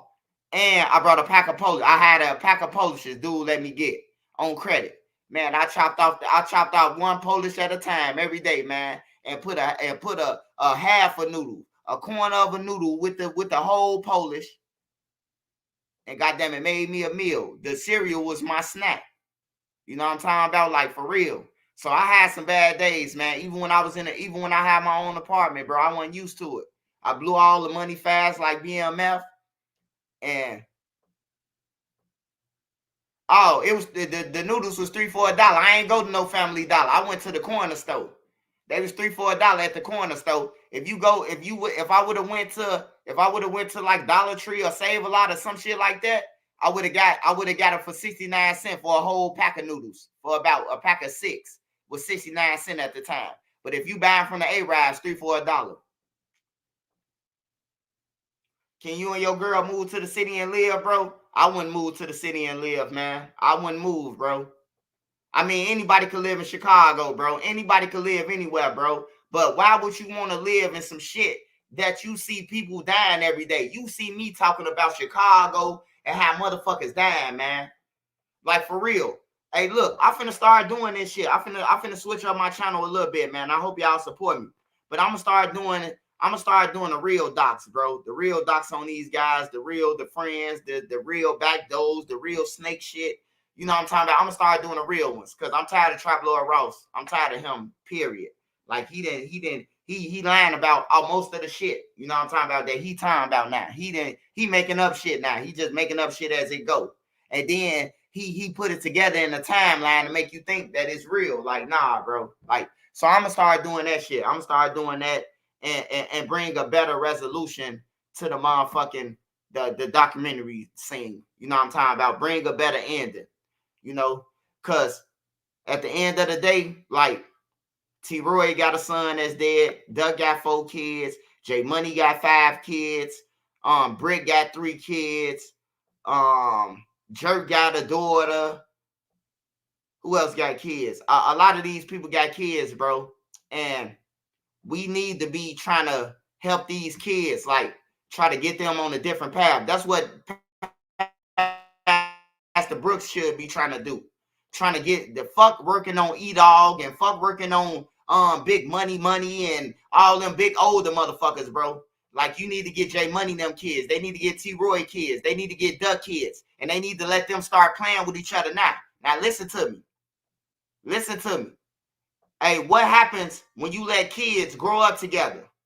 What happens when you let kids go on vacations and go to Chuck E. Cheese and Dave and Buster's together and spend a summer camp together? What happens? They become friends, right? They become friends, right? They not saying your daddy killed my daddy no more. They saying we lost our daddy, man. We gonna change this shit. That's what we need. That's what we need to target, bro. That's what we need to target. If you want to target some people, like when you saying pushing peace, man, these grown ass niggas, I'm gonna keep it real. These grown ass niggas can't push peace. They can't even stop rapping about killing. They can't stop rapping about their victims. So you can't push peace if you still rapping about your victims and shit like that. So I say fuck that pushing peace shit. You know what I'm talking about? It's about survival. And it's about the kids, right?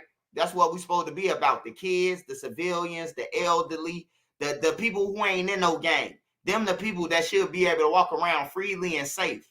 You know what I'm saying? When I was a kid, civilians wasn't to be fucked with by gang members. On everything. If you fuck with a civilian, you was getting your ass killed. You was getting whooped.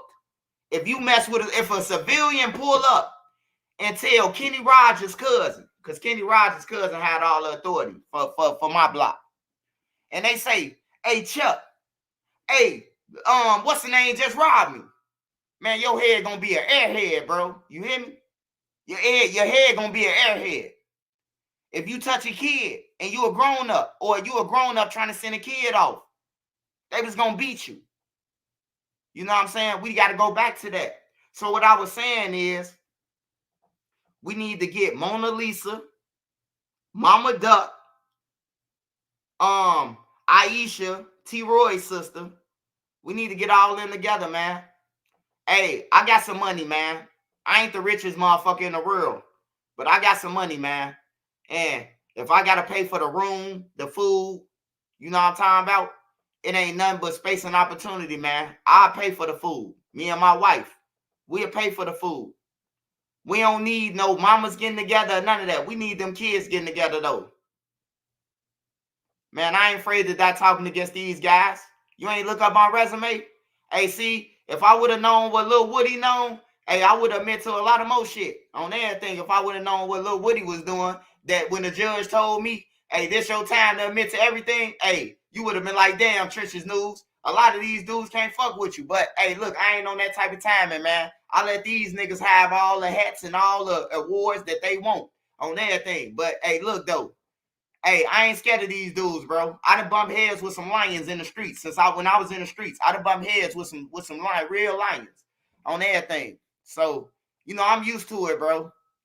You know, I was a college kid, got shot in my head, was supposed to be something legit. I wanted to be a computer tech. That's what I wanted to be. Probably be up there with Elon Musk now. You know, some shit like that. But all my dreams faded away, man. It was that shit over with. I ain't dwelling on it. You know, it happened.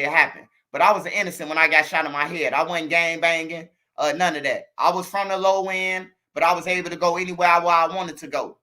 Like, I wasn't fucking around. Like, like everybody knew where I was from in the city. Like, I wasn't out there killing people, should I say. Like, I was out there, I was bad as hell. Everybody knew I was from the projects and shit. But when you say gang banging to me, when you say gang banging, I'm talking about when you say what you whiz, like I'm BD.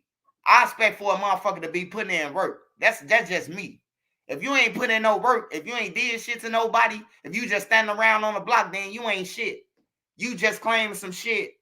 You just claiming some shit just to be claiming some shit. So this is why I tell y'all that I ain't started this shit until I got shot in my head. Once I got shot in my head, bro, it was curtains on everything, bro. I turned up, bro.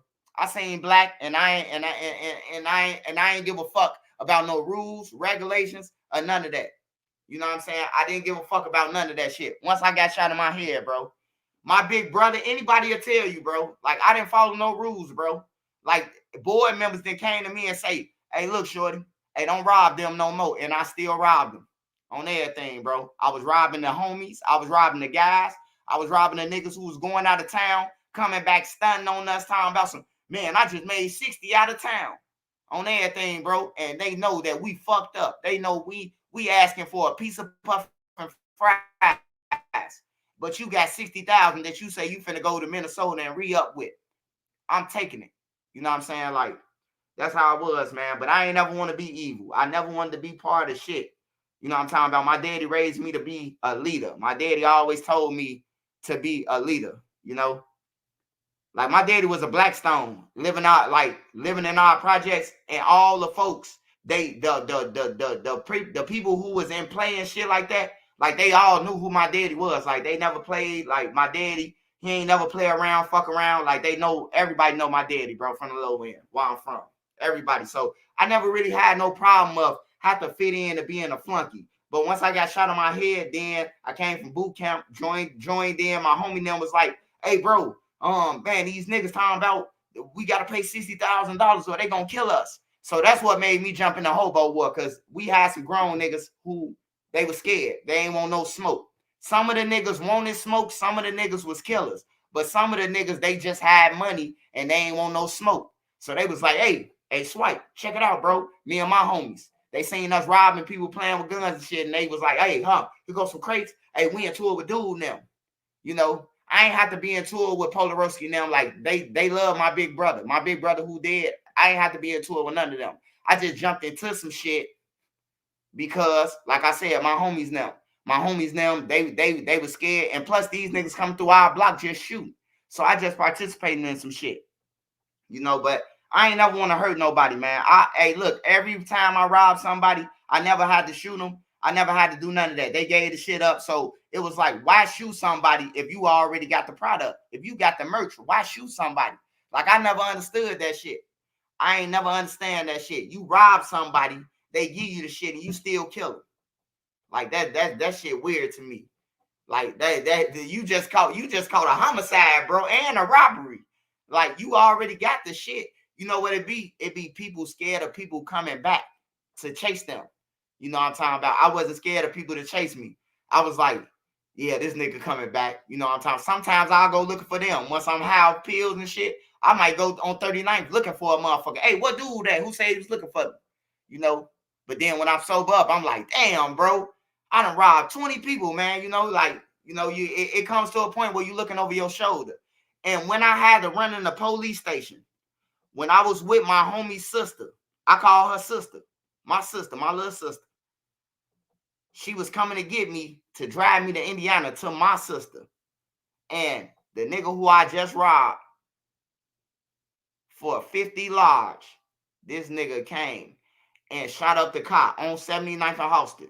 He was shooting at the cop behind us. Boom, boom, boom, boom, boom. Hey, the police station right here to the left. If y'all know 79th and Halsted, Google it. The police station right to the left. Hey, I told her, hit the police station. She flew up in the police station. Hey, look, first of all, she flew on the wrong side of the street to fly up in the police station. Fly up in that motherfucker. Police run out. Hey, freeze, freeze, freeze. Hey, they shooting. You know what I'm talking about? They let us go, though. We ain't have to talk to them. They let us go. Hey, somebody was just shooting at traffic at somebody. We don't know. You know, they let us go. But after that time, bro, I say I don't want to put nobody in no position to get killed for what I do in the streets. Like, people don't even know who my brother is. If you don't know my brothers, People don't know them. Like, you will never know who my sister and them is, who my brothers and them is, because I never hung around them in the streets. I never been on the block with my little sisters. No, can't no nigga tell y'all this on YouTube. Can't nobody say, get on YouTube like, oh yeah, him and his brothers used to hang around. I never hung with my brothers in the street. It's niggas to this day. Mama Duck just found out that my big brothers was my big brothers. Like in 2020, Mama Duck, we was at her daughter prom. And Mama Duck was like, damn, I ain't know that was your brother. Like, that's my boy. Like, it bees like that. Like, I always kept my family away from the shit that I was doing, bro. Like, for real. I never went to get-togethers. I ain't go to shit that normal people went to. Because I knew what I was into. You know what I'm talking about? And I knew that people looking for me and shit, and you know what I'm talking about? All type of shit, man. And then I got the cop Watts. I got him on me. This motherfucker, a cop, he chasing me more than the gang members. He chasing me for the gang members. And that's why I got his ass gone. You know what I'm talking about? That's why I got Watts gone. Because he was a cop. He was chasing me. And every time I hit a lick, he'll come and tell me that the people who I robbed, that they working for him. On everything. I need this shit back. They working for me. He got my mama locked up. My mama did, but he got my mama locked up. This public record. He got my mama locked up. My mama had did 6 years at 50%. 6 years at 50% at local correctional facility. He put 15 grams of heroin on my mama because he couldn't find me. He couldn't find me. We shooting at the hobos. Bow legs get hit up. He put 15 grams of heroin on my mama in 2008. He put it on my mama and told me what I'm going to do about it when he seen me on everything. And what I did about it, I called my teacher, my white teacher, Mr. Quinn, and I called my teacher, Miss Hager, from the suburbs, from my high school, and my 6th grade teacher, Mr. Quinn. And I said, look, man, this is a dirty cop. He taking my money. He got my mama locked up. What should I do? And they told me, they say, hey, look, you got to go to somebody higher than him. So I had to go to somebody higher than him. You know what I'm talking about? And now he in Arizona where billionaire them at. I know where he at. I ain't got to worry about him no more. See how that sound? But yeah, man. So yeah, that's just me, man. So I just want everybody to know, man, that you can come from whatever you under, man, whatever you into, you can come from out that shit, man. Gangs ain't shit. I've been shot in my head. I've been shot up. And guess what, bro? I ain't get no money out of that shit being hurt, bro. I ain't get no money, man. I was in a wheelchair. And none of the niggas came to help me. None of the niggas. Not even the niggas I got on the radio. Only one came over and seen me was Duck and Boss Creed. Duck came over like 3 times. But look, when Duck came over, Duck ain't come over to chill with me. Man, Duck always had 2-3 girls with him, man. Hey, Swipe, I finna use the bedroom, man, real quick. You know what I'm saying? Now I gotta listen to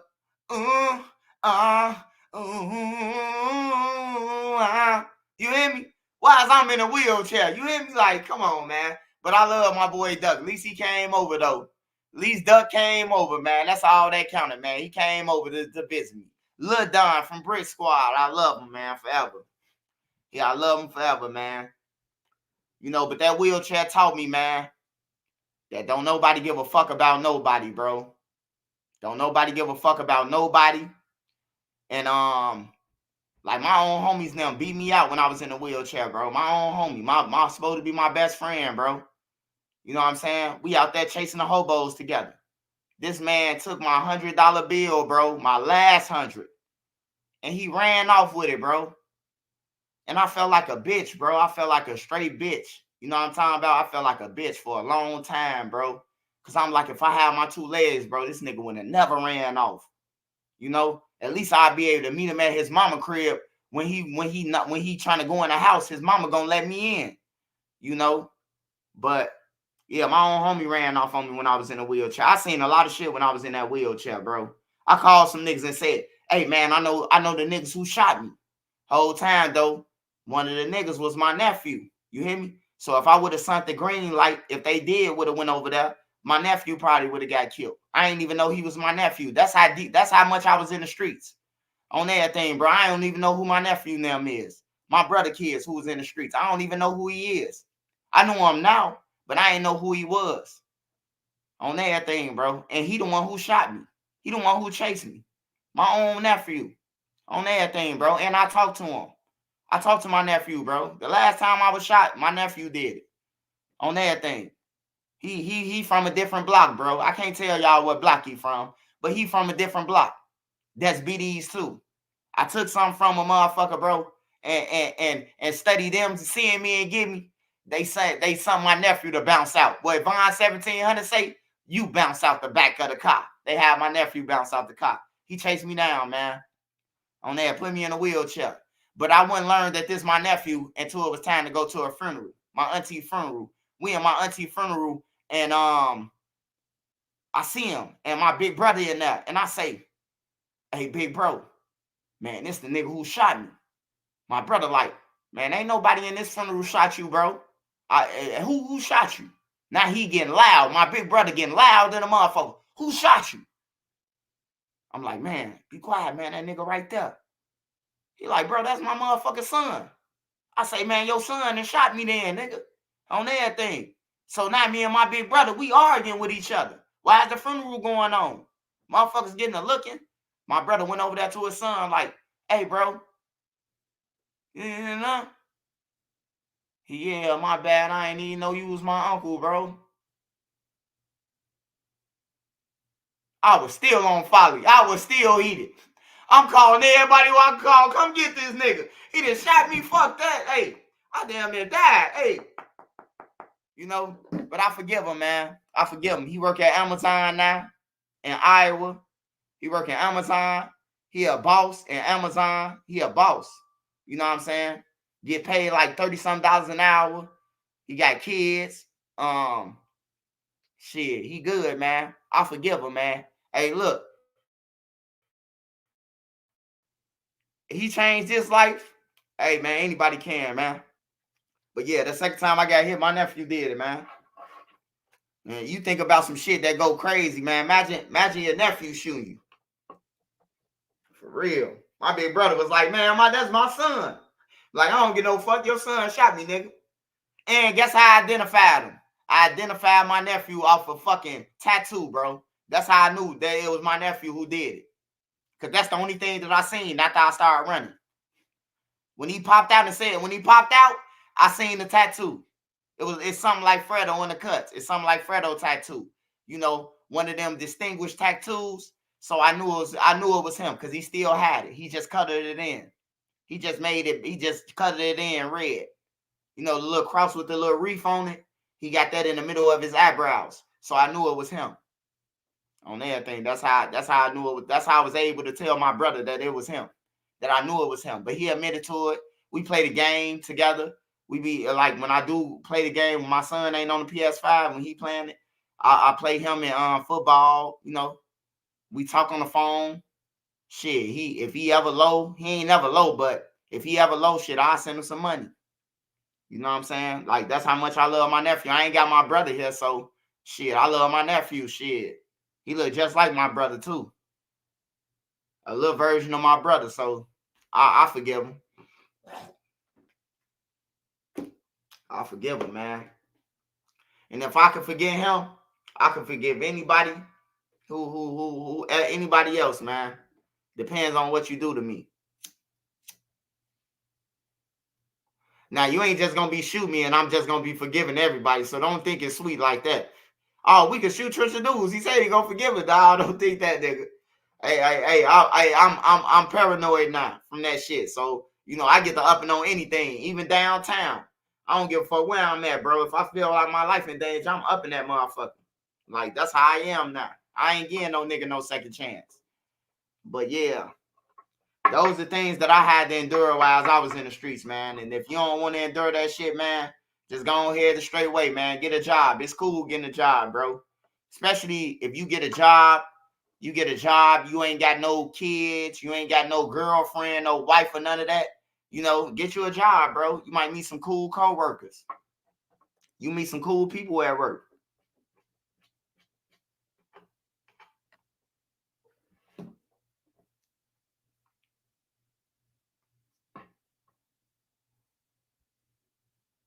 Hell yeah, I keep it. Shit, I wouldn't give a fuck what's going on. You think out the duck trail I ain't gonna keep shit? I keep 3 poles out the duck trail. Shit. I got a motherfucking gun that shoot like motherfucking Star Wars. You damn right. Just in case Moowop and them get out in February, nigga. No, I'm just playing.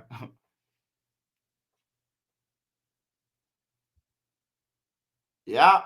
My brother that died, his son shot me. He from a BD block. He from a BD block that I had took some from. I had robbed the niggas, man, and the nigga had seen me, and he had busted U-turn. They was following us though, and I told the nigga who was in the car with me though, he set me up though. The nigga who was in the car, he knew who was behind us the whole time and never told me. How I found that out is when I went to prison, and I seen some pictures with this nigga in there with the niggas with the block that shot me, and when I seen that, it was over with, bro. I say this nigga set me up. This nigga set me up. He told me I was paranoid. He told me I was paranoid. The nigga who was driving the car. He say, man, you paranoid. Ain't nobody following us. I say, man, that car followed us, man. That motherfucker been following us since 55th. He said, man, you tricking. That's them pills. I say, man, take me to the pill spot so I can get a couple more of them motherfuckers then. And that's how we ended up on 71st. And that's how we ended up going over there to the pill spot again. Because I thought I was tweaking, but I thought the pills was good. You know what I'm saying? I'm thinking I'm geeking, but I'm like, take me to the pill spot so I can get some more of them motherfuckers. At this time, the pills was $5. The pills was $5 at the time. You know what I'm saying? Every motherfucker had $5 pills. So, you know, you couldn't get enough of them pills. I don't know what the fuck they was putting in them $5 ecstasy pills, but, you know, I guess the doctors will tell needing them at the autopsy what I've been inhaling, you know, for the last 20, 30 years. I guess. Did the G's respect that you was BD? Hey, look, man, I'm going to tell you this, man. No matter who get on the internet, bro, I done been in every neighborhood and ain't no nigga play with me or touch me. They can get on the internet now and play because I'm Trenches News. But look, I done been on Gyro since 2002.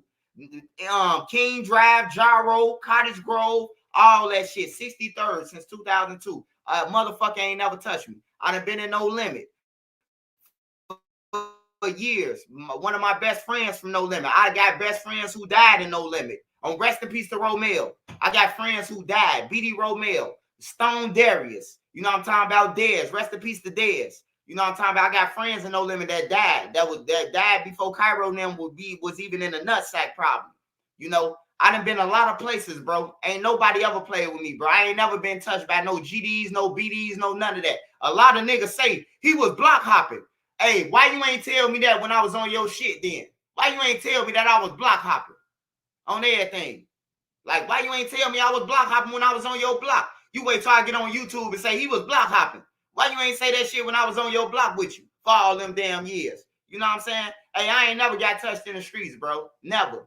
But the 2 times I got shot on 71st and Bennett and my nephew, them the only times that I ever got touched on anything in the streets. As far as fights, yeah, I got into a lot of fights. I'm from the project, so I got into a lot of fights, won some, lost some, and all that, the best of them. You know what I'm talking about? You could live another day to see a fight. But far as a nigga treating me and telling me to get off their block, they knew I was BD on Gyro. They ain't say nothing to me, but what's up every day? You know what I'm saying? Brick was BD, Lil B was BD, Motor was BD, Chicken BD, So Icy BD, Wee Wee. Like it's a lot of BDs over there. Lil B BD. You know what I'm saying? It's a lot of BDs over there. They don't talk about that shit, but like hey, look, bro, everywhere I go, I know somebody. And push come to shove, we always got a low-end coalition, no matter where I'm at. Everybody where I'm at, we from the low end. If we get into it with these niggas, we can go back to the low end. You hear me? Like for real. Melly BD. Yeah.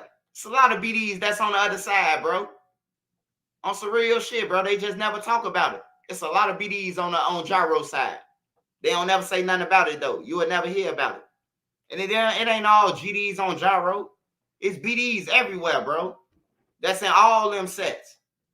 When I was in No Limit, it was a BD block, 77th and Kingston. That was the BD block. What Cairo and them block now, that was a BD block. 35th and State was over there when I first went over there. On some real shit, it was BDs and No Limit. They Stones over there, but it was BDs over there. It was Stones and BDs.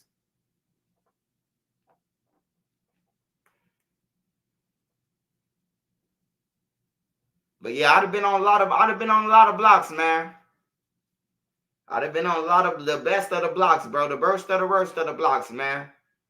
I couldn't tell my grandma that I couldn't come over because I had an op. I couldn't tell my cousin them, let alone if I ain't had nowhere to go. You think I'm finna tell a motherfucker who let me come over their crib, oh, I can't come out there to the hundreds because I got ops. Man, I'm coming out there. What's up, dog? What's up? Where you from? The low end. Oh, he from the low end. You know, that's how niggas used to carry themselves, though. If you ain't from around there, they ain't never see you. They ain't gonna fuck with you. Now, man, you gonna have to run if you ain't from around there. Go on 63rd and some niggas see some niggas. Hey, check it out. Then they start chasing you. Now you running. You know, it was way different, man. Do I think Wayne Melly ever getting out? Nah, Melly ain't getting out, man. He killed his friends, bro. He killed his friends, bro. If Melly do get out, if Wayne W. Melly get out, his friend going to jail.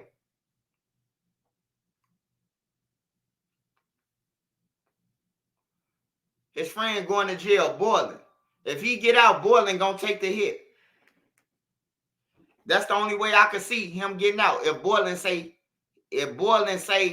that somebody else killed them and that he was the driver. That's the only way I can see Melly getting out. But I don't see Melly getting out, man. Melly killed his friends, bro. I never thought about killing my friends, bro. Me and my friends got into arguments. Me and my friends that bust each other lips and everything. On some real shit, bro. We came outside. We was friends the next day. Our mamas, yeah, Motor from Brain Dead, bro. Motor from Gyro City, but Motor originally from Brain Dead, bro. That's why I met Motor at. I met Motor in Brain Dead. I met Lil Meyer in Motor. All them in Brain Dead, bro. I didn't meet Motor in Gyro City. I met Motor in Brain Dead. That's what I'm saying, bro. I be knowing some of these niggas before the niggas who be talking about on them knew them. You know what I'm saying? Like, for real. That's why I ain't got no worries, man. I know who I got to watch out for and who I don't got to worry about. I know that for a fact. Hey, Diddy, I need a blunt and a cigarette. I mean, I need a blunt and some weed. Well, I got my weed. I just need a blunt. Got the shoe box full of runts.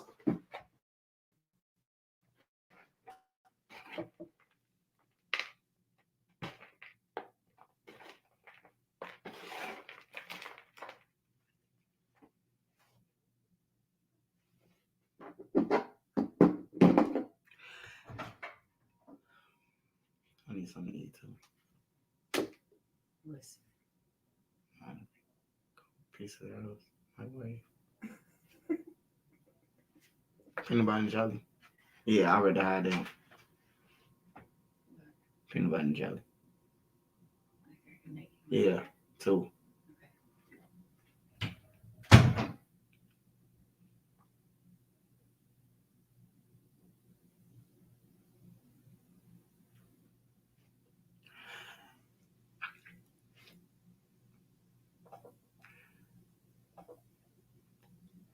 Yeah, Melly though, I don't think Melly getting out, man. I'm gonna tell you the truth.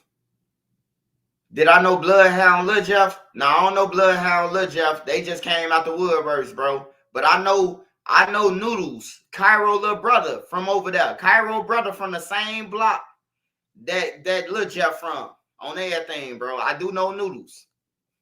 I do know Cairo brother. Cairo got a little brother that's a top dog from over there. All the little Bloodhounds, they know who Noodles is on everything, bro. I don't know Bloodhound Lil Jeff though. Him, Vert, I know Vert. I know a Vert. I do know a Vert. That's supposed to be Duck family, bro. That's supposed to be Duck family on some real shit, bro. Like Vert know what's going on. Vert bogus for dissing Duck.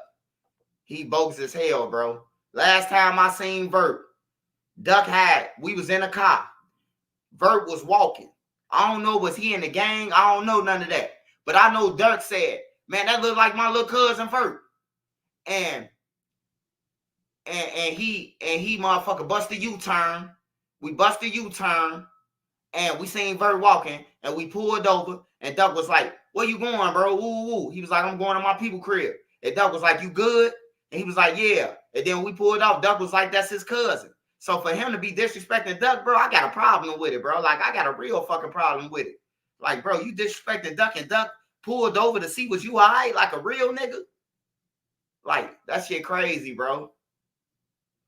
Yeah, Vert was at Duck's funeral. Vert a coward, bro. He a straight cow. I don't know Q50. I don't know Q50. Q50 a creative player who got 10 hats. I don't know none of them.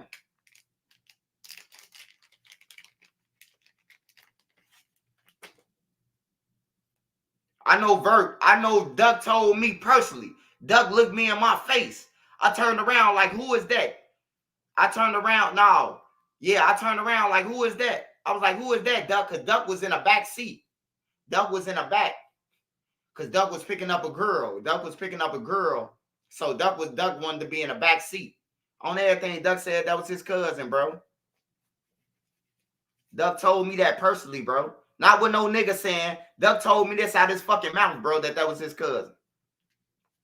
And when I seen it with the bloodhounds, I'm like, man, that's Duck's cousin, bro.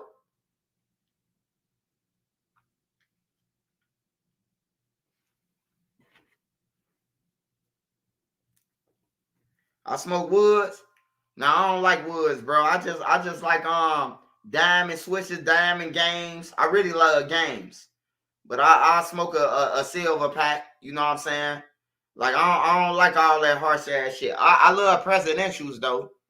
You know what I'm talking about? When me and my wife we out somewhere and it's and they talking about, you know what I'm talking about, no smoking in the building, we just gonna smoke us a fat ass presidential. We ain't got time to keep on running back and downstairs. We smoking us a fucking presidential. Yeah, Duck damn near got a cousin in every hood. You will never know who some kin to Duck, bro. I'm telling you, bro. That's how big Sheena and them family is. You won't know who some kin to them. He got a big ass family. Like Lil J. Lil J got a big ass family, bro. Lil J got a big family. The McGraw's big as hell. You don't never know who you talking to. You could be saying Lil J gay and talking right to his cousins.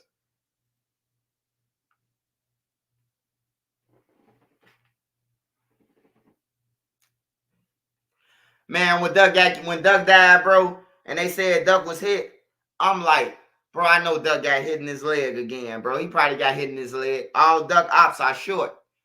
Duck ops littler than him. So we like, man, his ops so short, they gonna hit him in his leg again. You know? It wasn't no leg shot this time, though, man. I wish Duck would have pulled through, man. I wonder if Duck would have pulled through, would he would have just chilled, bro, or would he would have been on some bullshit?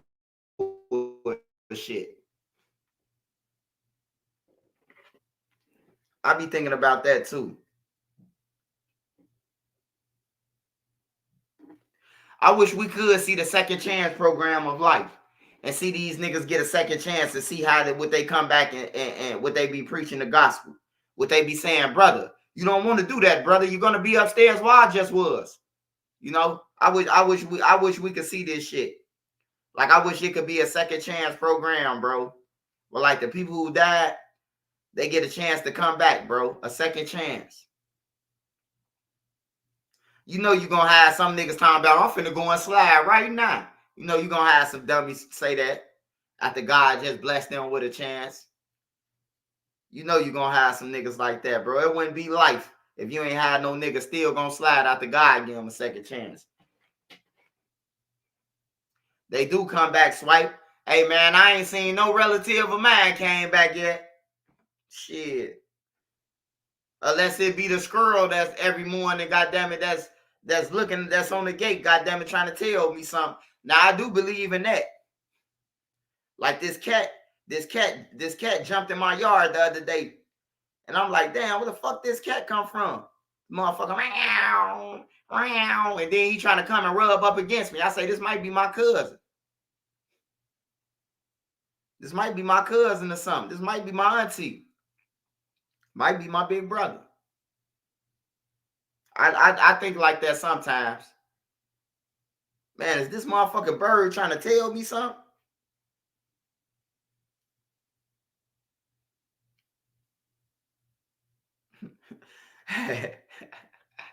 Hey, Sparks. He would have went full war mode, man. You survived some shit like that O Block 5 shit, that boy. You wouldn't, hey, he would have had to go a full out war. Or guess what? His homies now would have been like, you soft.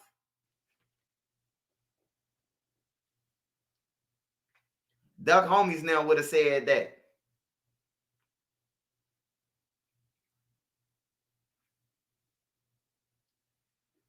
Man, Brick had a second chance, man. Brick did motherfucking Brick did 4 years in Cook County Jail, man, fighting this case, man. Cause Gyro told on him. Them niggas still over there. FBG Young video probably too. The nigga who told on Brick. Got Brick the years. They kick it with anybody now. They friendly. But they don't want to talk about Trenches News.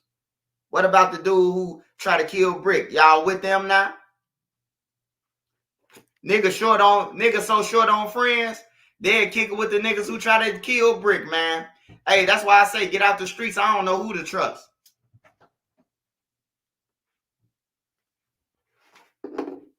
I guess Brick gone now, so we can kick it with these niggas. They try to kill him, but we can kick it with these niggas now. Like, fuck out of here. Weird ass dudes.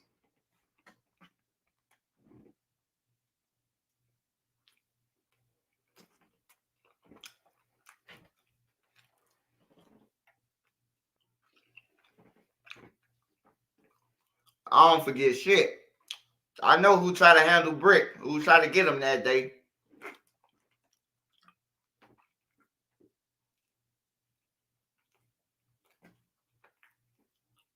That's how Taekwon died. Because they tried to kill Brick and kill Taekwon. That's karma, man.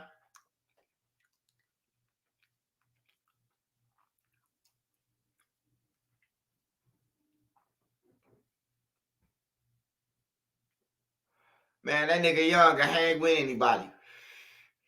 He'll hang with anybody at this point. All his friends gone.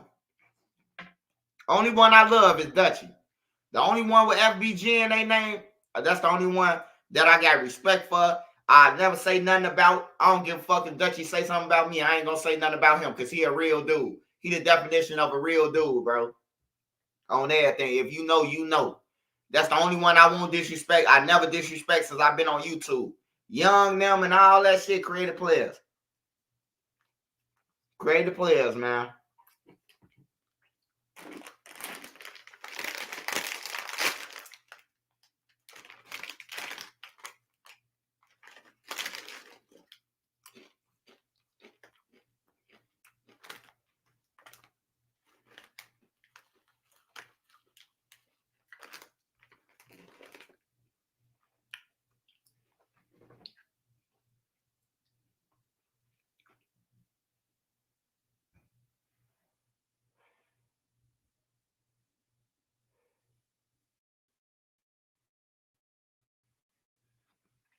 The least hood FBG member is the one who came out with a diss song to a bunch of young. Hey, yeah.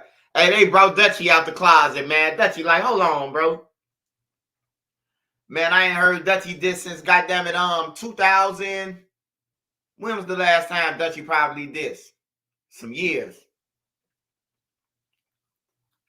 Dutchy probably ain't dissed nobody in 5 years or some shit like that.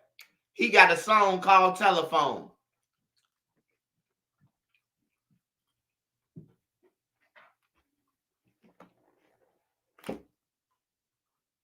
I don't know if these chips good, babe. Can you take one? No, they're hot. All right, smell it.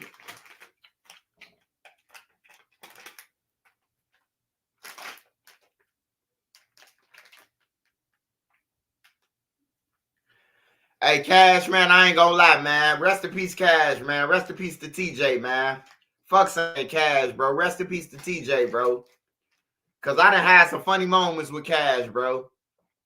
Like Cash, man, you see him on the internet, bro. You see Cash on the internet being funny. That's Cash for real, bro. Like Cash ain't really the I'm gonna threaten you or none of that. He gonna snake your ass. He gonna get you. You know, you gotta worry about Cash out of all of them, his brothers now. But yeah, man, like Cash, he a funny dude, man. I had a lot of funny moments with Cash, bro.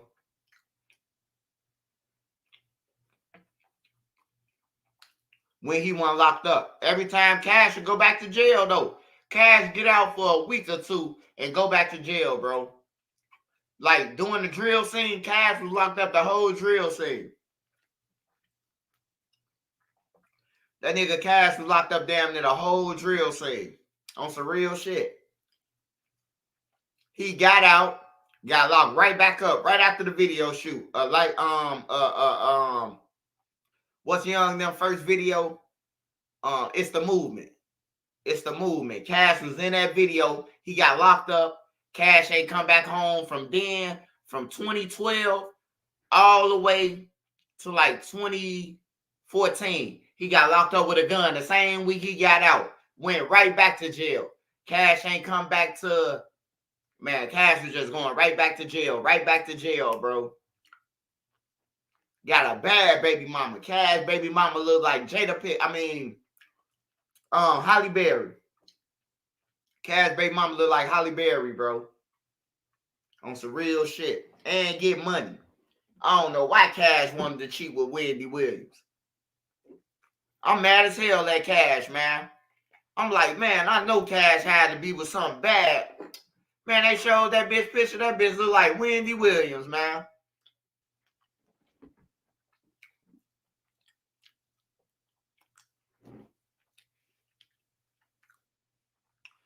That bitch wear the same size as O'Neal wear.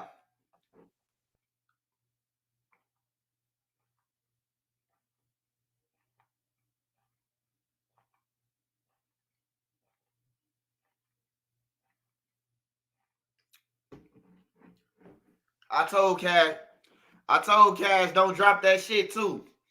I say, Cash, don't drop that motherfucking voicemail of you and Lolo, man. Cash got on Lolo on the phone. Chief Keef mama. Yeah, man, you remember that dirty ass nigga, man? Your son was dirty back then, wasn't he? And this slow, she's so slow, bro. Not to disrespect Lolo, but I love her, bro. But Lolo was slow then. Because he asked you was your son dirty and all this shit. And she answering this shit, bro. I couldn't believe that shit. I couldn't believe Lolo answered all them damn questions about her son.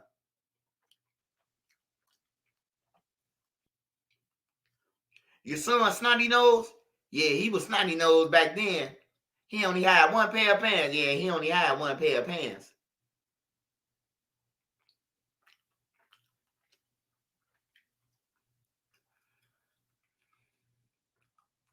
I mean Holly Berry. I ain't mean Jada Pinkett. Holly Berry.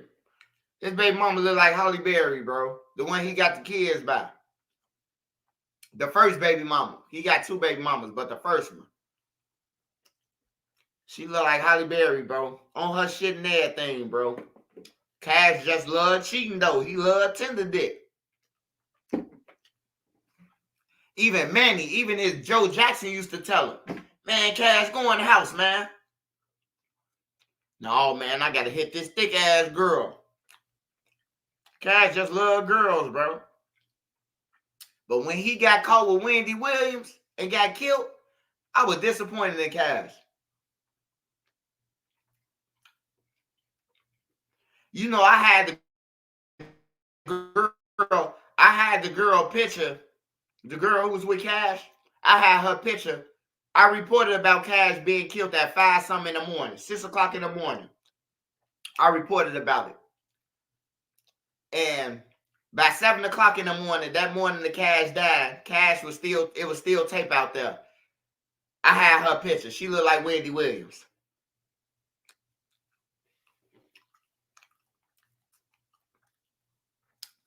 Cash got killed in the morning, bro.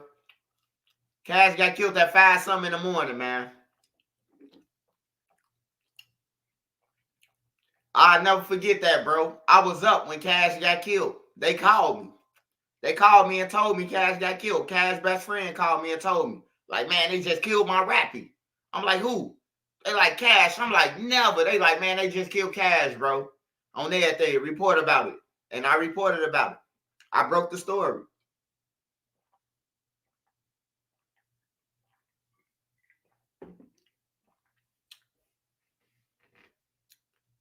Hell yeah, Cash could have been avoided, bro. Hell yeah. It could have been avoided. Man, I love little TB, man. TB was smart, bro. I don't know nothing about TB killing people, but I know he was smart and he could whoop your ass with karate and all that shit. He was smart. I don't know about him killing, bro. Like, when I got out of jail, everybody was a killer. Everybody was rapping about killing, and they was killers, bro. Before I went to jail, their name was Clarence, Terrence, and Barron. You know what I'm saying? Like, when I came out of jail, it was Lil Ray Ray, Lil BB, Lil CC, Lil Diddy. They wasn't none of that shit when I went to jail, bro. I'm just being honest. But TB was a smart dude. He was smart as hell, bro.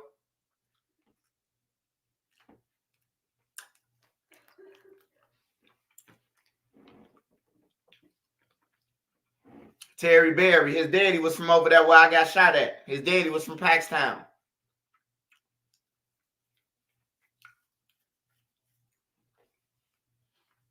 Hell yeah, they changed their names. I mean, hey, this when I first knew they changed all the names. A nigga coming to jail, they like, hey, bro, where you from? He said, I'm from the west side, shorty. They say, where you from? Where you be about on the west side, shorty? He said, I'm from Trumbull Block. They said, where you from off Trumbull?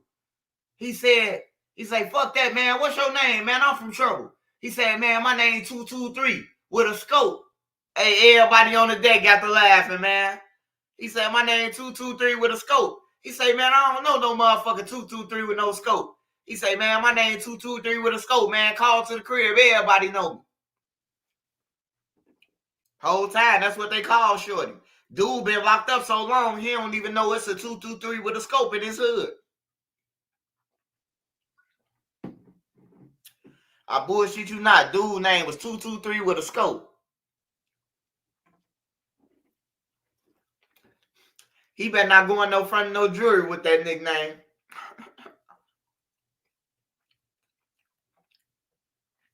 Yeah, I fuck with Cole, man. Cole a good dude, bro. Cole a good. Cole ain't FBG though. Cole ain't FBG. Cole a MC, man. Cole a snake, bro. Cole ain't even no BD or no GD, bro. He a MC. He ain't no FBG. Cole from Chunky City. Cole from over there over west. He from 72nd. He from over there where Spins on them from. He from Chunky City. I think they be in tour with Chunky City though. Spins on them. But he from back that way.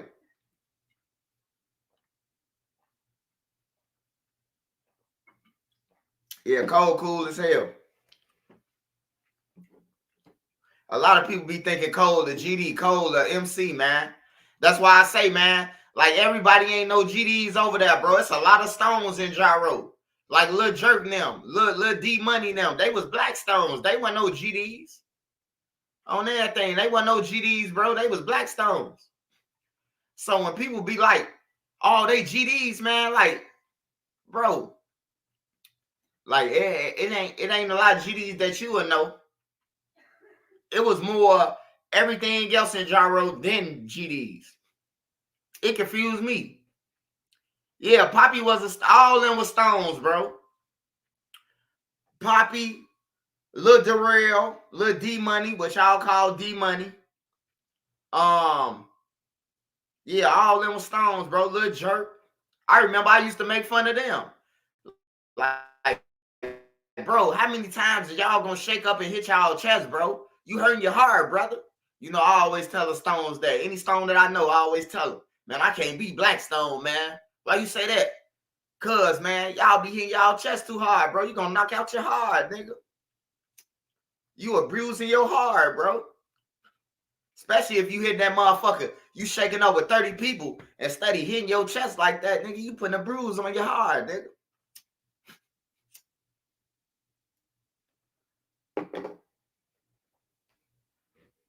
That's one thing I hated about gang banging too, man. You got 50 niggas on the block. You shaking up with everybody. Somebody got a cold out them 50 niggas. I always used to get sick, man. Every time I'm shaking up with somebody, man, I get sick. I stop shaking up with niggas. I started giving niggas, give me some dap, nigga. Give me some knuckles. You gotta start dapping. You gotta start dapping motherfuckers.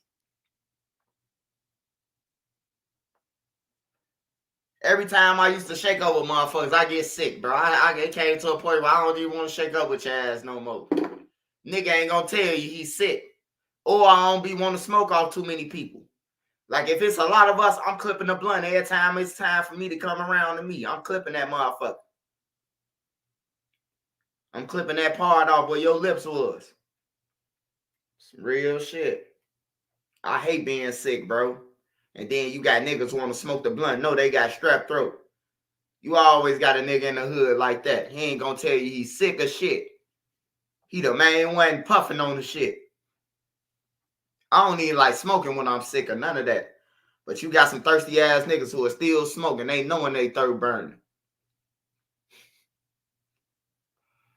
What I know about young Pappy. I used to date a girl who Pappy used to be with our brother. His name was Lil Eddie. Lil Eddie got killed.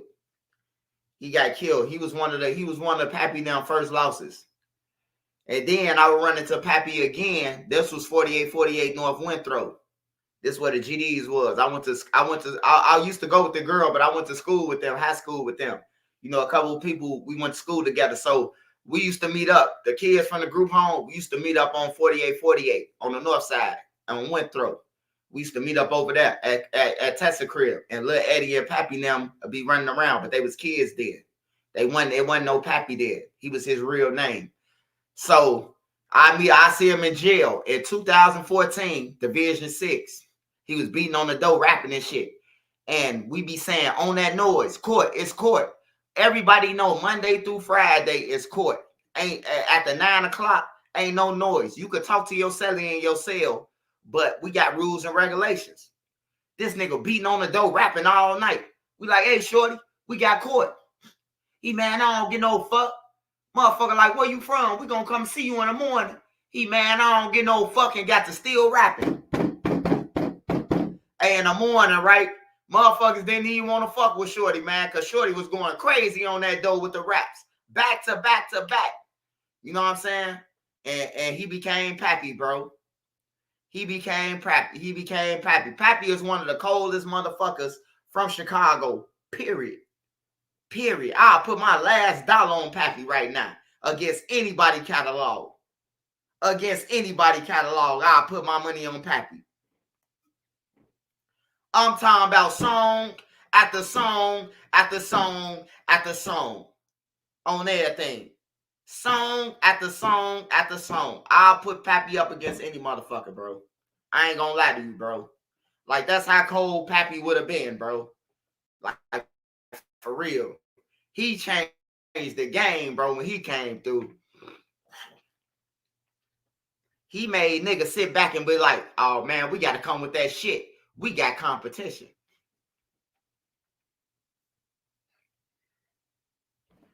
Yeah, I told Duck that shit. I say, man, Duck, man, it's some competition out here now.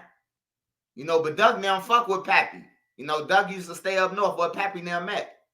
So Duck them know Pappy Butter be according to Butter. Let Butter tell it. I'm the one who did this, and I'm the man. Stop it, man. Mama Duck lived up north with Pappy now, bro. Butter just be lying like a motherfucker. On some real shit, bro. Like, Butter be lying, bro. On everything. Mama Duck stayed up on Howard, bro. On some real shit, bro. That's what Duck's little sister got killed at. Mama Duck's daughter got killed at on Howard, bro. Butter was locked up. How the fuck you bring Pappy them over there to introduce Pappy them, bro? Like, that nigga be lying, bro. That nigga be lying like a motherfucker, bro. He be lying. Butter be lying like I'm the one who brought Pappy over there. I'm the one who brought them. Like, I'm sitting there listening to this shit like, bro, Mama Duck stayed up north. What Pappy them was. But Butter don't know that because Butter was locked up. So Butter get on here telling these stories, bro, like he lying, bro. On my mama, Mama Duck stayed on Pappy them shit, bro. On everything.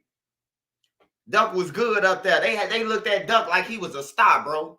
Me and Joe Jackson hopped out to pick up Duck up north. Mama Duck stayed in this courtway. And we went to go and pick up Duck. Man, the niggas was out there, bro. They was like, y'all with Duck. Y'all looking for Duck.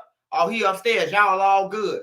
Them niggas had motherfucking AK-47s out there and everything, bro. On some real shit, bro. Like, for real.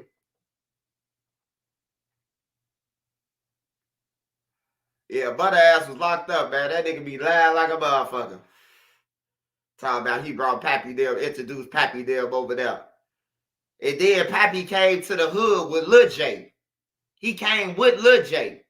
Like him and Lil J was in the same room together, but and let Butter tell it, he did that too. On everything, bro.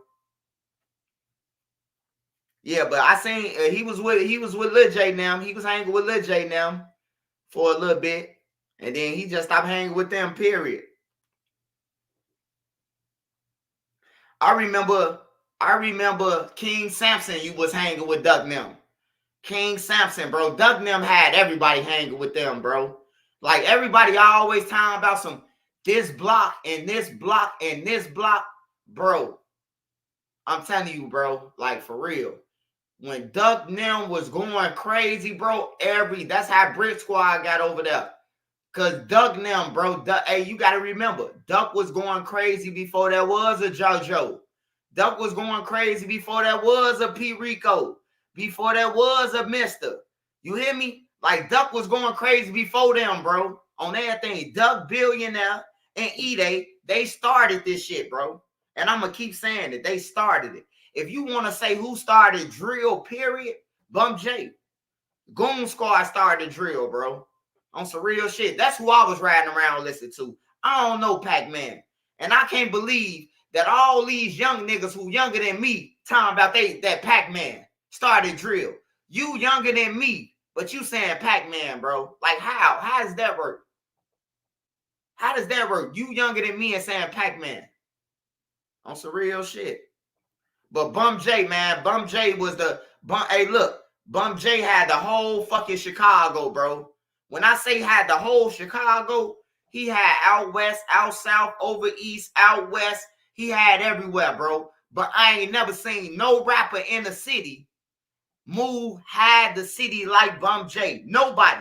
Not Herb, not Dirk, not none of them, bro. Ain't nobody had a city like Goon Squad. Do your homework. On my mama, bro. Ain't nobody had Chicago like Goon Squad, bro. Everybody was scared of Goon Squad. Niggas running around like, bro, Goon Squad just robbed a nigga. They just kicked through somebody's door. Every rapper that came to Chicago, bro, was getting extorted, was getting robbed, bro. I remember Gucci Mane. Gucci Mane did not want to get off the bus with the bar center chain at Adriana's, bro. Because Goon Squad said they wanted that chain, bro. They wanted the Gucci Mane chain. They wanted that iced out Bar Simpson chain, bro. One of the niggas who was with Bum J wanted that chain, bro. And they wouldn't let it go, man. They said, man, we want that chain, bro. And Gucci Mane ain't never get off the bus, bro, to Adriana's.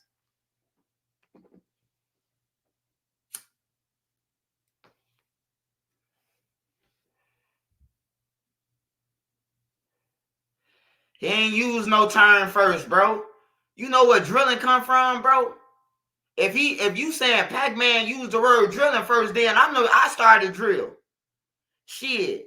Cause drilling been in boot camp. My brother went to boot camp, and goddamn in 1996, goddamn it, my brother was in boot camp. And my brother was doing drills. My brother was coming back home from Lincoln Challenge telling me about drills, bro. Way before this shit. The Army is drills.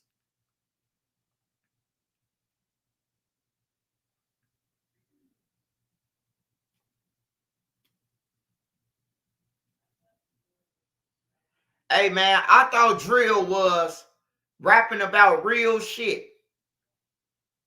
Don't make me up this 40, homie, and click a clack, boom, move around.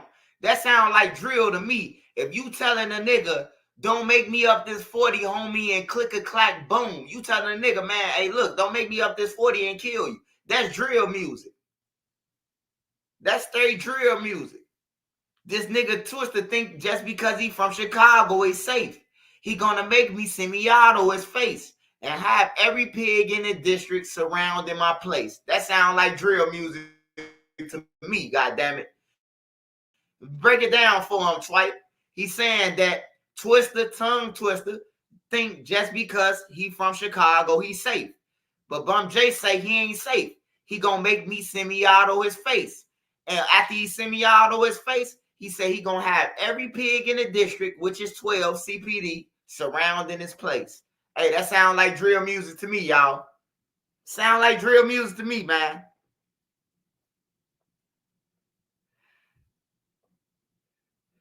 He said, this nigga Twister, he thinking he cool? My 16 spit faster than you two. It's chief motherfucker, this my city. Twister go rob and go and tell the police that I did it on everything, bro. He went crazy on Twister ass. Hey, Bum J went crazy on Twister. I ain't gonna lie, man. He say, man, this nigga cool. Say Twister get robbed and run to go to tell the police that I did it. Twister did, though. Twister definitely did, man. He definitely did that shit. Bum got a record deal in 2006, man. Move Around was on a commercial. I don't know nothing about no Pac-Man. I know Bum J was on a basketball game. He was on NBA Live. He was on a McDonald's commercial. So unless a motherfucker was on a McDonald's commercial and the NBA Live and got the city, I don't want to hear nothing about no Pac-Man, brother. I don't want to hear nothing about Pac-Man. Saying Pac-Man to me is like talking a pork to a Muslim, goddammit, right now. I don't want to hear it, my brother. On everything. How about one of these bean pies, my brother? I love Twister, man. Twister a legend, man. Twister a legend, bro. I love Twister, bro. I definitely love Twister, man. Boss Top and C-Day was garbage back then.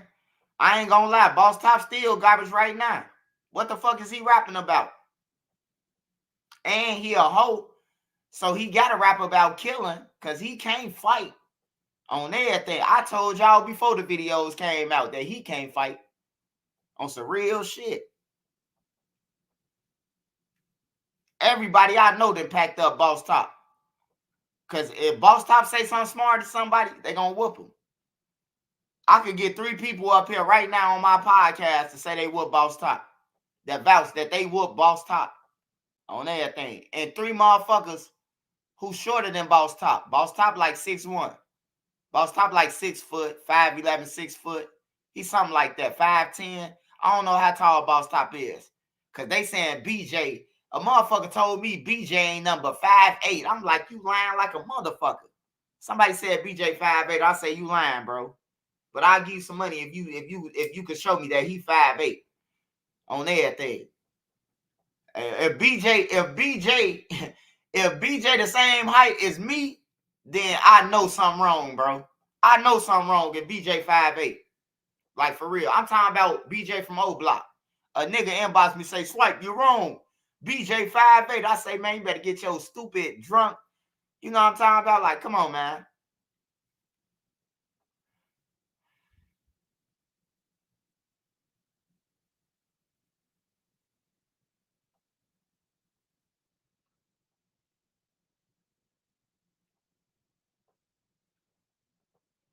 Boss Top will be home in 2 months, though, y'all.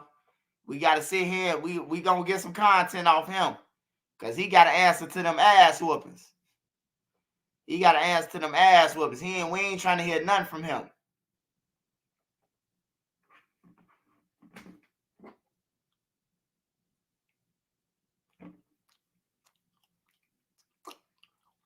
Did I know Lil J partner Lil Jeff? Lil Jeff is from Hammond, Indiana. He ain't from Chicago. Lil Jeff from Indiana. Yeah, I know Lil Jeff. Lil Jeff got killed out there.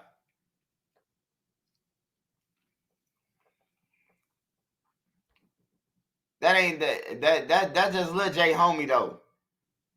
A lot of people thought that was Lil J brother and shit. That's just his homie though.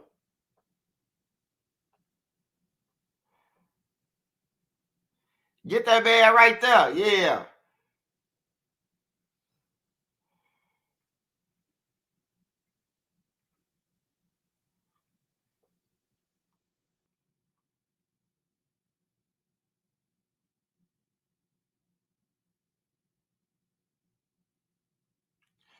Hey Cameron, man. Hey Cameron. I ain't trying to argue with you, man, but all I'm saying is look, 2000 besides Lil Wayne, Gucci Mane, Rick Ross, and Jeezy. I'm talking about Streetwise, Bum J. I never heard of Pac-Man, bro. I never heard of him, bro. I'm just saying, bro. I never heard of him, bro. I've been in the streets everywhere, bro. I never heard of him, bro.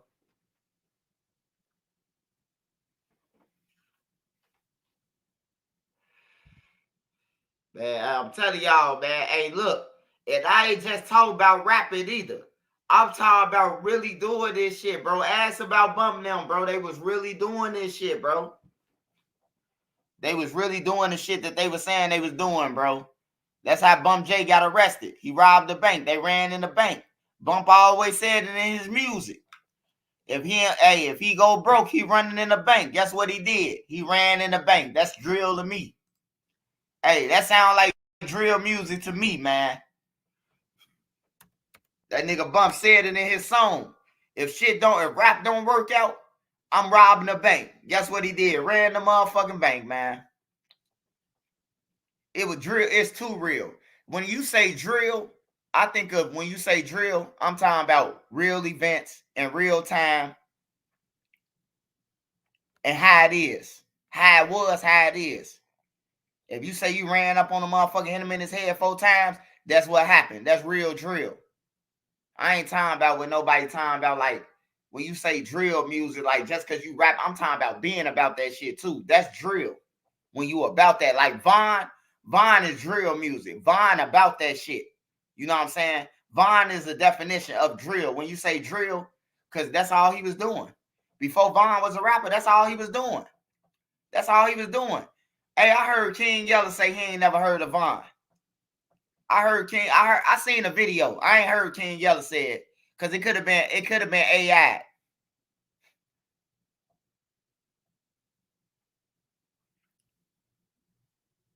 Hey, man, you saying that because he got a song called It's a Drill, bro. Like, stop it. Hey, look, like I said, man.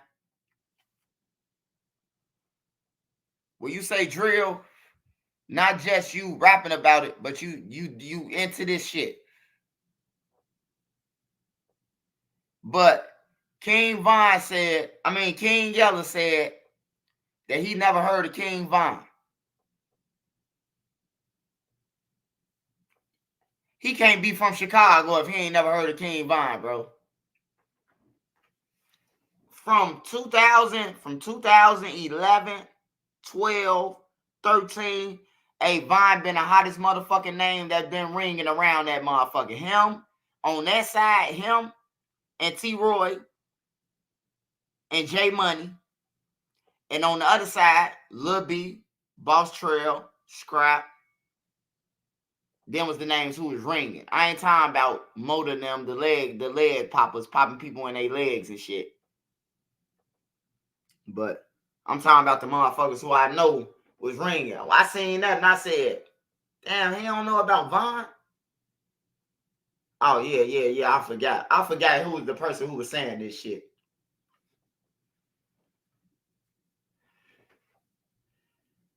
Hey, dog, though. Hey, Sparks, though. This what YouTube catch him up at, right?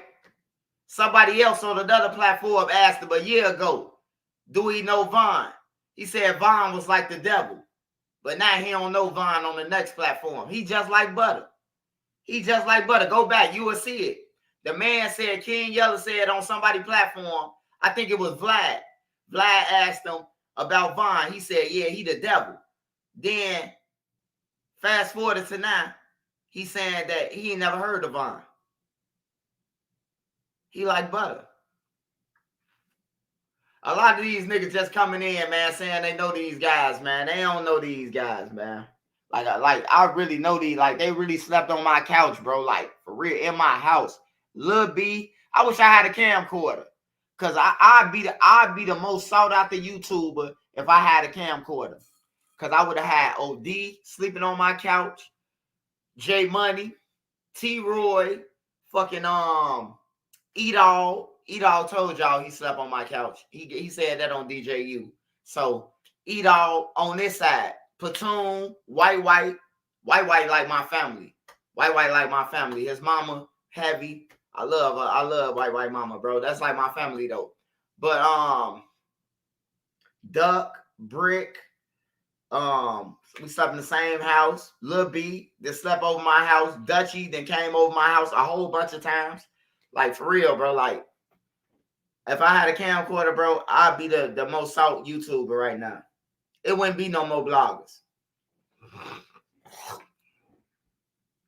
If I would have had a camcorder from the time that I went on 63rd to now, I have a lot of content. If I would have known YouTube was paying. Did you ever pour water on them? Oh, yeah. We played them games. You just can't play with J Money. Don't play with J Money. Or don't play with bruh. Them the only two you can't play with. Everybody else fair game. Everybody else gonna get you back. They want to shoot you.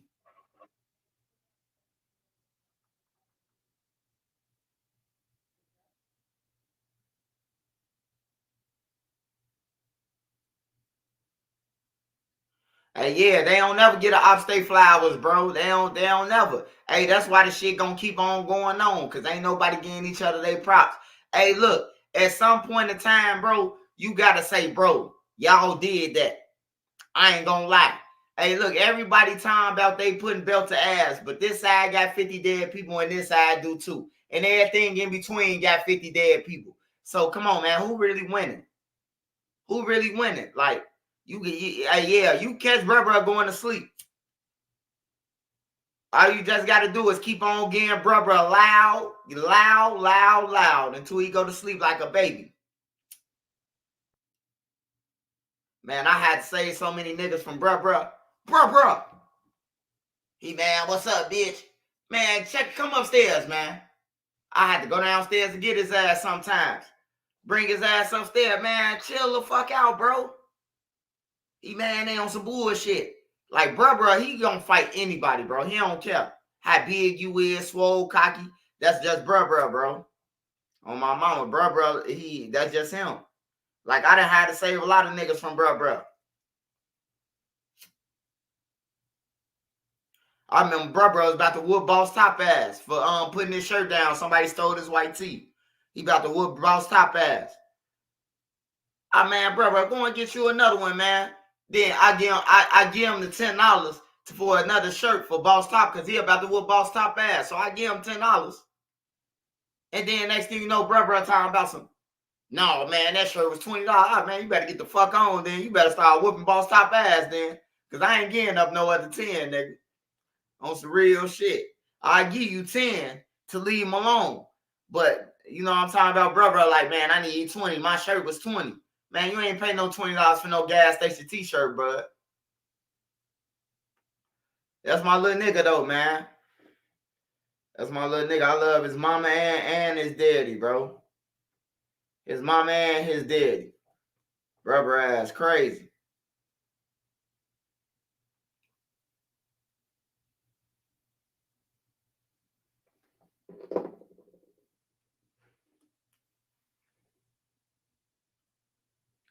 Hell yeah, I told y'all when bruh pulled out the fake dice. Bruh pulled out the fake dice on the old man. The old man Willie, he say, no, his name Jimmy. The old man named Jimmy on my mama. The old man, everybody on King Drive. If you really was on 63rd, bro, if you really was on 63rd in 2000, 2002, 3, 4, 5, 6, 7, 8, 9, 10, if you was on the train, if you was on 63rd, you know Jimmy. He walking around with a stick, an old man, bro. He like 70 years old, bro, but he still could walk good and everything, bro. He was in the army. He took care of himself. But he used to walk around with this stick like Rafiki, bro. And bruh and him was shooting dice. Well, he wasn't shooting dice with bruh. He was shooting dice with Dart. It was all us out there, man. It was all us in the hallway. And then Dart, Fredo, bruh, and some more niggas pulled up. And some more niggas had pulled up. And and they was shooting dice. Bruh got some trick dice, man. So bruh, they ain't nobody want to let bruh in, cause everybody know bruh got trick dice. The old man say, man, you just standing around. Go ahead and shoot the dice. That was, hey, he invited bruh to a crime spree. Bruh hit the dice 7, 11, 7, 11 with the trick dice. The old man, he fucked the old man up, took the old man money. On my mama, the old man, he was getting dizzy, sweating this shit. He got his stick in his other hand. Hey, he picked up the dice. He picked up the motherfucking dice like, you cheat. You cheating motherfucker. He told bruh that, you cheating motherfucker. These some trick dice. Hey, bruh say, man, you better go ahead on, get the fuck on. Hey, he hit bruh. Hey, look, bruh flinched at him. Hey, he did a Rafiki move. Bam! Hit bruh straight across his shit with the stick. It ain't phased bruh though. Bruh ain't hold his head or none of that shit. Hey, the nigga bruh was like, I'm finna fuck him up. Hey, Dartnell was like, man, how you gonna fuck him up, bro? And you really beat him out on everything. They gave the old man, they asked the old man, what you lose? The old man tried to say he lost like $1,000. They're like, nah, man, you said 240 or some shit. Dartnell gave the old man his money, bro, and told bruh leave him alone, man. Bruh look up to Dart, so he'll listen to Dart. You know what I'm saying? That's one of the only persons that bruh listen to, Dart. Anybody else, or Lil Reese, anybody else, he still gonna get you. Man, I got so many stories with bruh. I remember bruh. Hey, look, bruh walked on bruh. Hey, look, he was on crutches, bro. The man bruh was on crutches. The man rode a bike with his crutches all the way to Gyro City, to Rose, 62nd and Rose. The man bruh posted up on Rose and was telling everybody who came through there that he needed some money. Everybody that he needed some money. He on a block. Niggas was getting it to him too, bro. I could have bruh get on my channel right now and bruh tell y'all the same story. Bruh came to Gyro City, bro, from O Block. Rode his bike over there. He was on crutches. He had his crutches with him too. The man posted up right on 62nd and Rose, bro, and everybody came through that motherfucker. It was like you got to pay a toll on my mama, bro. On my mama, bro, and niggas was getting him the money, bro. Because everybody know he retarded, bro. Both sides. Everybody know bruh retarded.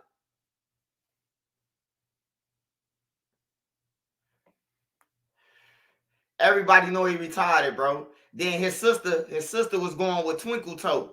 Twinkle Toe, one of the top members. So bruh, he had the best of both worlds, bro. He could come over here, walk over here, ain't nobody gonna do shit to him. Dome them love, bruh. Ain't nothing gonna happen to him. Ain't nobody play with bruh, bro. Ain't nobody play with him, bro. Not no size, bro. That's why I say he the most respected motherfucker that's on all sides, bro. Don't nobody play with Shorty, bro. Like, I ain't gonna lie. Don't nobody play with bruh. He the most respected on all sides, bro. Like Fies, if he don't catch you in the street, you ain't gonna have that energy in jail, because everybody know he could fight. So everybody, motherfuckers be ducking their tails. Like Zoo talking about some bruh came on the deck, but he had walked himself 3 days later. Well, damn, if he's supposed to have told on you for a murder, He wasn't even supposed to come on the deck with you, nigga. You was supposed to be whooping his ass. Am I right or wrong, though? Zoo said bruh told on him, right? But him and Zoo was on the same deck for a week. How'd that work out? And then Zoo talking like that bruh supposed to be whooping his ass. Nah, it's supposed to be the other way around, nigga. He told on you. You say he told on you, so you supposed to be whooping his ass.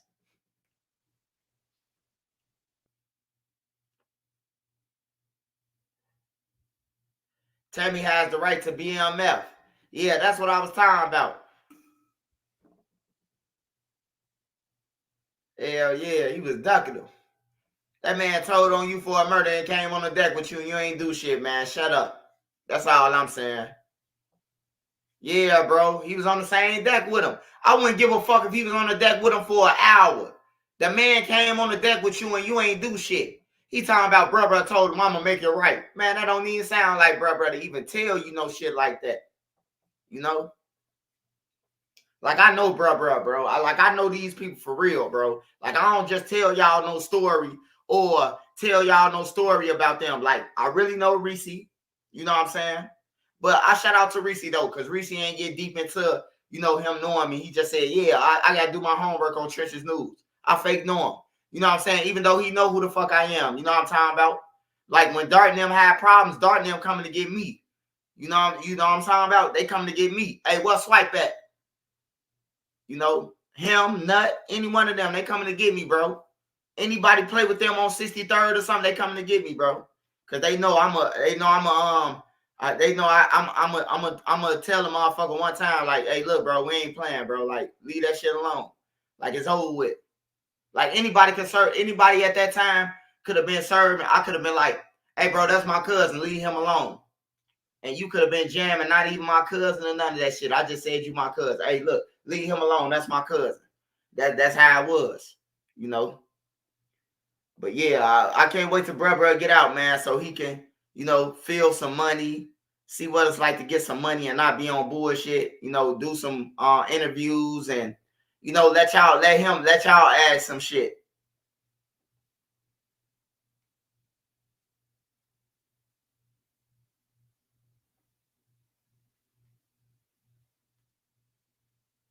Yeah, but that's the most respected motherfucker on all sides. Like, you can say anything about him, but if Cairo run into him, Cairo gonna be like, what up, bruh? Zoo run into him, he ain't gonna do shit. Anybody who from O Block, anybody, the O Block 5, the O Block 7, anybody from O Block, they run into bruh, they gonna be happy to see bruh. They not gonna say, like they were saying in the street, oh, bruh read it. They ain't gonna say none of that shit, bro. They ain't gonna need to say that about Trey 5. Trey 5 can fight too. Trey 5 whooping ass too. On everything, bro. Like, for real, Trey 5 whooping ass, bro. Anybody over there tell you. And he gonna shoot the shit out you. So you lost anywhere it go. Cause I remember he beat up THF Crack, man. That shit was funny as hell. I told y'all that story. Right? I'm gonna tell y'all that story before I get off here, man.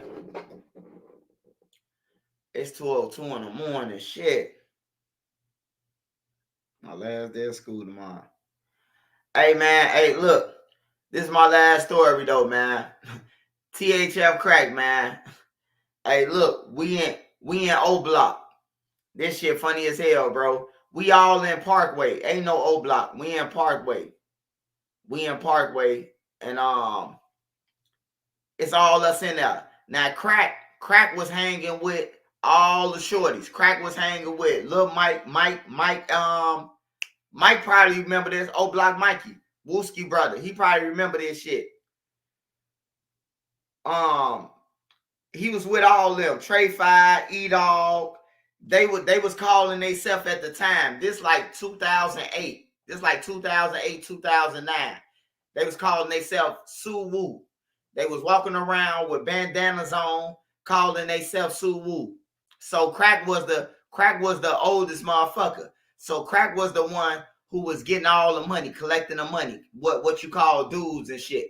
Crack was collecting all the money. So, you know, they'll have a little pot. So when they barbecue, when they barbecue, when they fucking when they a funeral, a party, anything, they'll have some money. You know, Crack end up spending the money though. He end up spending the money on a female.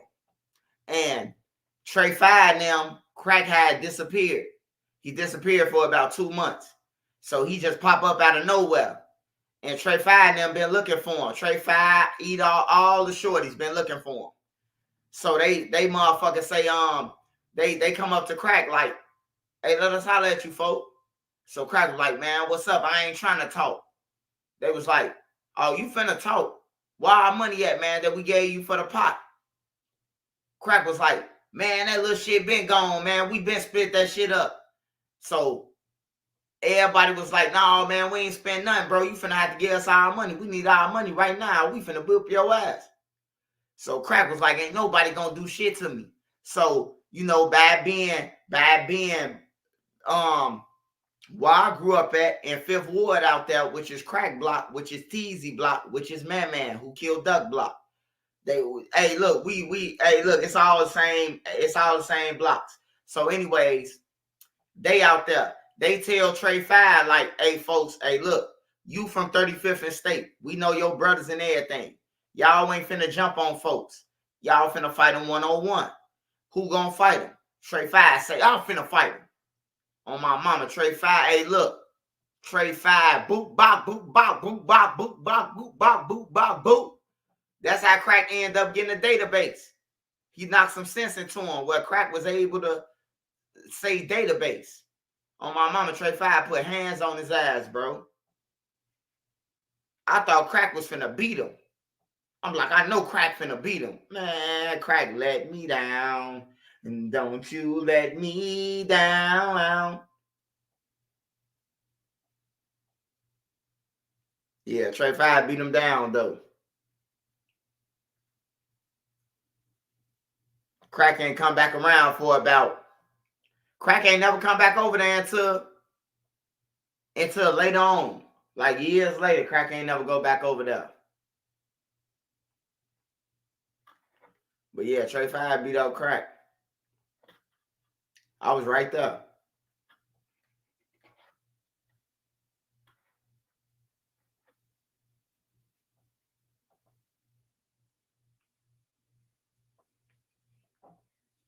That's why they don't like me, man, because Swipe is right there for a lot of shit. Hey, Tay Savage, man. I'll tell you one time, brother. Got no beef against you or none of that, brother. Hey, but look, you and Trap Lord Ross, I see the play.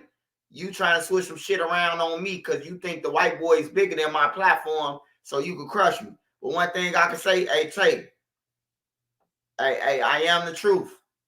You know what I'm talking about? You have, hey, look. If you don't want your victim report to come out, just leave Trenches News alone, my brother. On that thing. Because you ain't always been a savage, motherfucker. Hey, before a savage, you was a victim, nigga. Hey, don't put my name in none of your shorts, nigga. I mean that shit. Don't say Trenches News. Hey, yeah, like Trenches News. They use, hey, look, they ain't use shit of mine against you or nobody you know. You ain't got shit to do with O Block 5. You don't even know them niggas on everything. You been gone so long, you don't even know Move Up now. Stop playing, bro. Like, for real, y'all ass chasing this shit. Don't play with me, though. On everything. I'm willing to go to war with anybody. I don't give a fuck what you is. So, just leave me alone, man. I don't want to see no clips. But you mentioning me with Trap Lord Ross. On everything. I don't want to see no clips with you mentioning me with Trap Lord Ross, my friend. It'll hurt my heart to make a documentary about you, my brother. It'll break your heart for me to make the documentary about you, my brother. You might say it's lying, but I bet you 757 say I'm telling the truth. Leave me alone. On everything. Do your homework about me. Hey, see on the low end without the mask, and they gonna tell you about me. You know what I'm saying? You got to do your homework without the mask. Don't think of me on YouTube. Do your research without the mask, my brother. I'm finna play the duck song before I get off, my brother Smurf Toe. I got you was all in the making, man.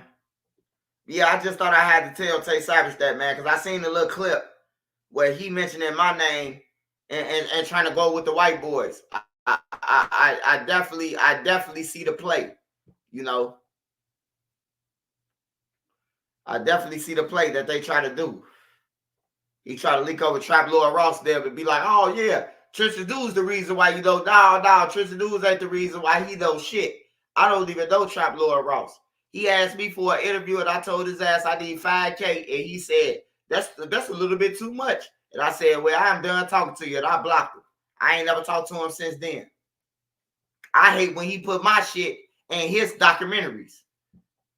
On some real shit. I don't like when he put my shit in his documentaries.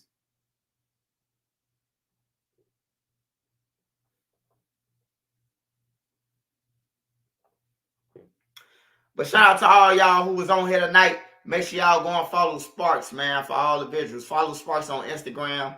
Follow him on YouTube. Follow his page on all platforms, man.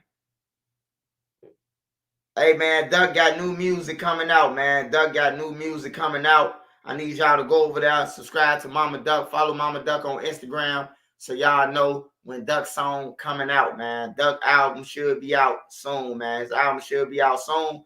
But I'm going to give y'all the preview of Duck's song until then, man. I'm going to give y'all one of the songs that Mama Duck allowed to be played so y'all can, you know, get a feel how Duck coming.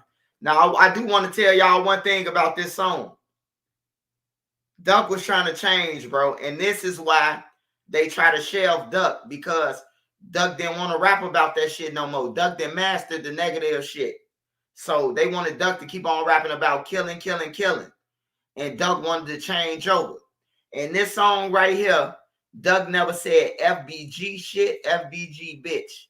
Or he never said money. He never said none of that. That's how you know he was serious. I never heard Duck not say that in no songs. So, once again, shout out to everybody who's on here. Gonna play this Duck song. If I can find this motherfucker. I gotta watch me one episode of the Power. My wife probably gonna kill me. Like, we not watching that tonight. Fuck we is, nigga.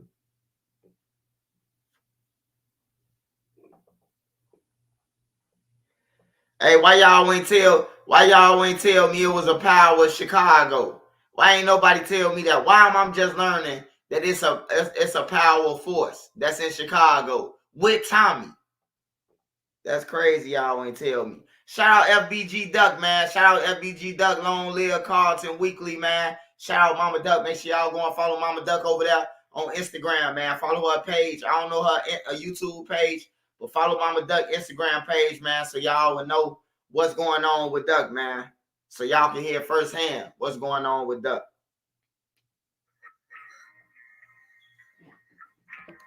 Shout out Tommy Shimmer. Shout out to all the mods, man. Chris Parlow 773. Savage Black. What's up, Savage? Shout out Savage Black, man. But I just feel like... Shout out Made Media Magazine. Hold on, give me a second. I just feel like I want to tell y'all a story about this young man.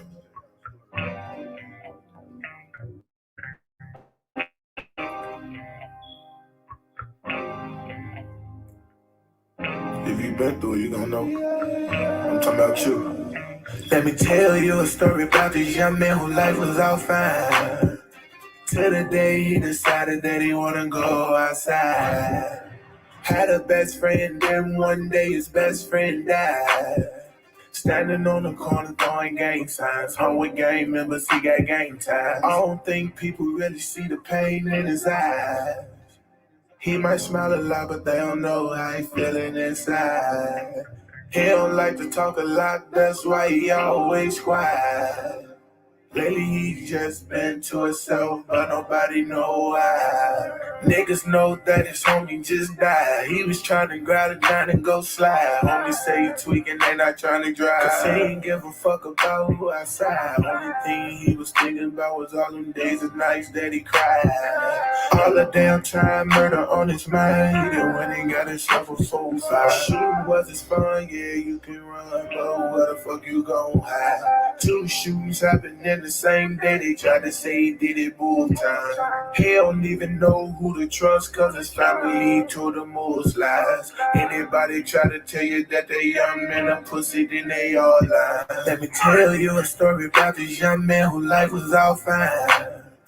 Till the day he decided that he wanna go outside. Had a best friend, then one day his best friend died. Standing on the corner throwing gang signs. Home with gang members, he got gang ties. I don't think people really see the pain in his eyes. He might smile a lot, but they don't know how he feeling inside.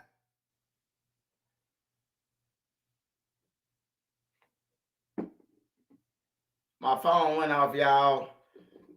Shit.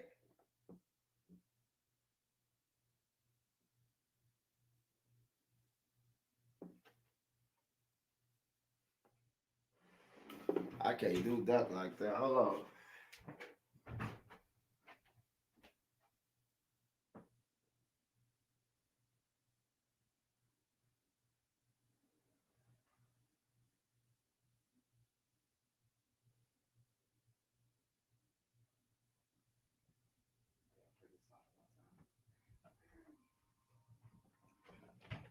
Hold on now. Don't get off here yet. Smash that like button. Make sure you go and like my other videos and click on my other videos so I can get the view. Shout out to everybody on here tonight, man. Happy Friday to everybody, man. Make sure you keep your head on the swivel. It's Friday. Keep your head on the swivel. It's the most critical part of the weekend, man. If you don't, you will become a victim, man. I'm talking about everywhere, not just Chicago, man, because everybody killing everywhere for shit. Like people robbing people, just shooting people, hijacking people, just shooting people, just waking up mad at a motherfucker, shooting people. People mad because they like fucked up and willing to kill you for yours. Like it's just you just gotta. Hey, look, and people, please stop arguing with people, man. Don't argue with nobody in the streets, bro. Like, hey, look, sometimes you have to be the bigger person, bro, and say, hey, look, fuck that, I don't even know, dude, and walk off. Every argument that I seen, man, that happened in the last year, bro, it turns into a shootout. Somebody dying, bro. Like, stop arguing with niggas, man. Only people gonna be arguing with a motherfucker is a broke motherfucker. That's the only people who argue with niggas. Or somebody who ain't got no motion, bro. If you got motion, definitely don't argue with nobody because you're gonna trick yourself off these streets.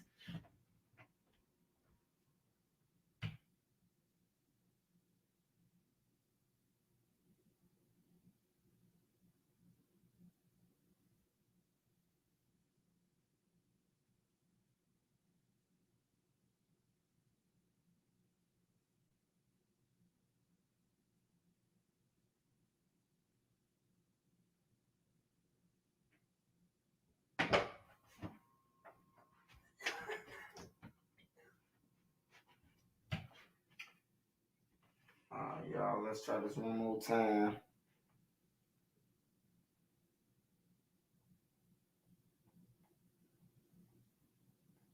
Run it back. Yeah. You know, usually I tell y'all gang gangsters, potty train, all that shit that, you know. But I just feel like, hold on, give me a second. I just feel like I want to tell y'all a story about this young man.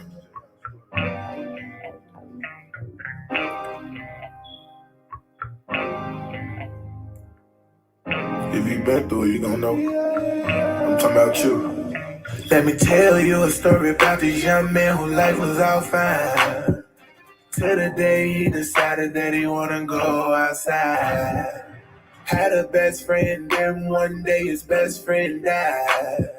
Standing on the corner throwing gang signs. Home with gang members, he got gang ties. I don't think people really see the pain in his eyes. He might smile a lot, but they don't know how he feeling inside. He don't like to talk a lot, that's why he always quiet. Lately he just been to himself, but nobody know why. Niggas know that his homie just died. He was trying to grab it down and go slide. Homie say he tweaking, they not trying to drive. Cause he ain't give a fuck about who outside. Only thing he was thinking about was all them days and nights that he cried. All the damn time, murder on his mind. He done went and got himself a 4-5. Shooting was his fun, yeah, you can run, but where the fuck you gon' hide? 2 shootings happened in the same day. They tried to say he did it both times. He don't even know who to trust, cause his family told him most lies. Anybody try to tell you that they young men are pussy, then they all lie. Let me tell you a story about this young man whose life was all fine. Till the day he decided that he wanna go outside. Had a best friend, then one day his best friend died. Standing on the corner throwing gang signs. Home with gang members, he got gang ties. I don't think people really see the pain in his eyes. He might smile a lot, but they don't know how he feeling inside. He don't like to talk a lot, that's why he always quiet. Lately he just been to himself, but nobody know why. He done been shot a few times before, but it just want this young man time. And he from a city where you gotta keep a gun, cause too many young men die. Kill, kill, kill, kill, kill, kill. Only thing in this young man eyes. You know he gon' be rich, he can see the signs. Mama praying for him, hoping he survive. He done had too many dark nights, he just wanna see the sunshine. Every time he go to sleep, he had dreams of himself low nines. Know the story do not end with me telling y'all that this young man died. Cause word around that he did get rich, guess this young man turned out fine. Let me tell you a story about this young man whose life was all fine. Till the day he decided that he wanna go outside. Had a best friend, then one day his best friend died. Standing on the corner throwing gang signs. Home with gang members, he got gang ties. I don't think people really see the pain in his eyes. He might smile a lot, but they don't know how he feeling inside. He don't like to talk a lot, that's why he always quiet. Lately he just been to himself, but nobody know why.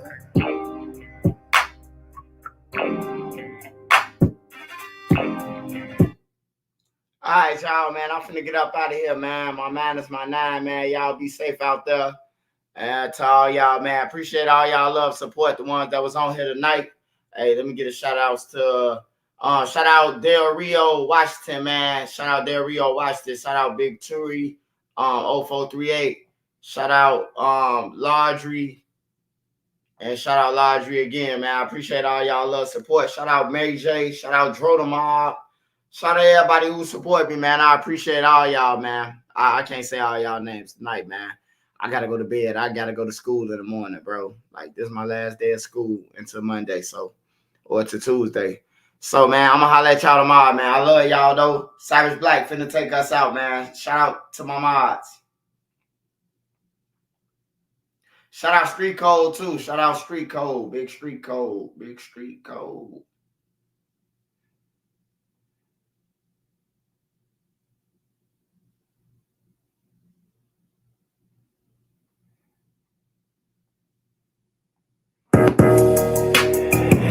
My nigga Glock made this shit. Real Mod Squad shit. Whole lot of Mod Squad shit. Shout out Trenches News, nigga. Shout out NC. Shout out Made Meaty. Shout out Spark. Shout out Queen.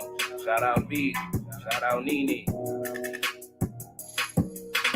See, hit my phone like Black make us a song. I hit YouTube, found a beat, now a song. And see, you can go to her for the latest news. Like who told on who and who gave who the blues. Can't forget Queen Lotus, that's 126. Shorty smart as hell, gon' have you thinking about shit. Now let's get on the easy on the down south shit. Shorty real as hell, she gon' tell you about your shit. And she dropping videos, go subscribe to her shit. Sparks got the visuals of 99%. Made media out west, he a film mode nigga. Get that nigga around your chick, I bet she feelin' on that nigga. And shout out Savage Black, we gon' party on them niggas. Can't forget Needy, she catch bodies in the chat. It's that page fake of real shit, shorty gon' check. She gon' come back to the chat, wipe his nosy out the chat. Can't forget Uncle Swipe, Mr. Miyagi to you niggas. You can call him Swiper Jordan or whatever, say you nigga. And to the ones that left, we ain't worried about shit. But make sure you like the video before you dip. Real Mod Squad shit, yeah.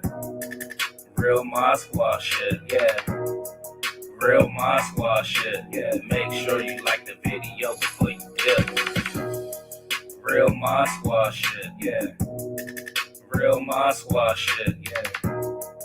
Real Mod Squad shit, yeah. Make sure you like the video before you dip. Out y'all, love y'all, man. See y'all tomorrow.